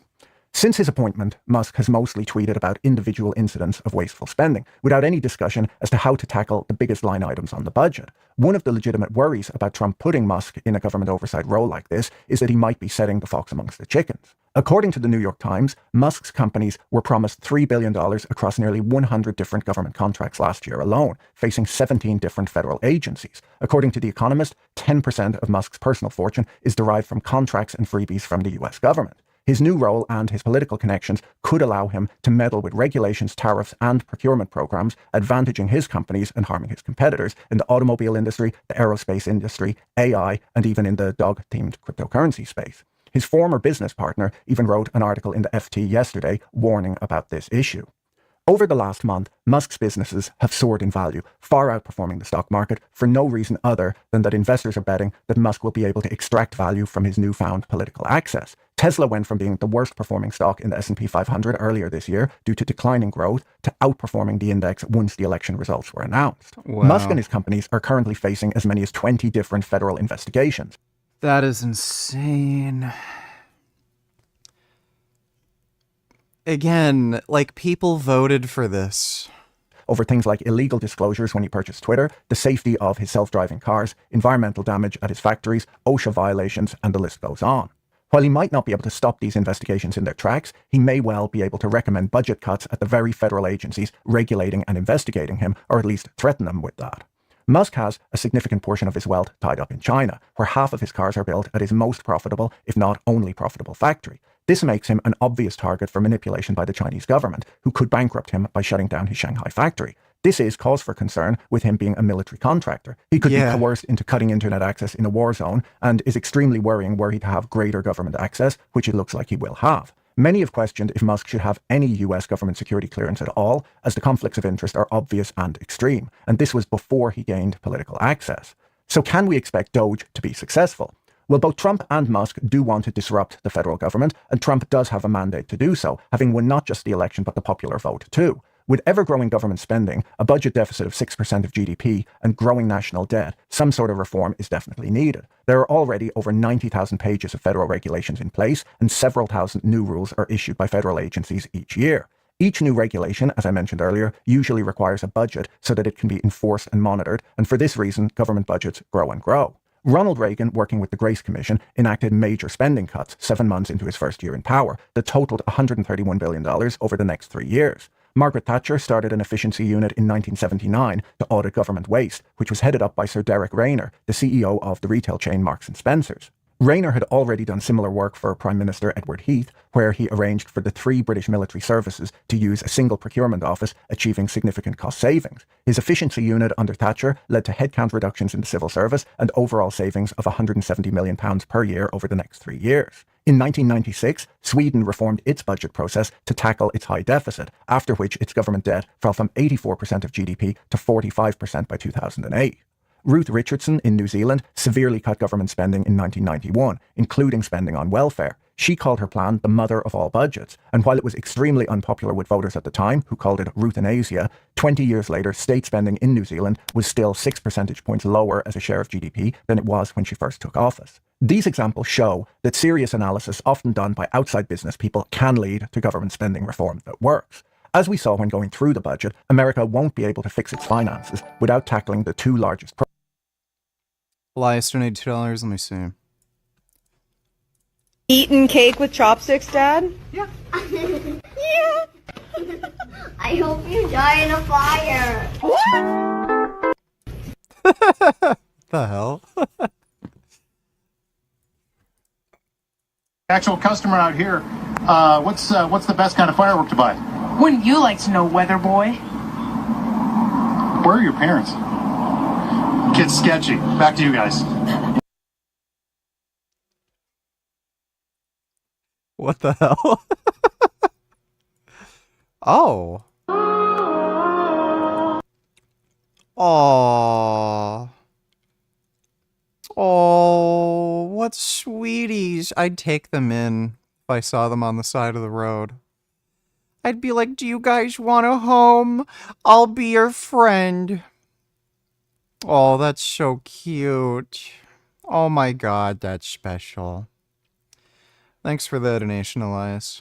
Programs, which are Social Security and Medicare, which consume 1/3 of the US budget. The Penn-Wharton budget model shows that delaying eligibility to the age of 67 from 65 today on both of these programs would reduce the government's obligations by $100 billion per year. Now, cuts like this would not be popular, as many Americans are counting on these programs and wouldn't be excited about being asked to work 2 extra years. People my age were pretty much told from the day that we started contributing to Social Security that it would go bankrupt before we retired, so my age group may not be expecting much out of these programs anyway. There's no way that Musk can make the kind of cuts that he's talking about without going after the most expensive programs. Musk warned the crowd at a Trump campaign rally 2 weeks ago to brace. Well, Republicans have claimed they're going to try to axe Social Security, so yeah, this might be the start of it. For economic hardship, saying your suffering is necessary. It's a little tone deaf to me how excited the world's richest man appeared to be about promising hard times and stripping job security and retirement benefits from working class Americans, even posting memes of himself firing people on his Twitter account. But I think I'm in a minority and people do seem to love him. Social Security and Medicare cuts would not be popular with older Americans, and older Americans do go out and vote. While this is Trump's last term and he doesn't need to worry about re-election, Republicans in the House and Senate might be less willing to alienate voters. A government proposal to raise the retirement age from 62 to 64 in France last year led to strikes, protests, and riots. But then again, almost anything can lead to strikes, protests, and riots in France. I think rioting is actually their national sport. There was a really good episode of the Odd Lots podcast that I listened to a few days ago when they interviewed Jetson leader Lewis from Boston University, who's written multiple papers on fraud, misreporting, and overbilling in public expenditures, particularly in the Medicare program.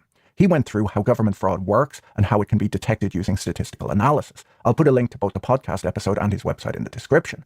His research shows how someone with a background in tech, like Elon Musk has, could dig out fraudulent billing. He explained that there's actually a great whistleblower program already in place called the False Claims Act, where if you know about a company or person who's defrauding any public program, you can hire an attorney, and there are legal firms who specialize in this type of claim, and sue that person or company in court, and as the whistleblower, get a share of the money that's returned back to the government. He explained that this is a super effective program, which is cheap to run, as every hospital employee or employee at a government contractor who spots government fraud taking place can report it and earn sometimes massive rewards. Jetson argues that in order to further cut fraud in government, the government needs to hire more lawyers and pay them better. as at present they have more fraud cases than they have time to pursue, so they just go after the easy ones. Adding more good lawyers would be positive NPV, as not only do they claim back more money than they're paid, but when people see frauds being convicted, there's a strong deterrent effect. Musk has been a near constant presence in Trump's orbit since the election, giving his opinion on who should be hired and what the new government should do. Musk and Trump appear to get on really well too, but in the last Trump presidency, there was a lot of churn in the inner circle, and Trump was very quick to get... I can guarantee you, Musk and Trump's friendship will not last. I see like Trump like trying to put fucking Musk in jail at some point. Get rid of people if they embarrassed or annoyed him. So we can't be sure how long this friendship will last. It could all end in a week or continue for Trump's full term in office.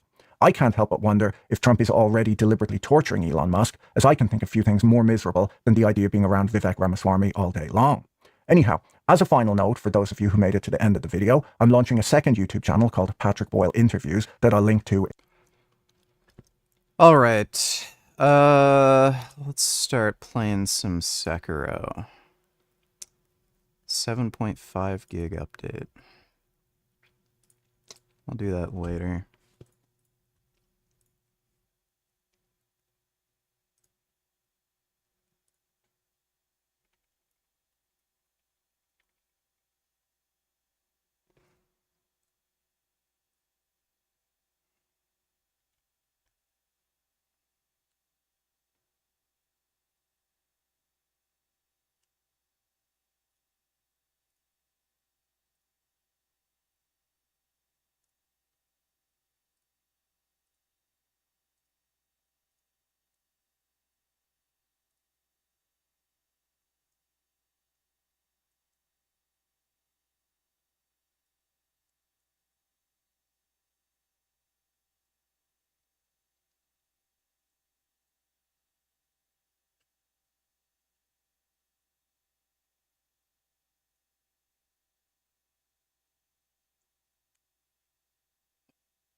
Shit.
Oh shit.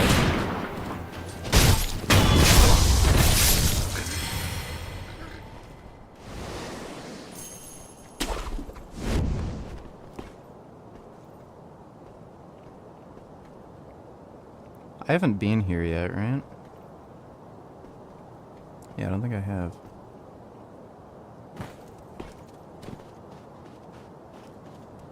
Gum gum. Shit.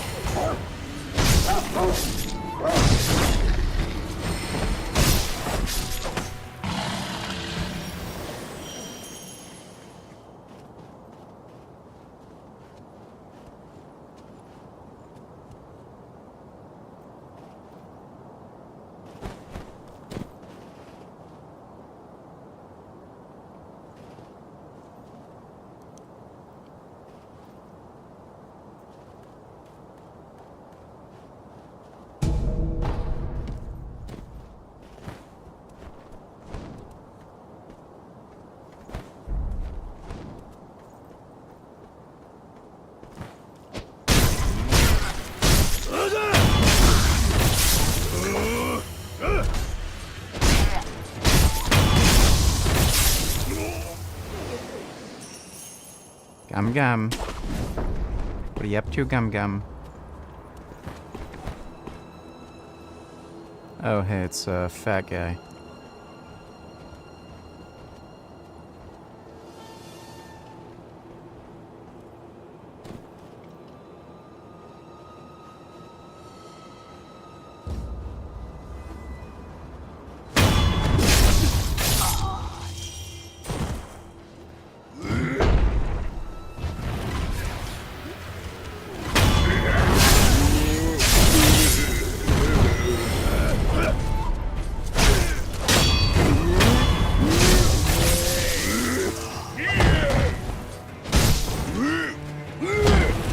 shit. Motherfucker did a combo.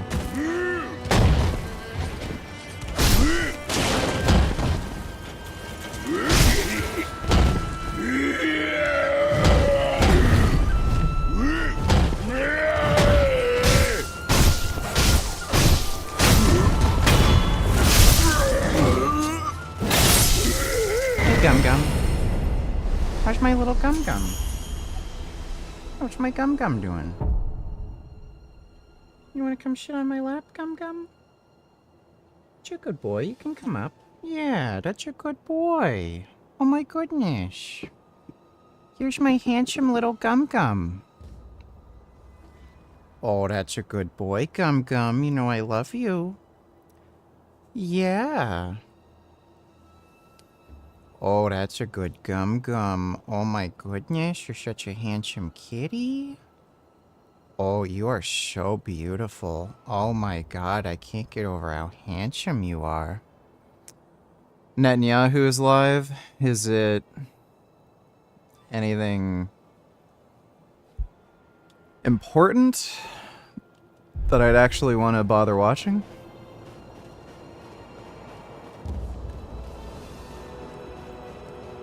That's a good boy, Gum Gum. Yeah, that's a good kitty. Oh, yeah, so good. You're so good. Yeah, that's a good kitty. He's making biscuits. Oh my god, those are good biscuits. Oh, I love you, little baby. Yeah, I love you. Such a good little kitty. Let's see, the one guy has a spear. We're really planning to use that thing? In the battle. I know. But what choice do we have? Desperate times call for... Yeah. Hey, keep it together, soldier. And when it's mad...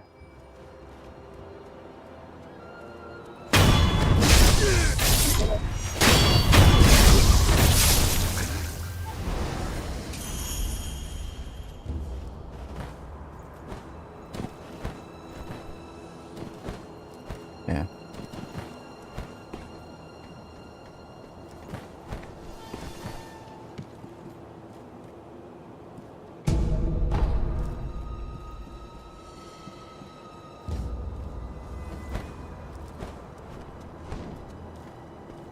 Gum Gum is such a good boy. Oh my god.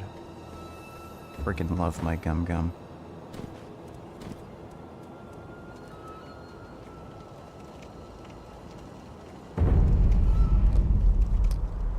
So this is Ashina Castle.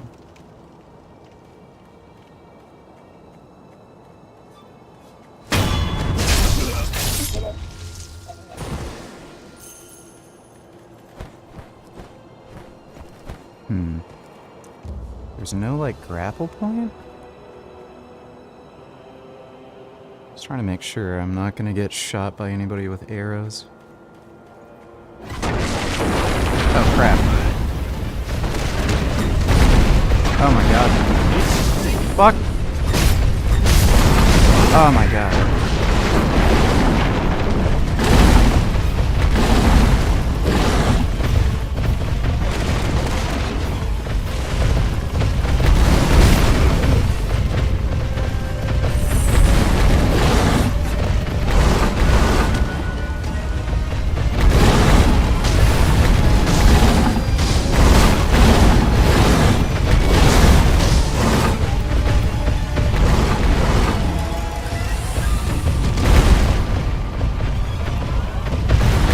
Ah, damn it.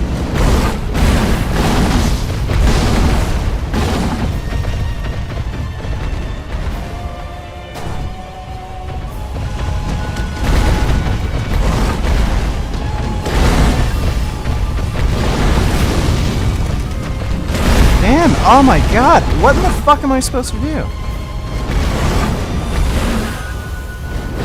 I don't know if I can parry some of these attacks.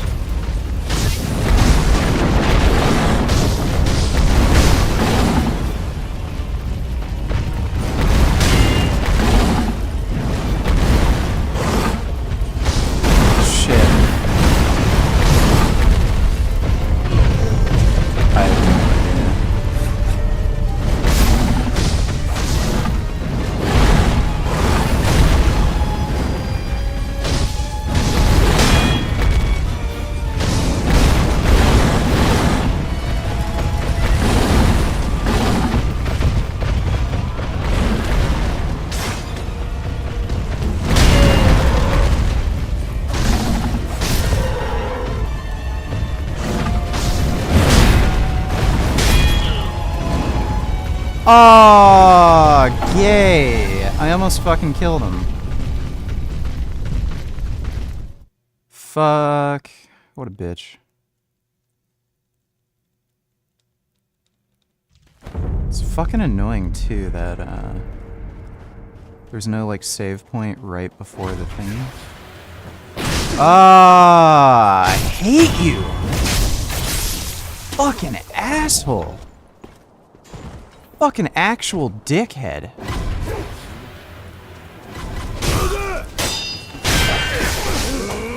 Give me a fucking break.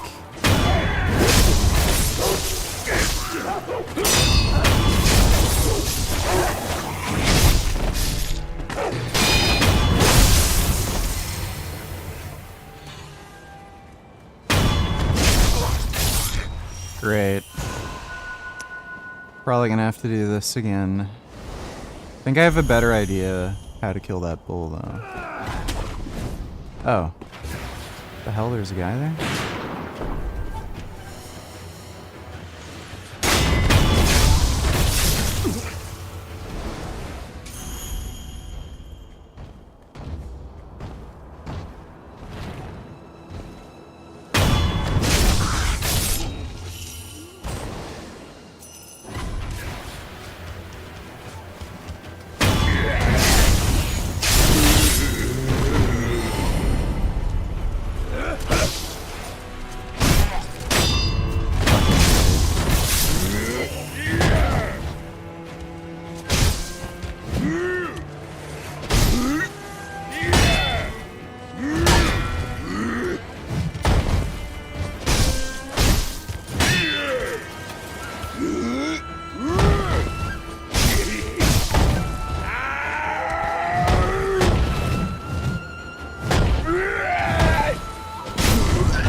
Elias donated $2. Is Sekiro better than Ghost of Tsushima? How does it differ? Does it have Buddhist temples? There are Buddhist temples in Sekiro. They're completely different games. Ghost of Tsushima is just boring, basic bitch. Really hate Mutaha. I think he's just attention seeker. Did you see new Intel GPU announcement today? Leaks were right for the most part. $250 for between 4060T to 4070 performance. Well, have to wait for third-party reviews to be certain. I saw the Intel announcement. I don't know if I'd bother getting one of the Intel cards, but that is a pretty sweet deal, so... I might use it for something like a streaming rig. I don't know if I'd really commit to using something like that for a gaming PC unless they have good drivers. Thanks for the donation, Proud Lolicon. So yeah, Ghost of Tsushima and Sekiro are completely different games. Sekiro is more like Dark Souls. Ghost of Tsushima is more like a shitty Assassin's Creed ripoff. Thanks for the donation though, Elias.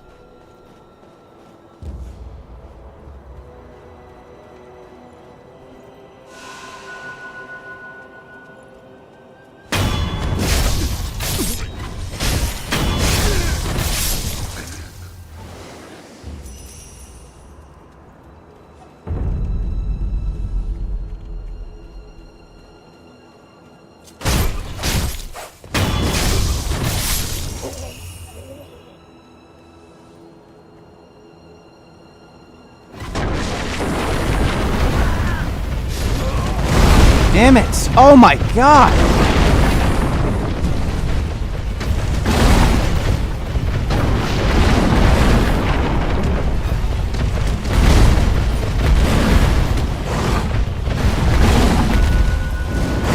Damn it!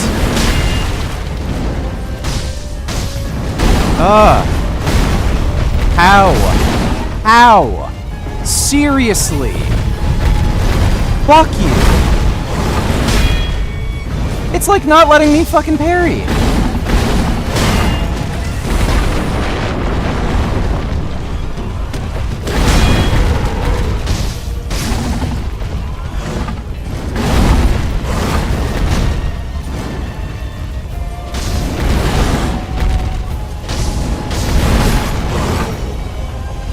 Great.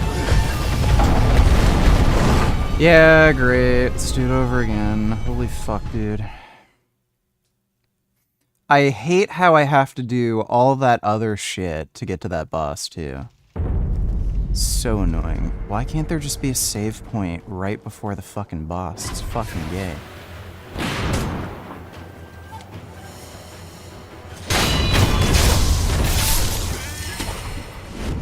Gum Gum, you're so heavy. Why are you so heavy, Gum Gum?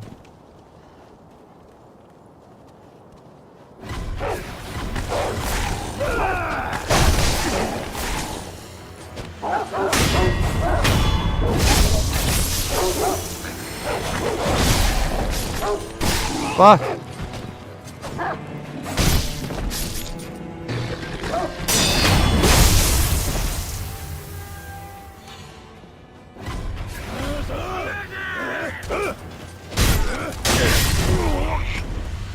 How am I even getting hit? Like, I don't know how he fucking hit me. Like, suck it.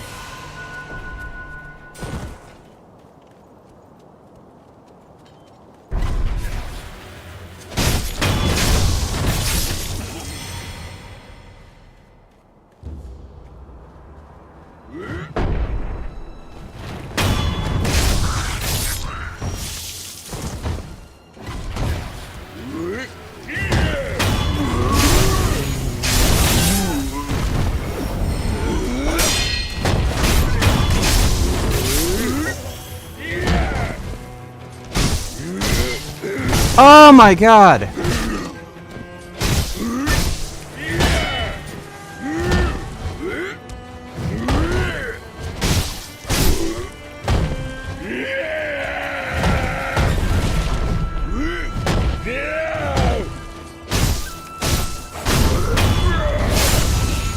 That's great. I lost like all my fucking health again.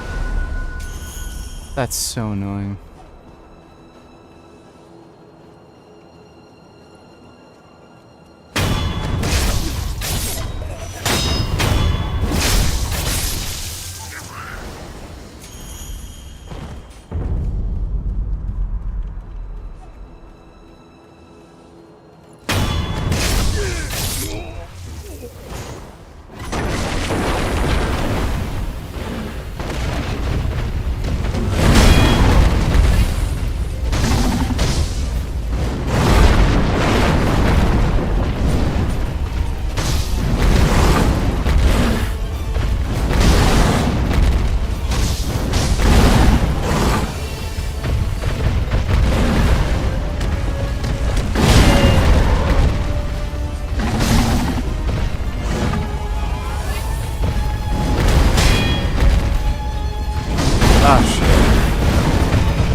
No, oh damn it.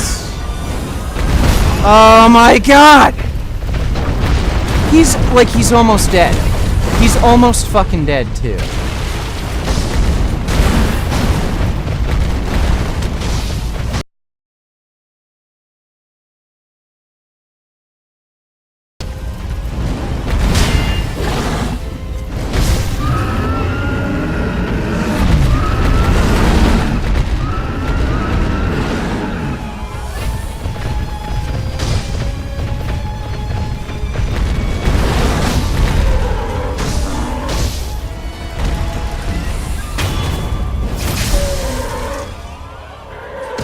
Thank fuck.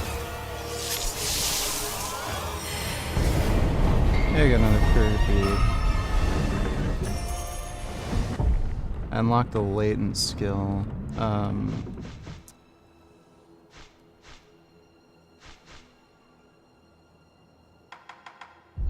Sounds like he's calmed down. What? The enemy is still alive! What? What about the boat? Where's the boat?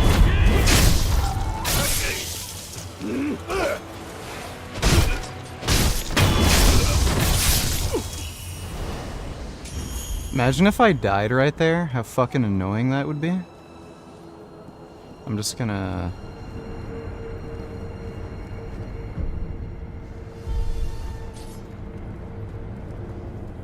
Thank heavens. Thank heavens. For what do you pray? Oh, you there. Have you heard of the Senpo Temple? The Senpo Temple on Mount Kongo. A very special holy person lives in that place. Go on. Join me in prayer. Thank heavens. Thank he... I don't know if there's anything down there that's of interest.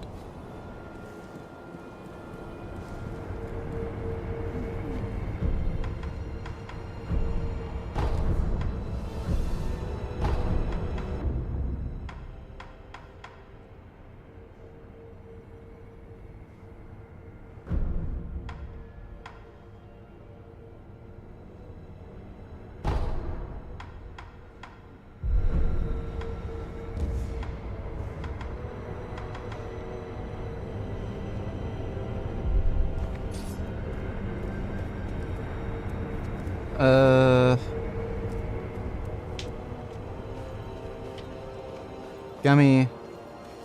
No gum gum. Out.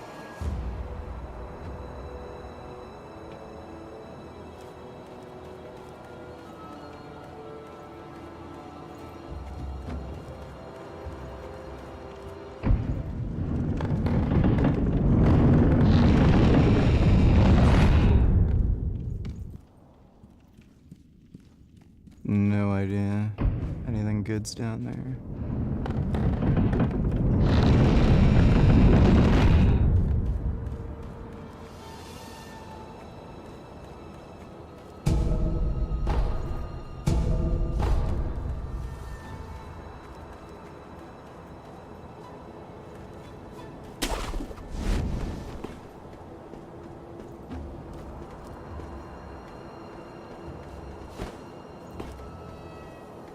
Why would it even bother letting me to get on this roof if I can't go up anywhere? Alright, whatever.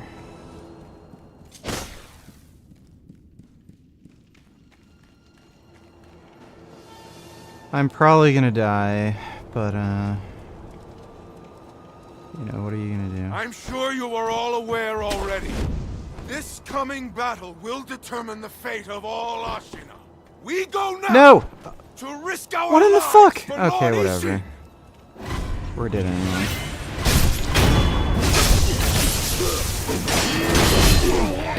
Yeah, we're dead. Maybe it'll let me revive? Yeah.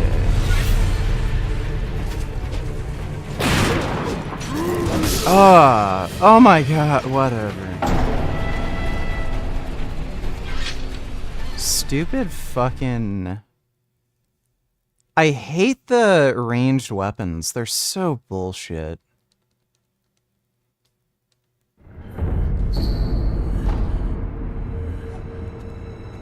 Absolute fucking horseshit.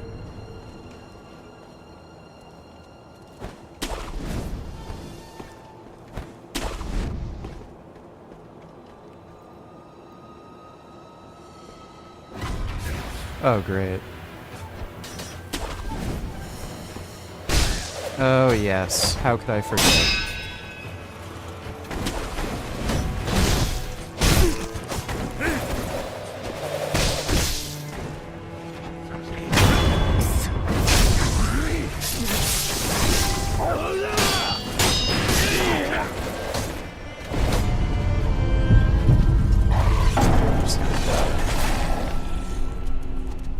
I remember now. That is fucked.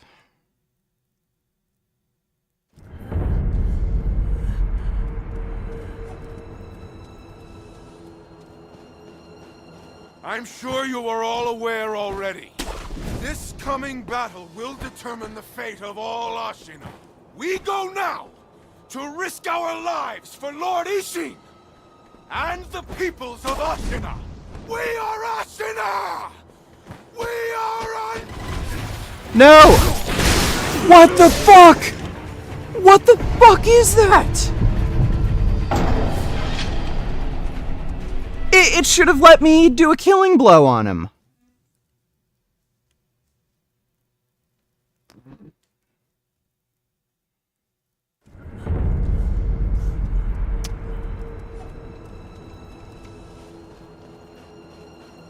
I'm sure you are all aware already. This coming battle will determine the fate of Love how the game just sometimes says, nope. To risk our lives. Not for today, Lord Ishii jackass. And the peoples of Ashina. Way up!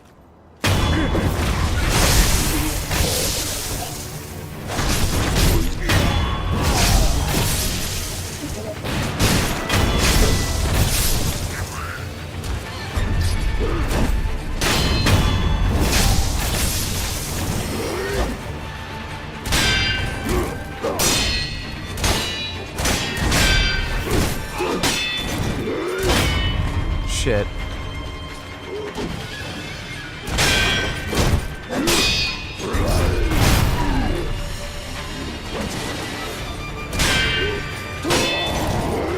Shit! Ah, fuck!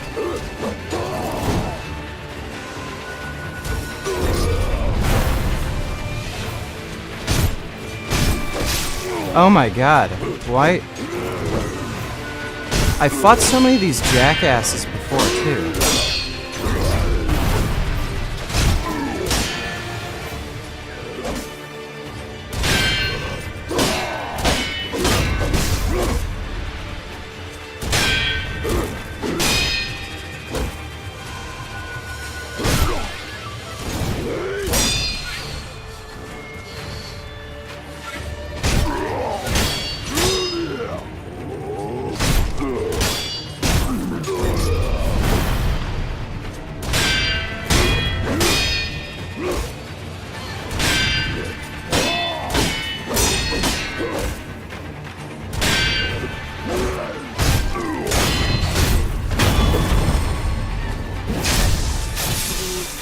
There we go.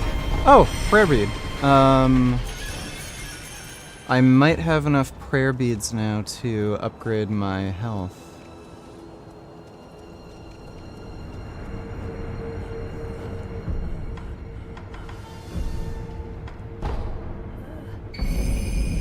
Yay.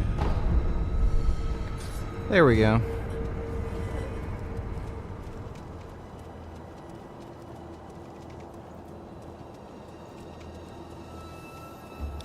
Worried about going anywhere else because there's those insanely fucking difficult enemies. Door does not open from this. Ah, shit. We're gonna have to face them.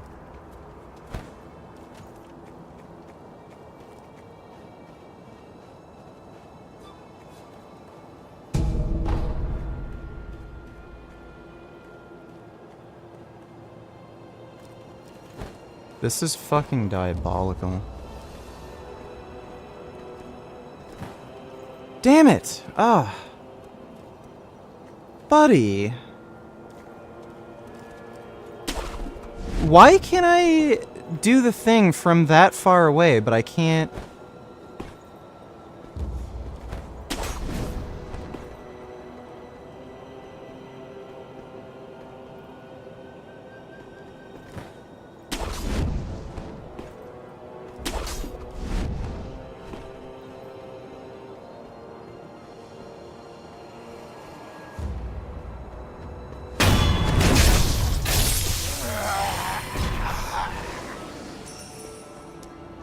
Easy peasy. Oh, there's another one of those jackasses there.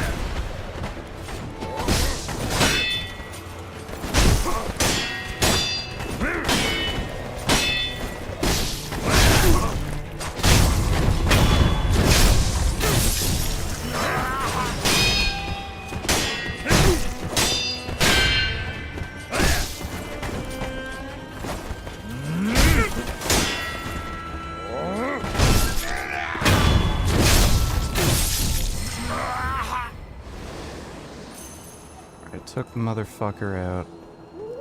Oh shit! There he comes.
Oh.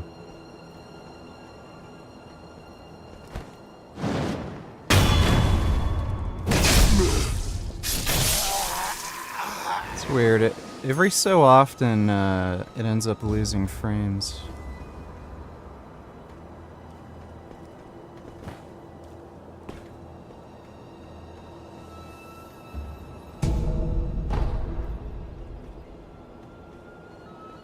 Shit, am I able to get up there somehow?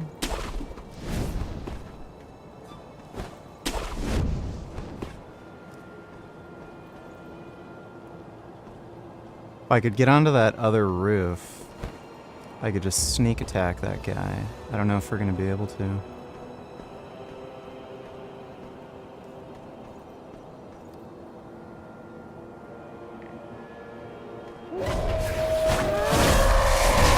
Shit! Great.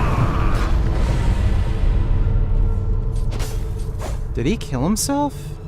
Okay, weird. Well, we're in the castle. That's all that matters. Ooh, gourd seed.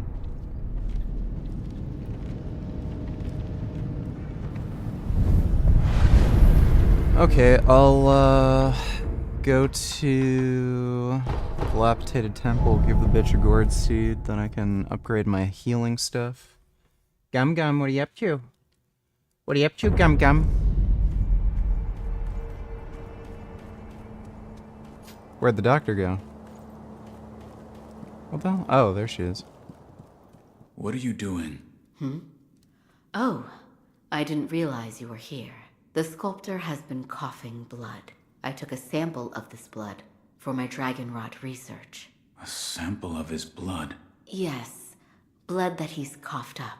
The color of the blood itself appears to be tainted, stagnant, but the sculptor's blood alone isn't enough to reach any conclusions. Is there anything I can do?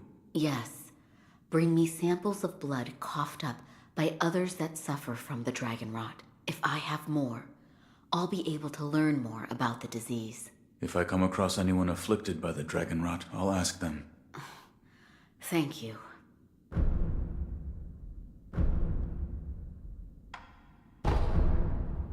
Yeah. Okay.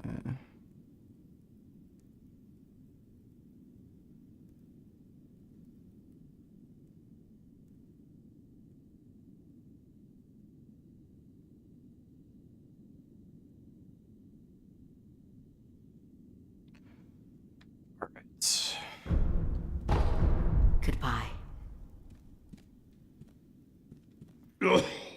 You're here.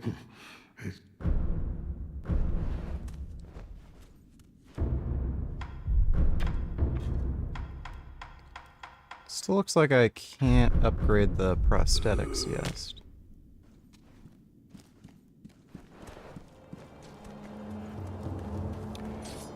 I don't think that guy over there is suffering from dragon rot. Think we run into another woman who might? Oh, you may use me to hone your... And this temple attracts them. And that's interesting. Come back whenever you like. If you have tech...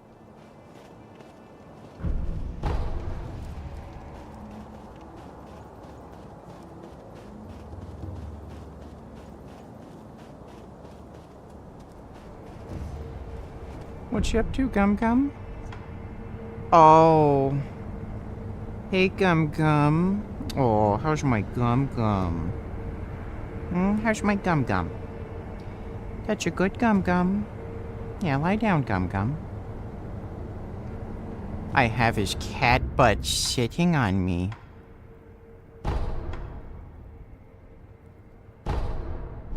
That's a good cat butt. Yeah, that's a good cat butt. Oh my goodness. You're so sentient, you know that? Gum Gum is so sentient. Okay, this part's hard. I know there's a lot of swordsmen here.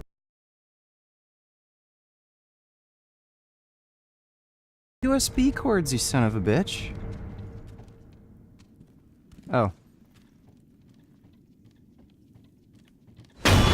Gummy. No, no, no. No, Gum Gum. No, Gum Gum. Don't pull up my microphone. That's my microphone. No pulling on that. Can you let go? Can you let go, please? Thank you. I love you. You're a good boy.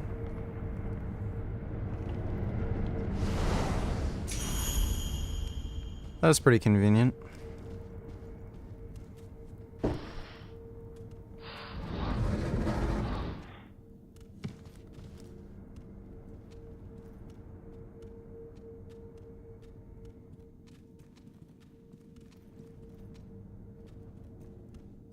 Yeah, these swordsmen are fucking tough. They're really hard to deal with.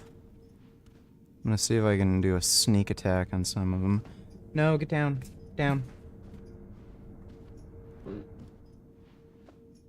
Oh, who's that old person? Wonder if they have a ranged weapon.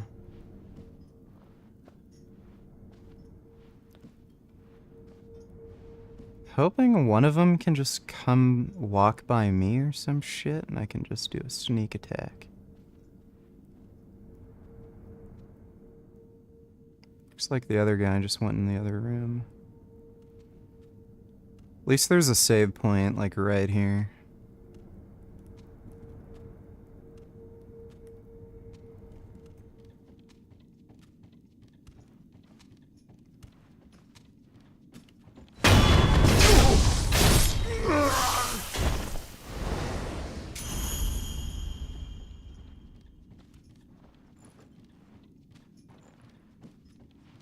It's definitely an enemy.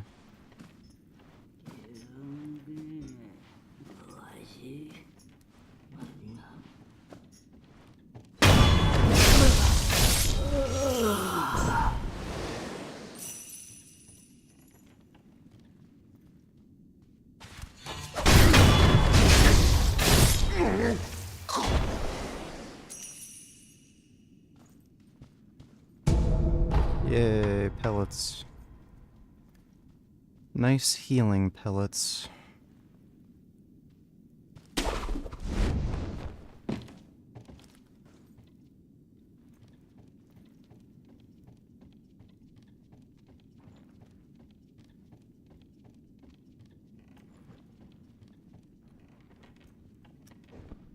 think that guy...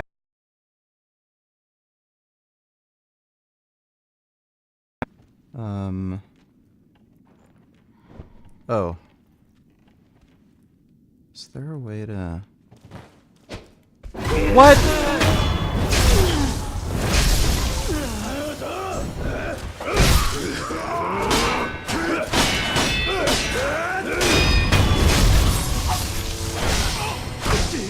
What the fuck?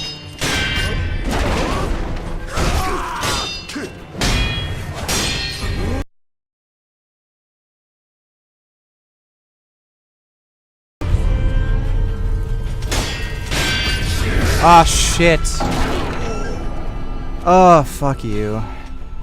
Yeah, the game fucked me up again. It didn't give me the killing blow right away. Okay, let's just go in here hard style. Fuck the skill.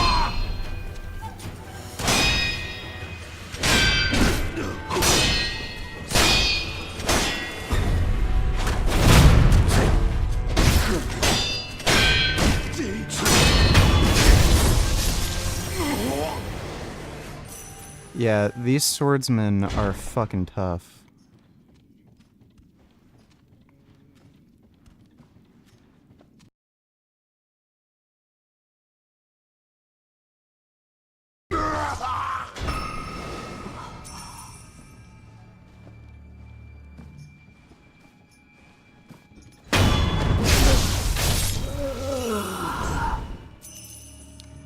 I do like how they do a lot of thrusts, and that makes it easier to weaken their thingy-dingy and then kill them all.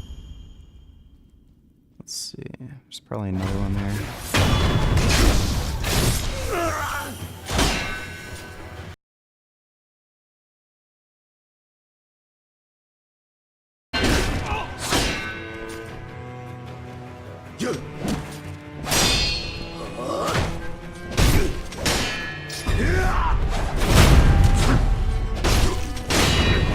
There we go. Hell yeah.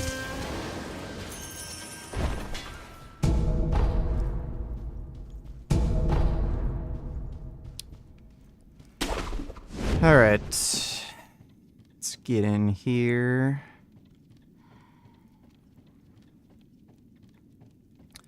Feel like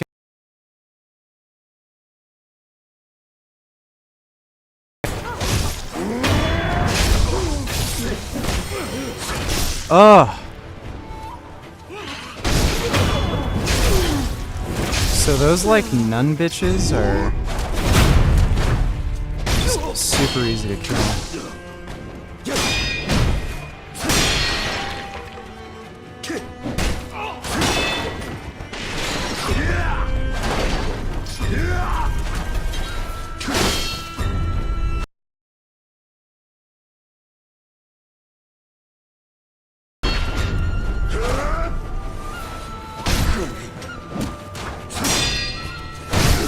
Damn it! Okay, I'll reload.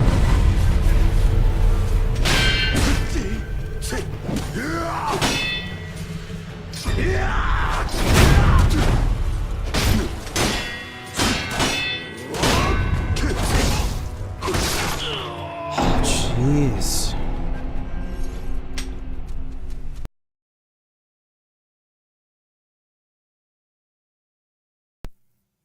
One at a time is pretty easy, but 3 is fucking hard.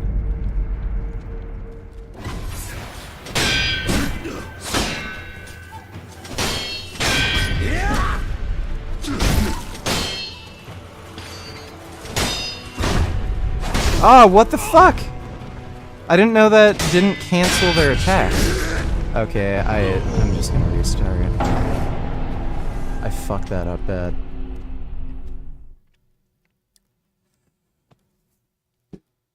Ugh. Fucking dickhead. Whatever.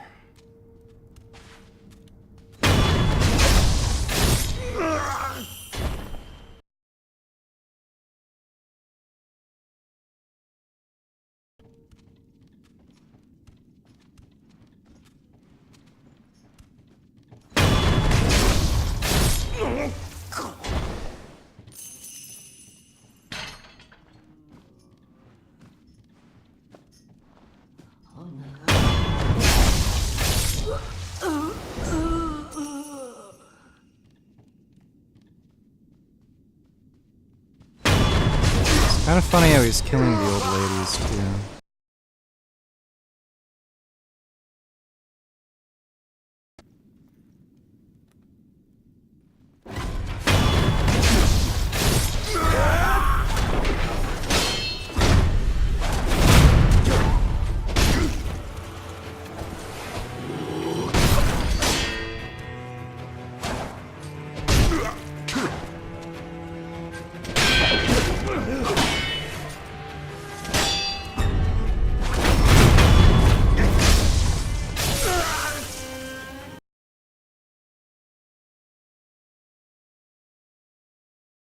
Just wondering if there's another way around here.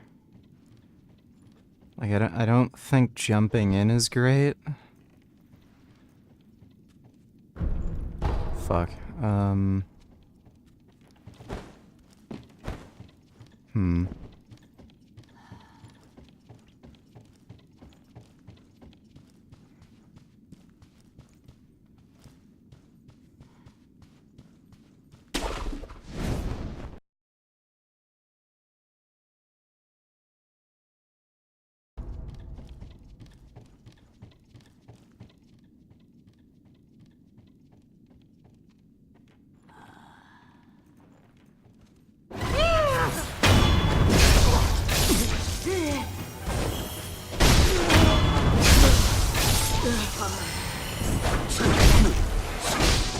Fuck.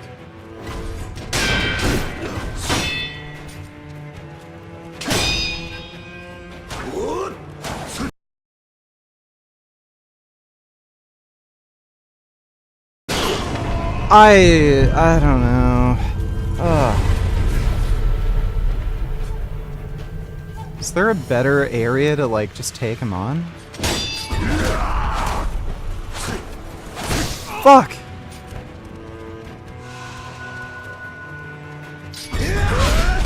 Great.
Oh shit. Oh no, they're just going out there.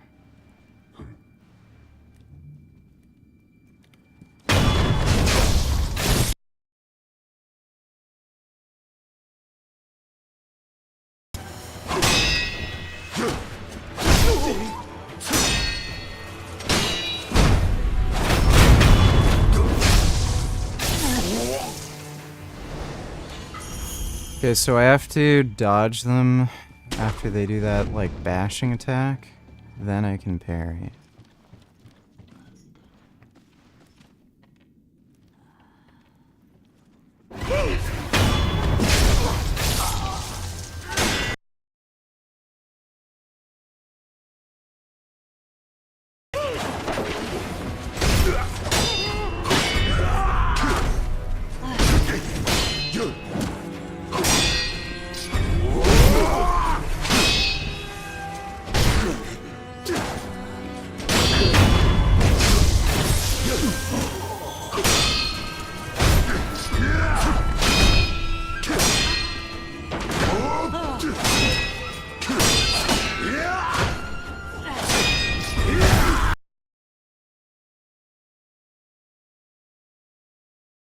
Oh shit.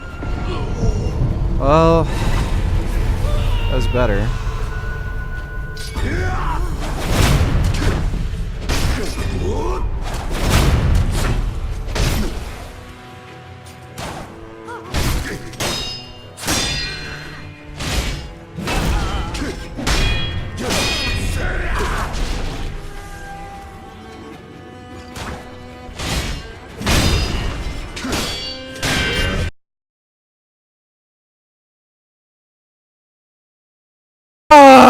Bitch!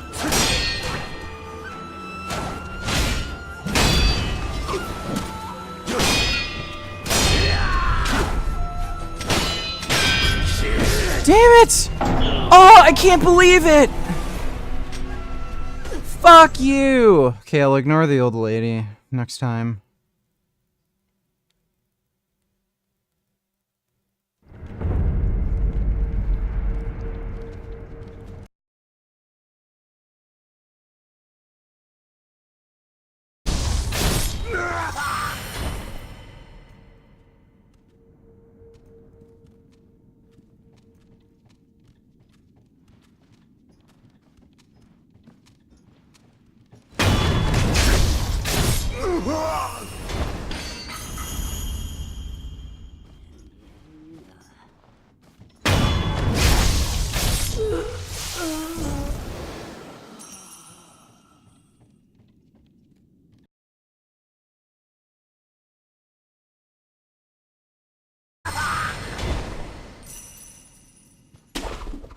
I'll just ignore those dipshits. I don't know how they saw me there. That's weird.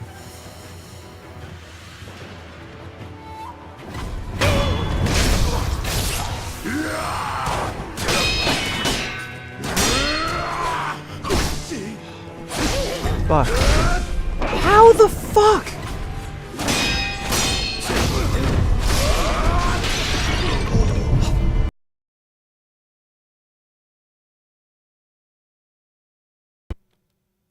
Just weird how it can just go so bad.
Eat shit, dude.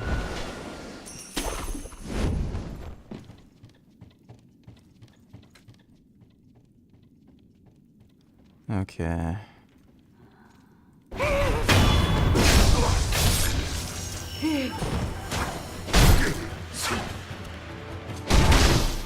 What in the fuck?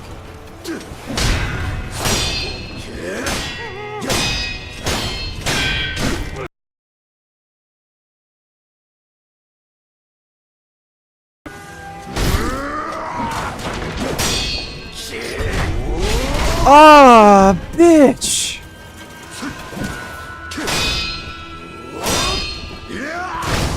Damn it!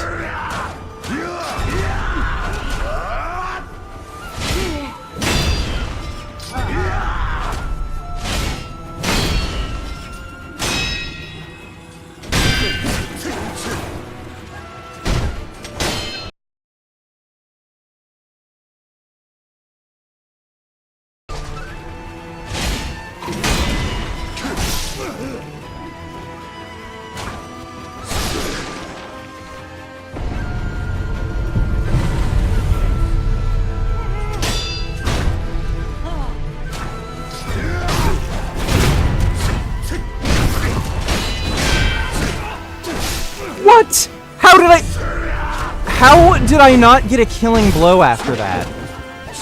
The fucking icon was right there. Again! Again! It was right there! Fuck you! Or shit. Suck my fucking wiener! Oh my god! That is so fucking annoying.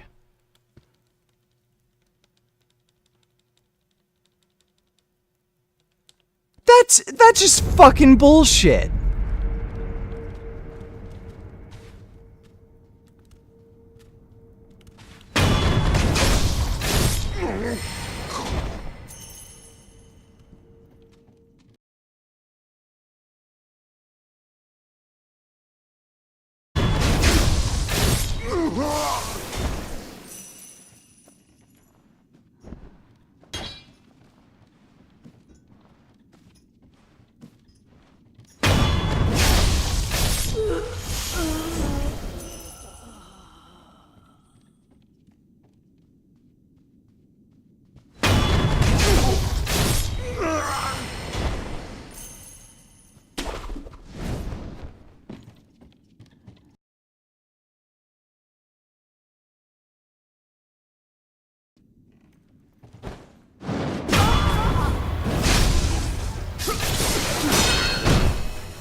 Fuck.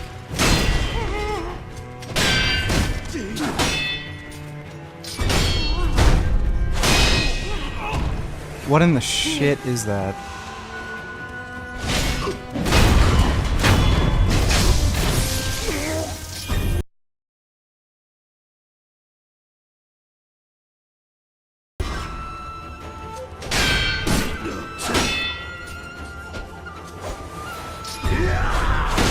Great. Yeah, of course.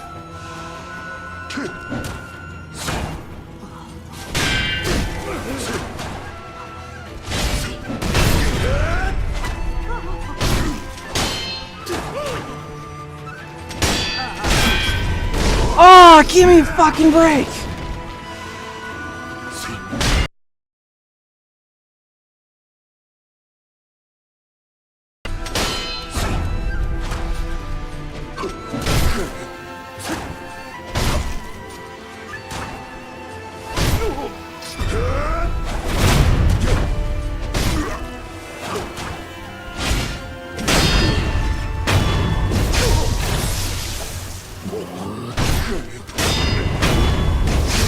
Thank fuck, okay. Stupid bitch, old lady.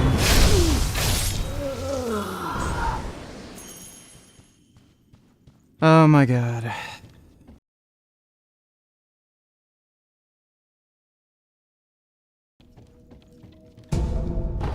No idea if there's like another save point somewhere else in the castle. Oh, this is where you fight that guy on the roof. Yeah, I think it's coming up like right now. It's gotta be. Okay, yeah, I think the next boss is here. I don't know if I'm gonna bother fighting this next boss if I lose like the first match, because it's...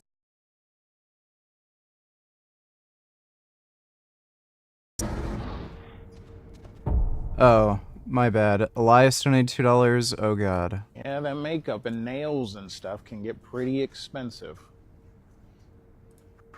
You're telling me. Yeah. Ryan, customer service, please, Ryan. Glad I'm a male. It's cheaper. You know? We kind of just get up and go. Beauty is pain. Yeah. That's all I know. Sometimes I don't even brush me teeth. Eh. Yeah, things like that. But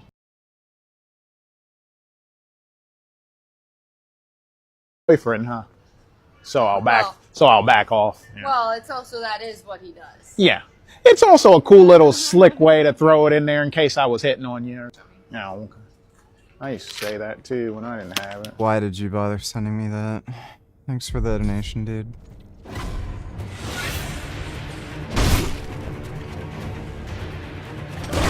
Oh shit.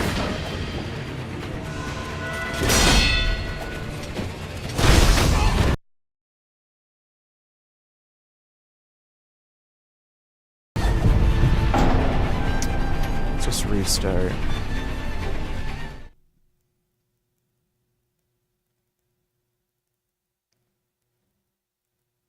So I think that's just a sub-boss. There's like another boss on top of the roof. Can you like go around him and do a sneak attack? I don't think so. I don't think there's any way to sneak attack.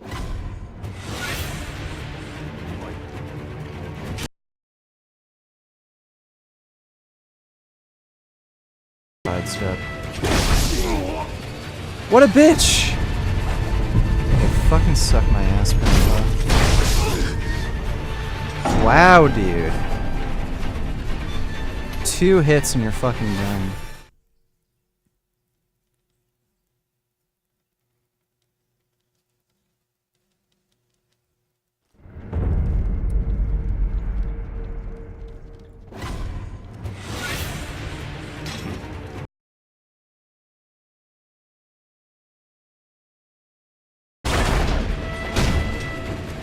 Damn it. Did it too soon. What? I dodged! Fuck you.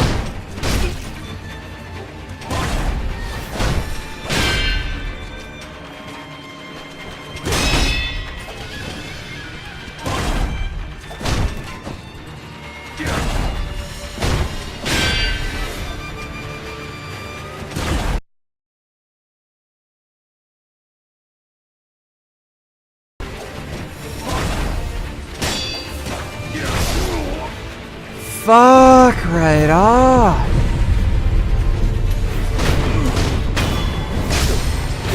What an asshole.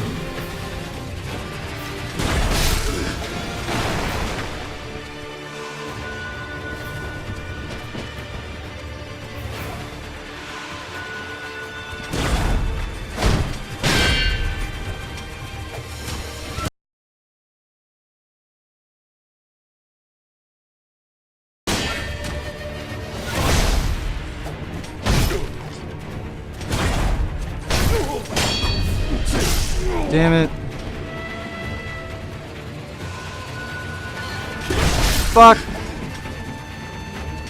Change the timing of his attack.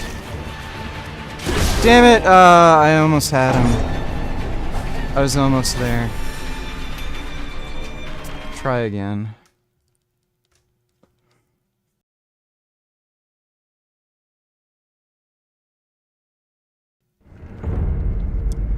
Okay, I fucking got him this time.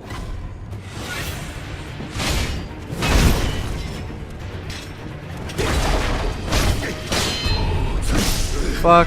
Okay, I gotta jump that one.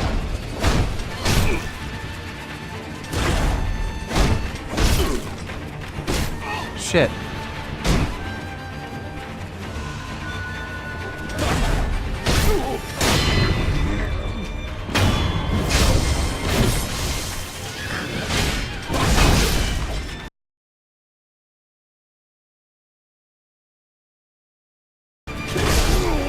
Fuck!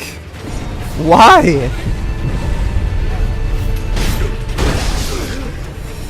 I don't know how how did I fuck that up?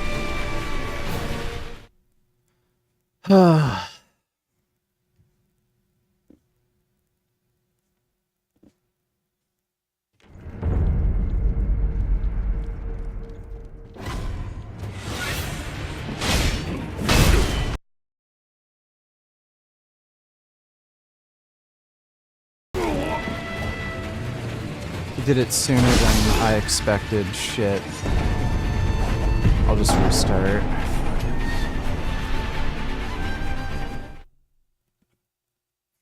What a dickhead.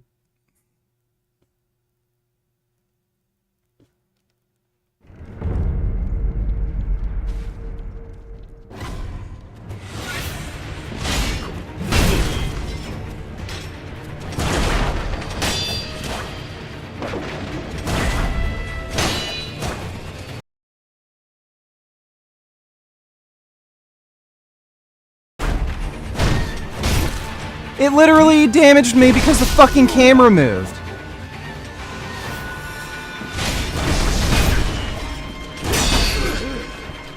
What a... just fuck you, dude. This fucking game.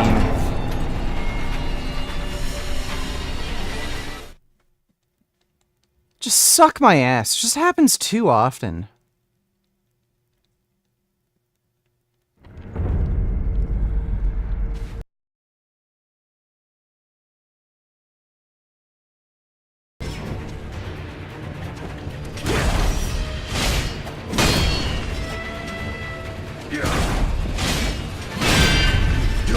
fuck?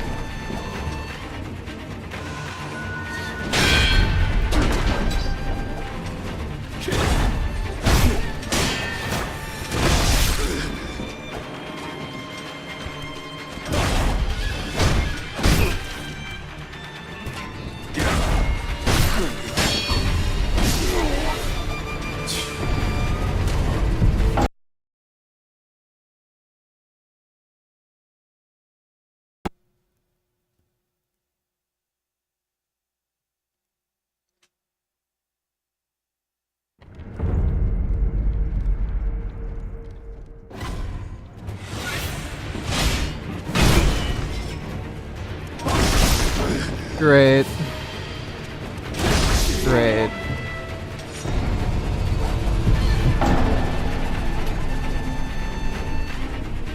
I don't know if I clipped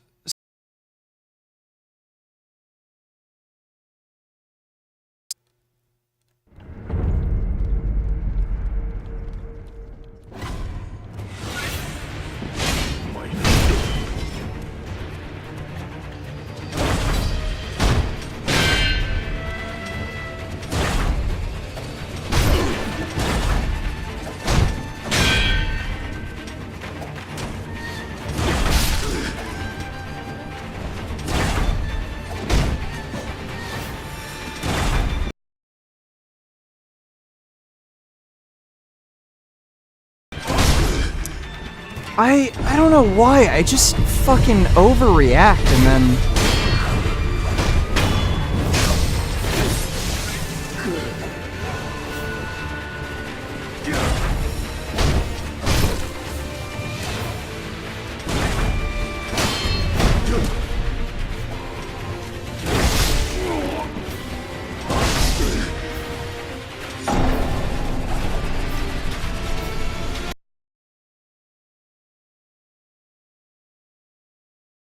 If you parry the attacks! Well, how about you do a fucking live stream and play this boss and show us how it's done, you fucking idiot?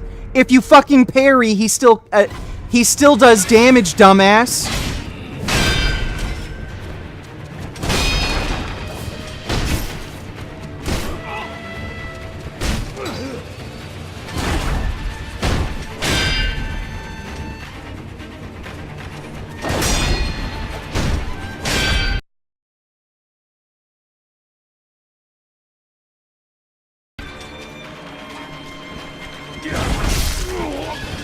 That's great.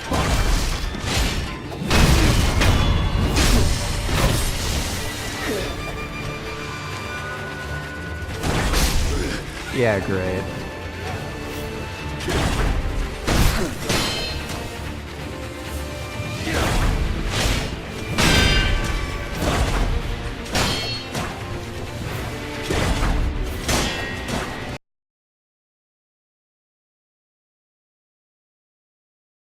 Poor shit.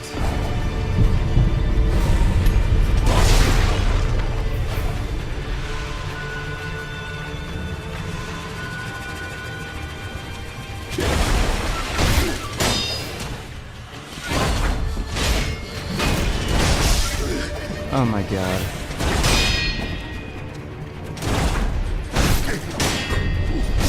Damn it!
son of a bitch.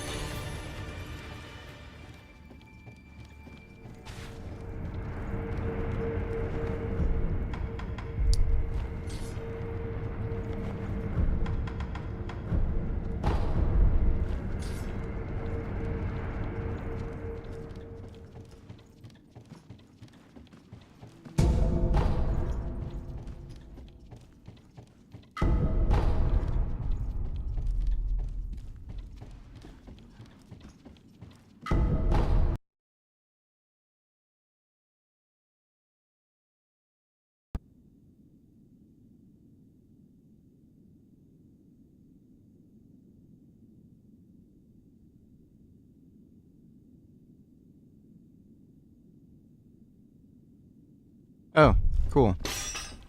Do I have to equip that? No, I think it's just a skill.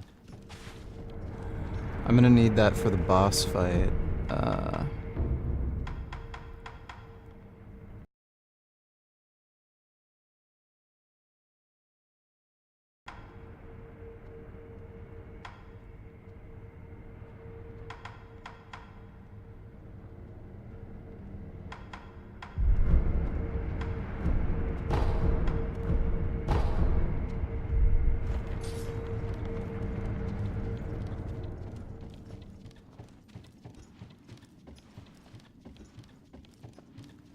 Wait. Aren't we supposed to be able to...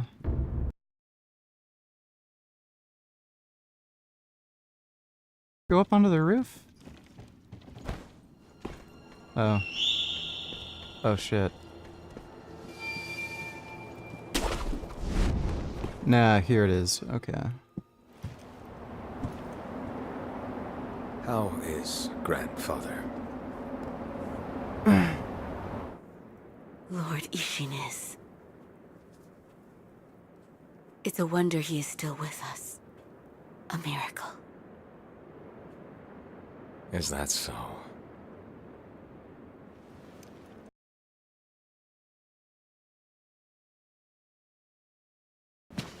Divine Heir, I'll ask you once more.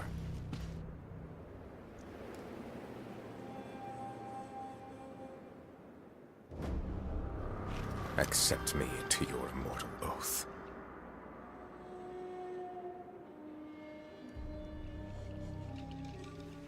I cannot do that, Lord Genichiro. Your victory that day means nothing.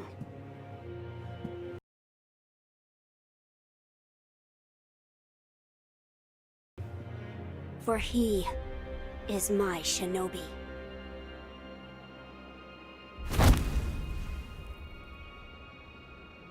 My lord, I have come for you. This Hey, Gum Gum. Oh my god, that's a good Gum Gum. will only take a moment. Oh, here comes Gum Gum. That's a good Gum Gum. Yeah, why don't you come sit down and watch me fight the...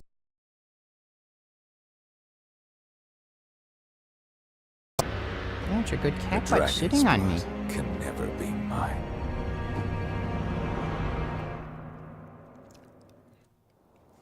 Face me. Shinobi. I didn't think I'd... Fuck.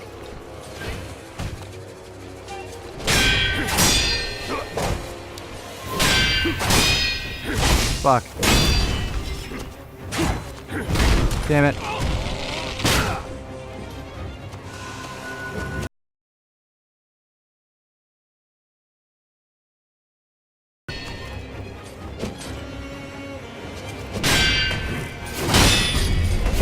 Oh shit, I should have used the technique I had.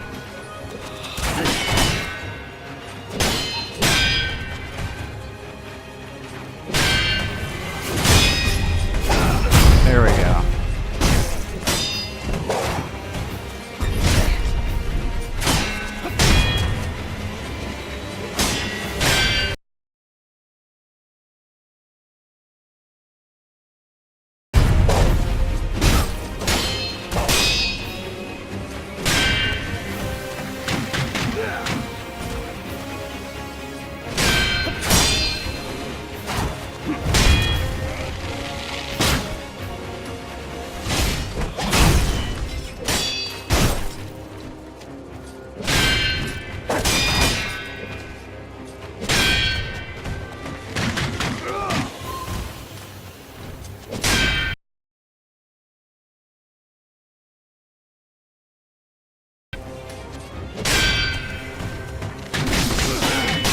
Fuck.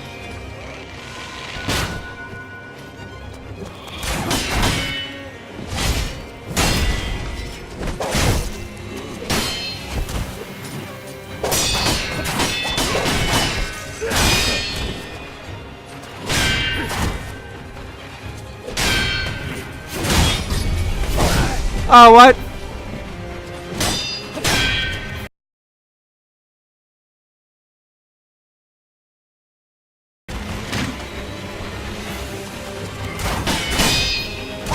Shit.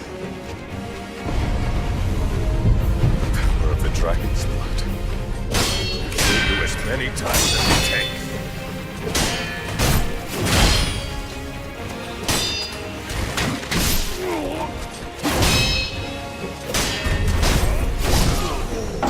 He literally missed. He literally...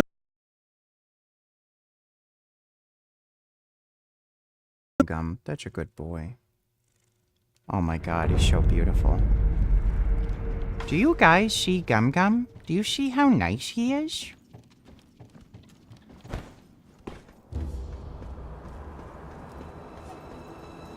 He is so nice. Face me. Shinobi. I didn't think that. Fuck.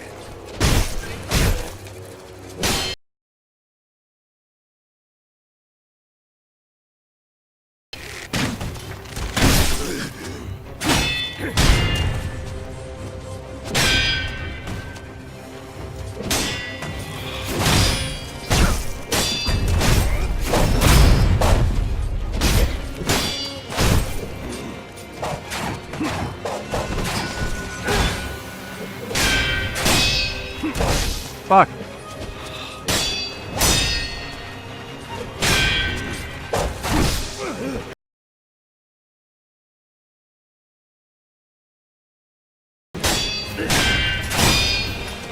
No, ah, damn it.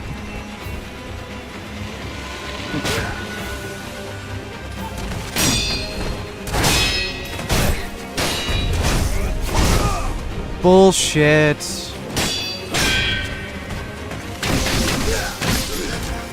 I can't believe it. Fuck you. That's horse shit. Fucking cock and balls. Kill you as many times as you take.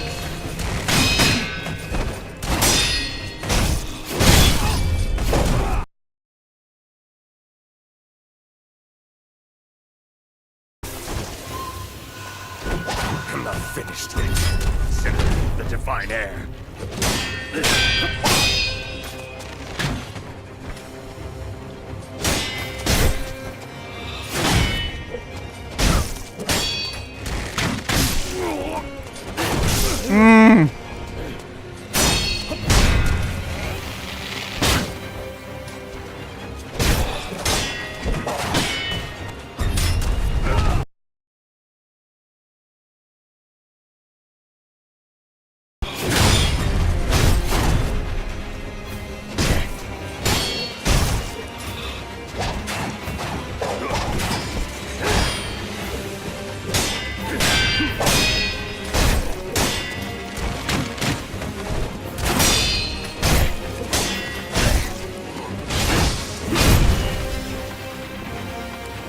That was a bad move.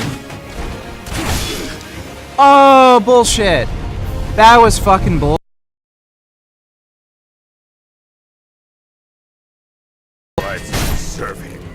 Black people aren't that bad. I met a black dude last week and he didn't rob me or assault me at all. What wild experience. Well, that's really nice. I'm glad you got along with a black dude.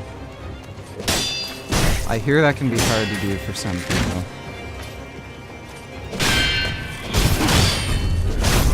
Oh shit. Thanks for the donation, Average Joe. I'll look at those links in a minute, bend over.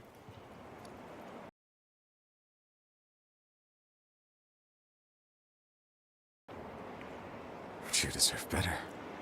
I have a cat butt shitting on me. Different Lord. Is that right? Gum Gum. Heresy. Heresy, you say? If it is for the sake of preserving Ashina.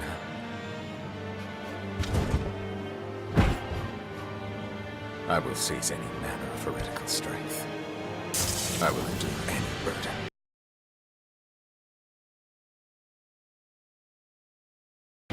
Just very weird proportions.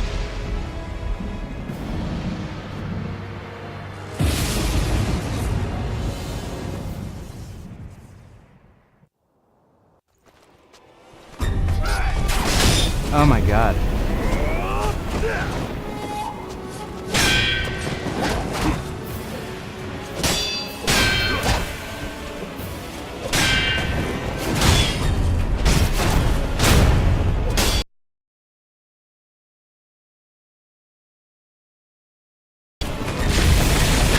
Oh no. Oh, I did it.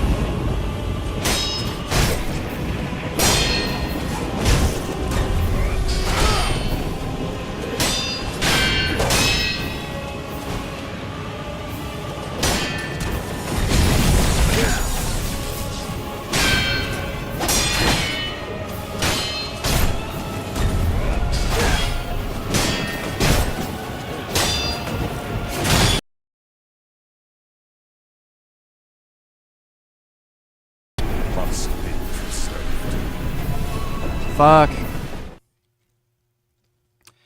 Okay, his first two forms are pretty easy. Even his third form, it's not too bad. Should be able to beat this. Let me take a look, Ben. Hey! Dum Dum. Yes? You give me Gum Gum. I give you Gum Gum? You do Dum Dum. You give me Gum Gum. Yes. Gum Gum is my Gum Gum.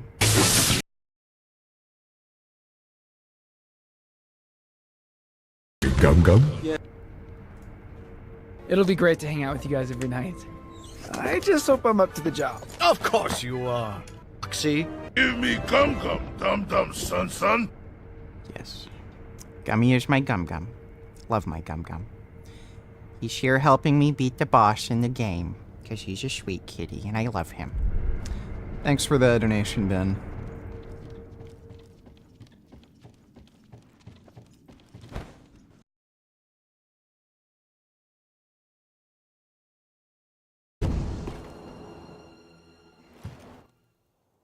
Face me. Shinobi. I didn't think that.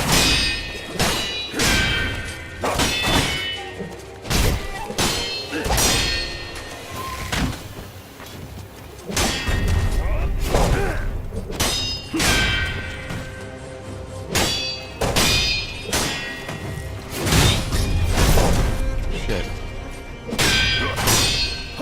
Fuck.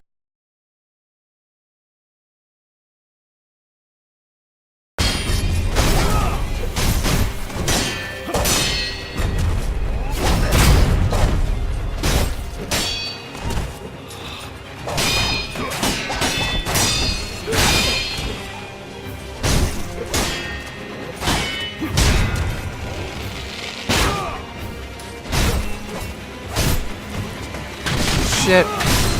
Ah, you bitch. What?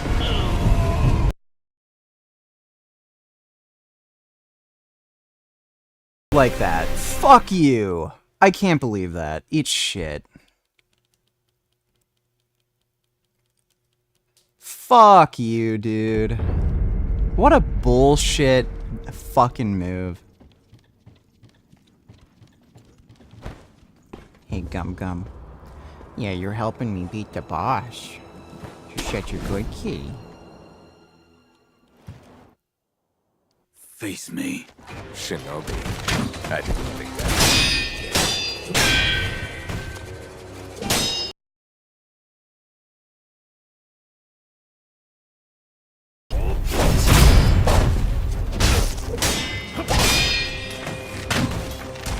Shit.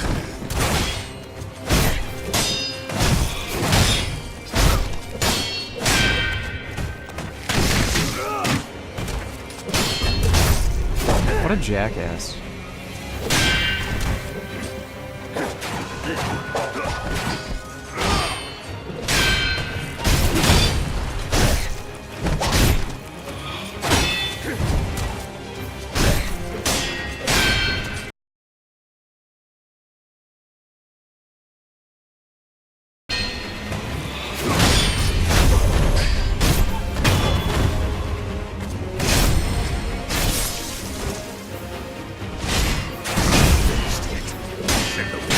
divine air.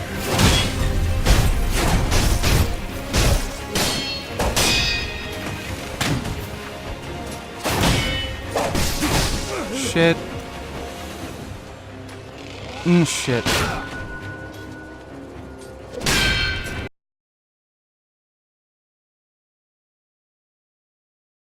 I swear there's dropped frames or something. I fucking swear. The dragon's blood. Kill you as many times as it takes.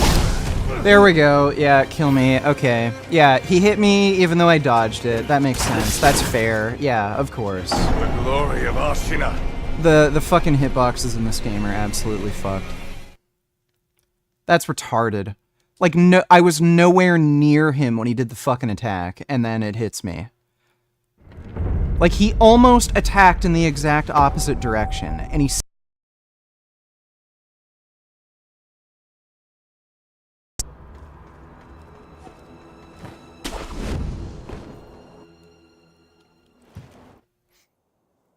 Face me. Shinobi, I didn't think I'd see you again. What the fuck? Again!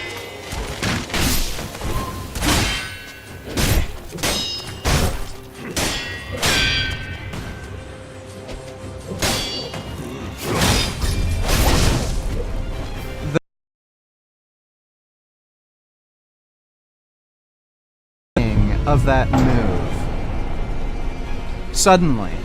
Now I can't attack directly after I dodge. I have to jump over it.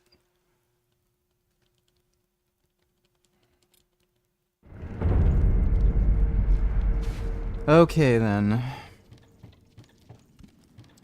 Dude, especially with the spawn point, like, right there, why can't you just restart the fucking boss fight?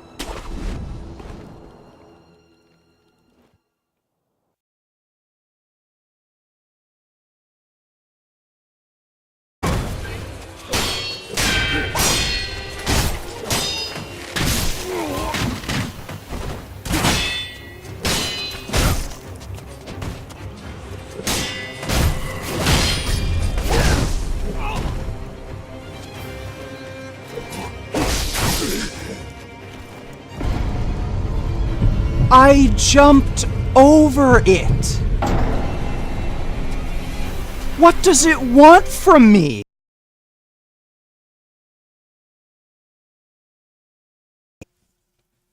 Literally every other fucking time I evade that attack that way, it works. Oh my god. He's not even that hard of a fucking boss. This is just fucking horseshit. Face me. Fucking cocksucker. I didn't think I'd see you. There we go.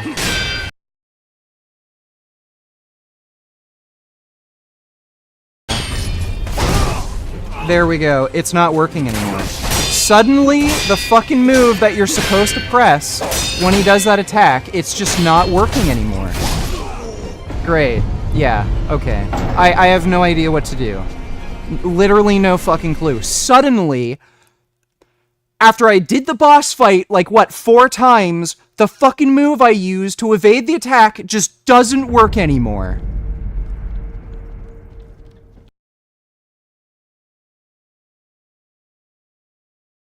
What's wrong with this fucking game? Like, I know it's not me. I did it over and over and over again, and suddenly it doesn't work. Shinobi, I didn't think I'd see you again.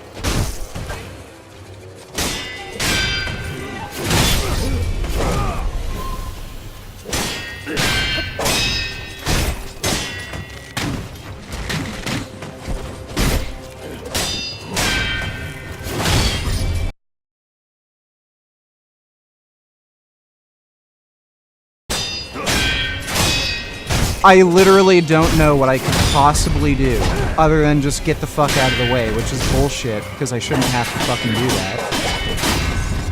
I shouldn't have to do that. The power of the dragon's blood. Kill you as many times as it takes.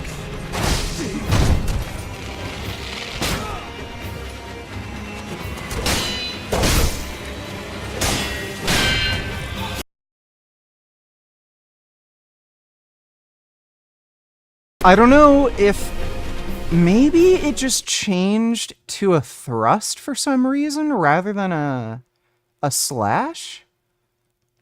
That's the only thing I could figure, but he was slashing every other time.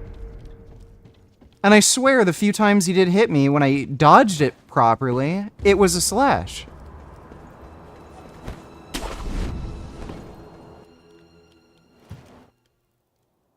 Face me, Shinobi.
I don't know.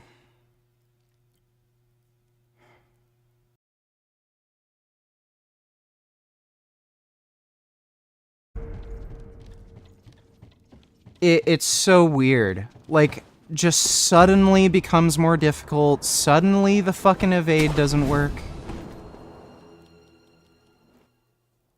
face me. Shinobi. I didn't think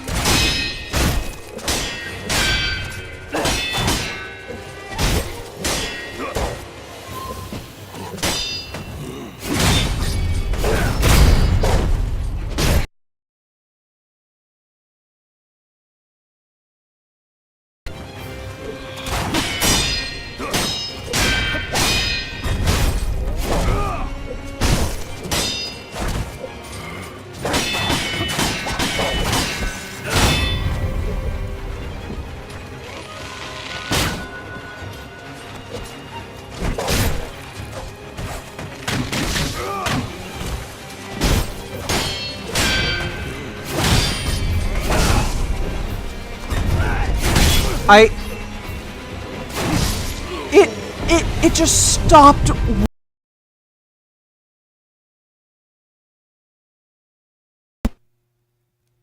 The guy did a thrust. I only pressed B. I wasn't even pressing a movement. And rather than doing the fucking counter move it's supposed to, it dodges, and then he gets a hit. I don't know if this game is just fucked on PC or something. It's like, I don't see anybody else complaining about this. Face me. Shinobi. I didn't think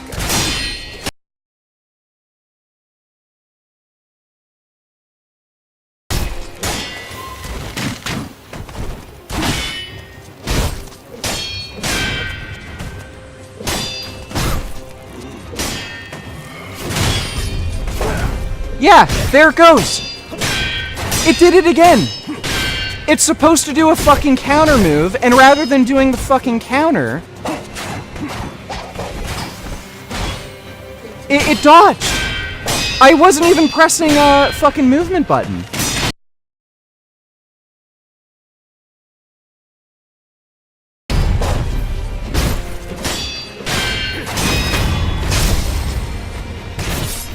Like, the game literally is not working properly.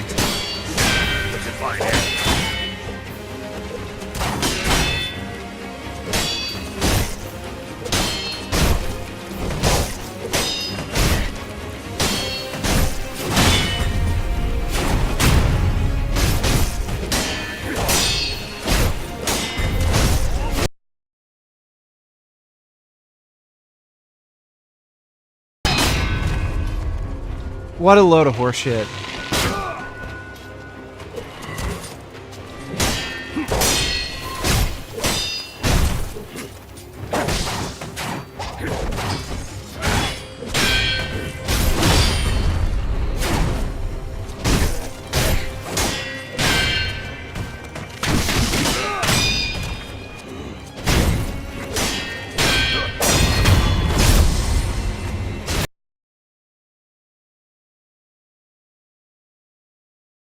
it's my controller. I never had problems with this controller. You know, it could be maybe the fucking analog stick drifted. Different, Lord. Heresy. That is super fucking annoying, though. Maybe I'll get a new controller, because that's fucking retarded. This is a fairly new controller, though. It's like less than a year old. I will seize any.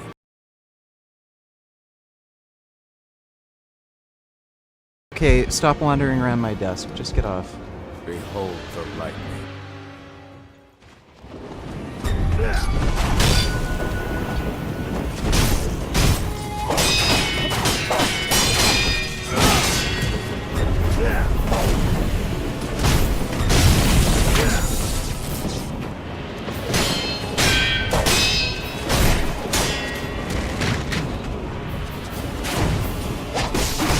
Oh, what in the shit?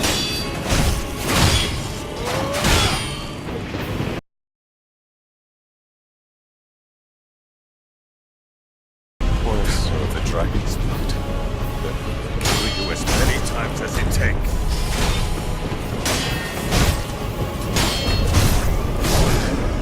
It did it again.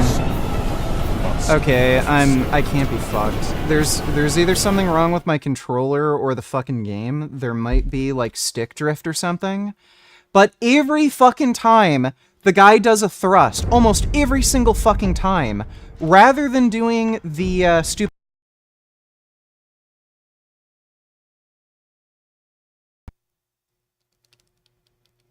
That's so fucking stupid. Oh my fucking god. Like, I've had 2 fucking PS5 controllers break down too, and they weren't even old. Like, that's within a few months.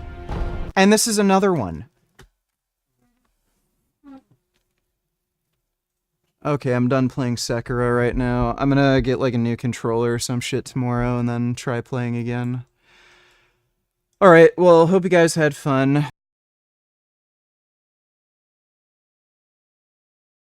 I'll see you all then, and sweet dreams.